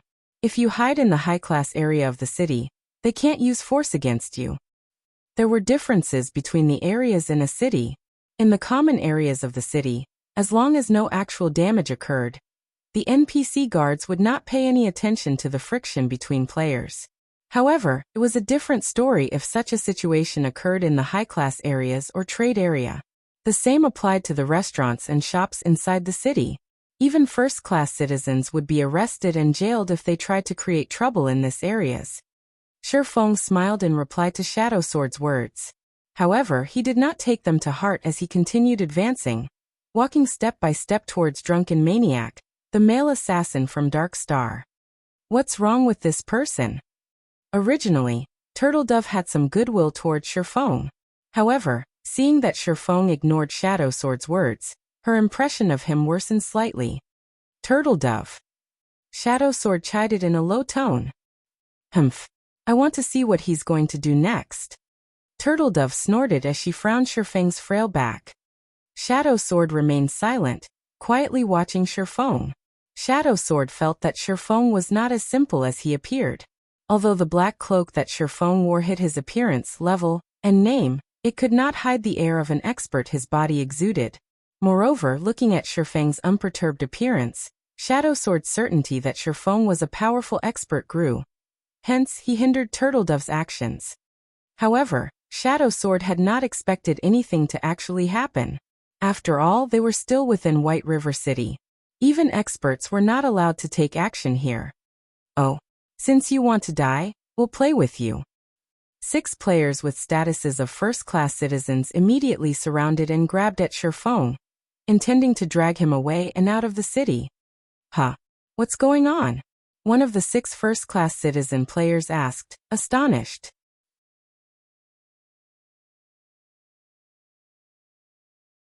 Despite the 6 of them working together, no matter how much strength they used, Shifeng did not even budge a single inch. What happened to you all? Isn't he just a newcomer? Why haven't you dragged him away yet? Drunken Maniac demanded, his brows wrinkling. Lone Tyrant had sent him to deal with players that came from other cities to join Zero Wing. Due to Zero Wing's growing popularity, many players on the forums had expressed their intentions to migrate to White River City to join the up-and-coming guild.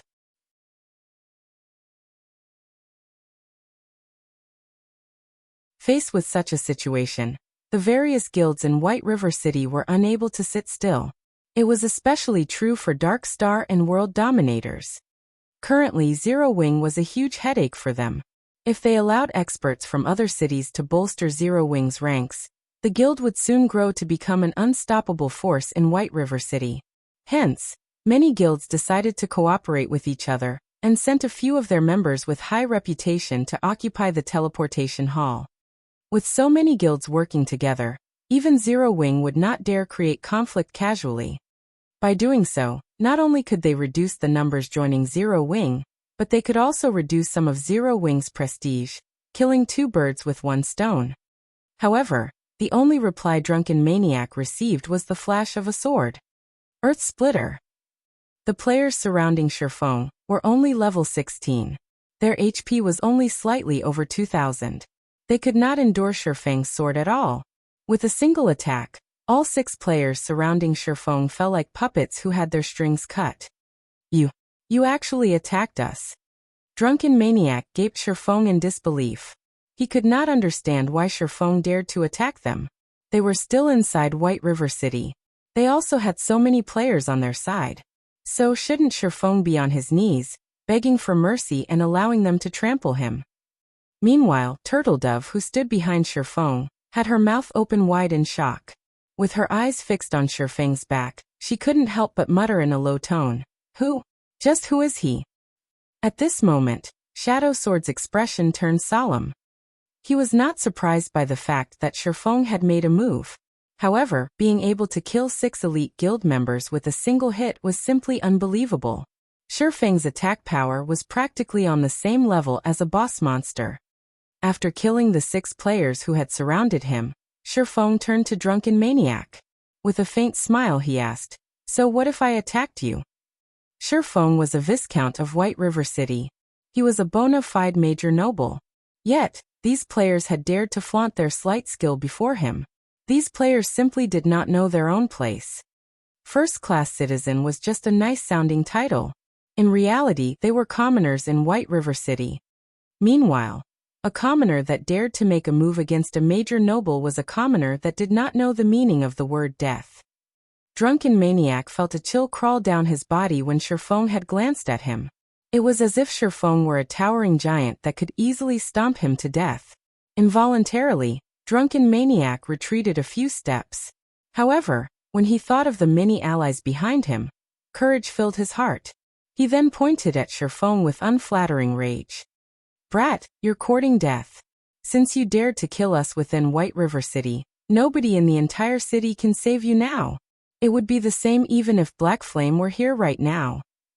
Brothers, kill him." Tens of Dark Star members charged at Shifeng. In the distance, over a dozen mages had also begun to chant their spells. In the next moment, however, everyone discovered that they were actually unable to use any of their skills. Immediately, Shifeng swung the abyssal blade and sent 3 arcs of lightning at the group charging at him, causing damages of over -1,000 points to appear 3 times over everyone's head. Under the lightning's might, none survived. At this moment, even a fool could tell that Shifeng was not a simple character. Originally, the members of the various guilds present had laughed at Shifeng for his foolishness. Now, however, no one laughed. Shifeng's first strike had killed 6 players, while his second had killed tens of players. At this moment, nobody dared to make even the slightest movement, deeply afraid that the next person to die would be themselves.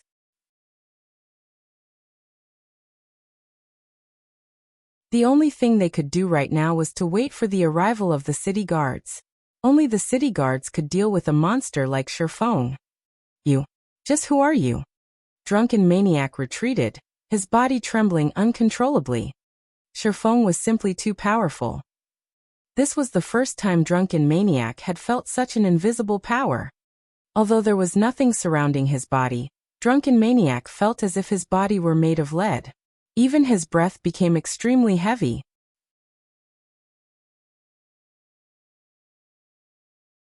You said that it would be useless even if Black Flame were here. Well, I'm standing here right now. What you are going to do about it? Shifeng removed the black cloak. He then smiled at Drunken Maniac once more, slowly advancing towards the assassin, step by step. Without the black cloak, everyone recognized him as Black Flame.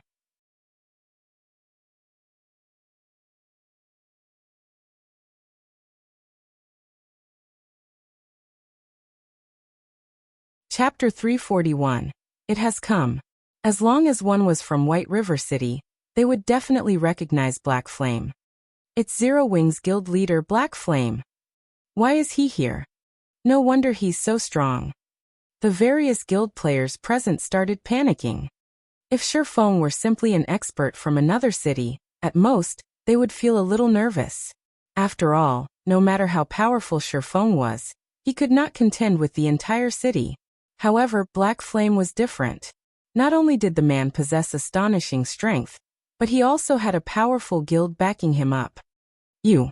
Drunken Maniac retreated as he gaped at Shifeng, his eyes nearly popping out of their sockets. He had simply been sent here by his guild leader, Lone Tyrant, to harass some independent players. He would never have imagined that he would come across the famous, yet mysterious, Black Flame of White River City. Not long ago, Black Flame had killed Lone Tyrant while surrounded by an army of thousands. Meanwhile, he only had a few hundred men. Moreover, in terms of combat power, he was far inferior to Lone Tyrant. So how was he going to survive? Guild leader, you've really brought a calamity down on me this time.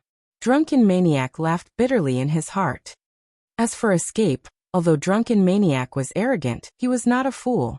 Shifeng could have killed him with his previous strike. Yet Shifeng had not done so. Why? It was because to Shifeng, taking his life would be as easy as shooting fish in a barrel. I really did not expect guild leader Black Flame to pay us a visit. Although I know that I am certainly not strong enough to challenge you. If guild leader Black Flame wishes to kill me, I will not resist.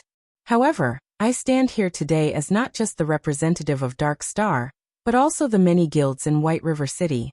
Guild leader Black Flame, you should know that by killing me Zero Wing will show its opposition to the many guilds present today. Drunken Maniac did not wish to die. Moreover, the support of so many guilds standing by him emboldened and strengthened the assassin. However, although Drunken Maniac's words sounded awe-inspiring and many guilds stood by his backup, Shifeng's footsteps did not stop. Guild leader Black Flame, our guilds have chosen Drunken Maniac as our representative here today. If you kill him, your actions will offend our guilds. So, I hope guild leader Black Flame will think things through. That's right, that's right. Although Zero Wing is powerful in White River City, we are not that easily bullied. Moreover, nobody will benefit from a life and death struggle. Guild leader Black Flame, you have to think it through carefully. Guild leader Black Flame, in my opinion, you should just let bygones be bygones. Wouldn't it be better if both sides take a step back? Why must you push the situation to an impasse? Neither party will benefit from such a situation. Zero Wing only has around 5,000 members. However, our guild's combined numbers exceed 100,000. Even if experts are aplenty in Zero Wing, could each of these experts take on 20 people by themselves?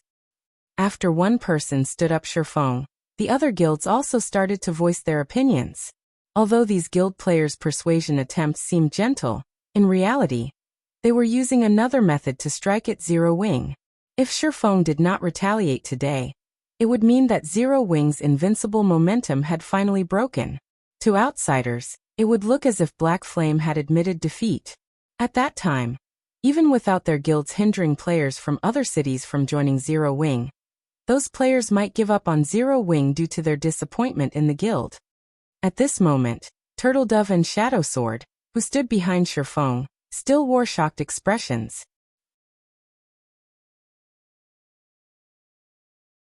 They never thought that the stranger who willingly lent them a hand when they were in trouble would actually be the guild leader of Zero Wing. Meeting the mysterious guild leader of Zero Wing was more difficult than winning the lottery in reality. After all, there was simply too many players in White River City, yet they had actually encountered him. However, resentment began to fill their hearts as they listened to the many guilds. These people are just a bunch of trash. Turtle Dove did not originally have a positive opinion of these guilds. Now that opinion had only grown worse.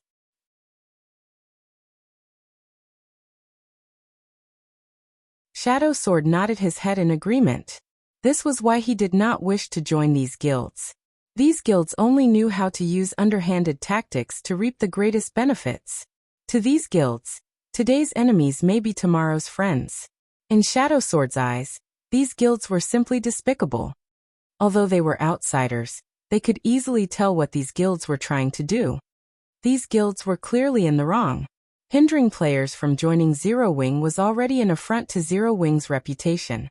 Now they shamelessly accused Shifeng of bullying. However, Shadow Sword could not help but admit that the current Zero Wing was not so powerful that it could afford to ignore the alliance of all these guilds. What will he do? Shadow Sword paid closer attention to Shifeng's every move. If Shifeng allowed this situation, although Zero Wing would retain its current strength, it would become a laughingstock. Yet, if Shifeng acted recklessly, he would have played directly into Dark Star's hands and become these guilds' enemy. However, Shifeng's next action completely surprised Shadow Sword. Without saying a word, Shifeng arrived before Drunken Maniac, a calm smile on his face. Guild leader Black Flame is as wise as expected.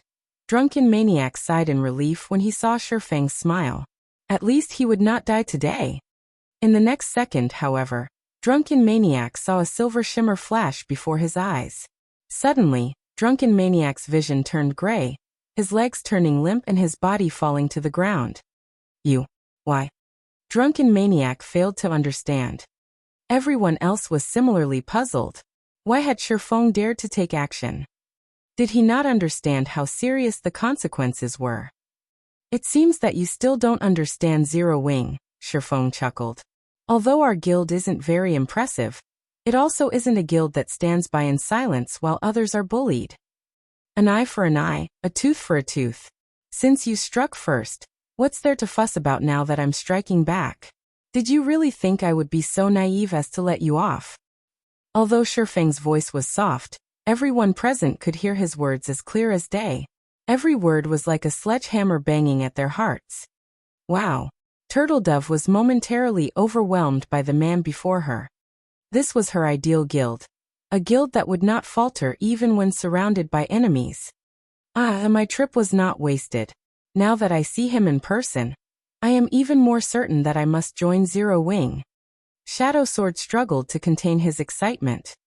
Although Shifeng's actions had delighted Shadow Sword and Turtle Dove, the various guilds blockading the teleportation hall were not pleased in the least. Lunatic. He's simply a lunatic. He actually dared to kill Drunken Maniac right in front of us. I hear that his entire body is filled with treasure. Now that he's a red name, we'll be rich if we can kill him. Even if his strength is absolute, with so many people on our side, he will not survive. At that time, we'll gain double the profits. Although Shifeng's words had left the various guild players shaken, Now that he had dropped all pretense, they would not let him go. After all, the fame and fortune they could gain by killing Shifeng were extremely abundant. Not good. These bastards intend to slaughter him. Watching the guild players slowly advance, Turtledove grew worried for Shifeng. Although Shifeng had managed to kill Lone Tyrant within an army of thousands the last time, that did not mean Shifeng was capable of exterminating an army of thousands. Moreover, there was no place for Shifeng to run since this place was so crowded. If Shifeng had to face several hundred players all at the same time, the result was obvious. Only death would await him. Considering the circumstances, Shadow Sword and Turtledove immediately stepped up to Shifeng's sides. They were both prepared to enter battle with Shifeng. Just as the battle was about to start, the sound of an explosion came from the outside of the teleportation hall, the massive boom echoing throughout the entire building.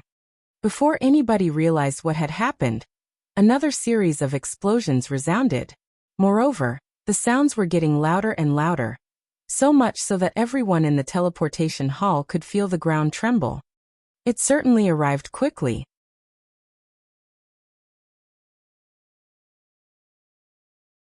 Shifeng's lips slightly curled up as he watched the clouds of dust rise from the streets. Standing beside Shifeng, both Shadow Sword and Turtledove grew curious as they looked at Shifeng's calm demeanor. It was as if Shifeng knew the cause of the explosions. However, compared to the turmoil happening outside, they now faced with hundreds of players. How could Shifeng possibly smile at a moment like this?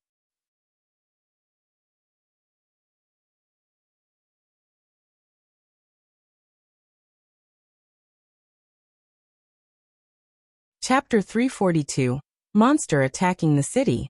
Although the explosions from outside the teleportation hall grew increasingly louder, they had not dissuaded any of the various guild players from their opportunity for fame and fortune. Currently, the guild leader of Zero Wing stood before them. As long as they could kill Black Flame, they would become famous overnight. Whether it was for themselves or their guild, they would benefit greatly from killing Black Flame. Black Flame's reputation was simply too powerful. The prestige Zero Wing enjoyed today was largely due to Black Flame. Now that such a fortuitous opportunity lay before them, they simply could not pass it up. Black Flame had already taken the initiative to kill so many players inside the city, violating White River City's laws. Now he was no longer protected by the city. In a moment, the guards would arrive to kill Black Flame. Which was to say, even if they killed Black Flame, the guards of White River City would do nothing to them. Currently, they had the teleportation hall's only exit blocked off. They might never encounter such a godsend opportunity in the future. Ignore what's happening outside for now. Let's get rid of Black Flame first, then talk. If the guards arrive, we won't have the chance to kill him anymore. That's right. We can't let him get away. Black Flame, don't think that you are amazing just because you are an expert. Today you will die. So what if you're an expert? Do you know what strength in numbers means? The various guild players all wore sneers on their faces. Obviously, they no longer held any respect for Shifeng. There was only greed and highly inflated confidence in their eyes right now. Guild leader Black Flame, I'll attract their attention in a moment, so take the chance to escape, Shadow Sword said as he suddenly moved in front of Shifeng. Shifeng looked at Shadow Sword strangely. Previously, Shifeng had not been too concerned about Shadow Sword as he had focused on the situation itself. Now that he took a closer look at Shadow Sword, he suddenly discovered that this person was not as simple as he seemed. Although Shadow Sword's equipment was nothing special, and he was only level 17, his every movement exuded the unique temperament that only martial arts practitioners possessed. Although I had never heard of an expert named Shadow Sword in the past, this person is still quite interesting. Shifeng revealed a faint smile as he examined Shadow Sword's figure. Although Shifeng had been the guild leader of Shadow in the past, and had played God's Domain for over a decade, it was simply impossible for him to remember the names of every expert in God's Domain. After all, there were simply too many experts in this game. However, what Shifeng admired about Shadow Sword was not his skills. Rather, it was Shadow Sword's behavior. In a situation where most people would hide and cower, Shadow Sword actively rushed forward instead. Even though he knew that this was a suicidal thing to do, he had still done it. It had been a long time since Shifeng had encountered such a fool. Even while hundreds of players charged at Shifeng, Turtledove discovered that Shifeng had not moved an inch. Instead, he stood there quietly watching the crowd. Inwardly, Turtledove was stunned, wondering what was going through Shifeng's mind. Has he already given up? Oh, there really are a lot of guilds here. It seems that I'll have to use a little effort this time. Shifeng looked around, memorizing all the guilds here today. If he did not give these guilds a taste of Zero Wing's might, their actions would only grow bolder in the future. Normally, he would not stand a chance against such a crowd. Now, however, the situation was different. It should be about time. You two, in a moment, distance yourselves. The farther, the better.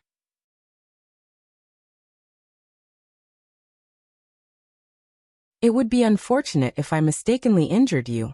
Shifeng whispered a reminder to Shadow Sword and Turtledove before slowly advancing on the crowd. At the same time, he activated the aura of space on the 7 luminaries ring, becoming immune to all control and restricting effects. Shifeng's instructions confused the two independent players. Just what was he planning to do?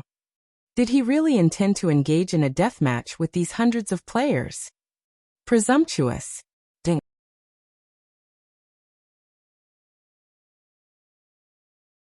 One of the level 16 berserkers who led the charge smiled disdainfully. Lifting his battle axe, he used charge and took the lead to hack at Shifeng. The giant battle axe carried a strong wind with it as it descended. Originally, the berserker thought he could repel Shifeng with a single attack. In the next moment, however, this level 16 berserker finally realized what true strength was. Making a casual swing with the abyssal blade, Shifeng slashed at the steel battle axe, sending both the axe and the berserker flying.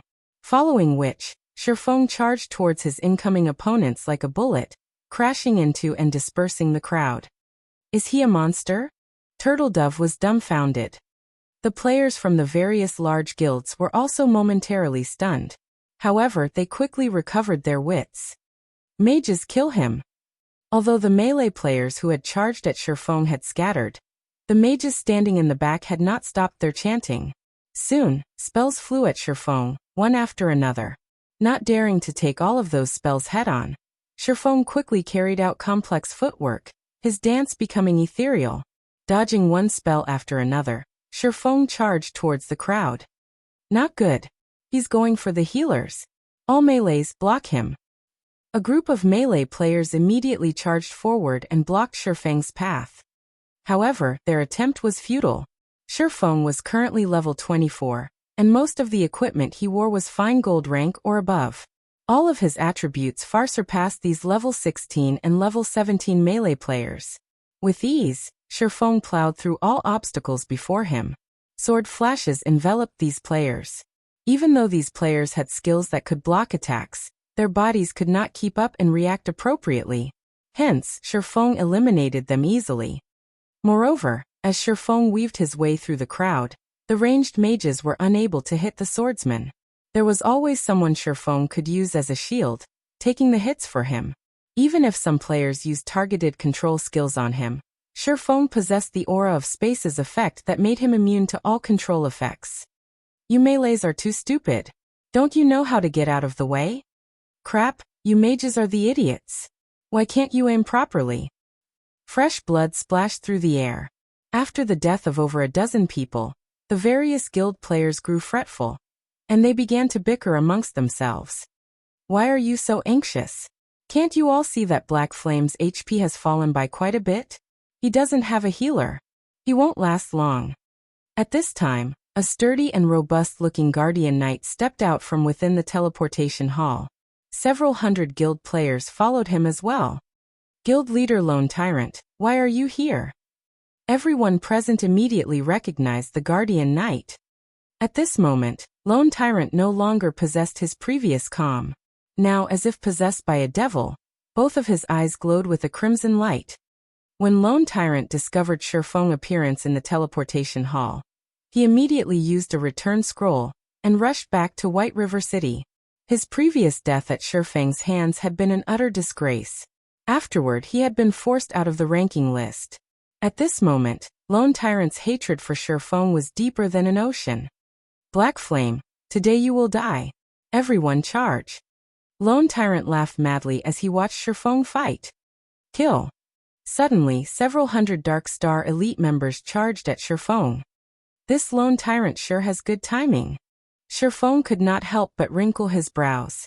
Currently, although he still had over 70% of his HP remaining, he would not last long if he had to face an additional mob of several hundred Dark Star elite members. It seems that I can only retreat for now. Just as Shifeng charged towards the entrance.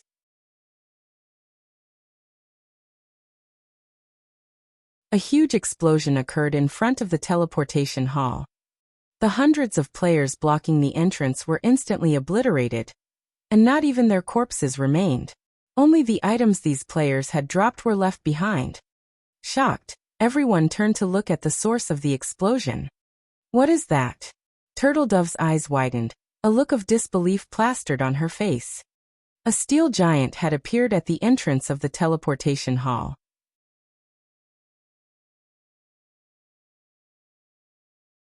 Just by standing there, the steel giant caused those who looked at it to feel chills down their spines.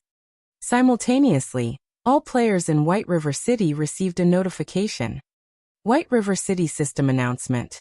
Monsters have invaded White River City. Assist the guards of White River City to repel the attack. Players will receive bountiful rewards based on contributions. However, despite this system notification, this steel giant's contemptuous laughter petrified any player who heard it. I've finally found you. That you're tuning in to the Li Mei's Wuxia Whispers YouTube channel. We're so grateful for your support, and don't forget to subscribe to join us on this incredible journey through captivating stories. Your generosity through donations truly makes a world of difference, as it's the primary source of revenue that allows me to expand and enhance this channel for you. Thank you from the bottom of my heart for being a part of this adventure.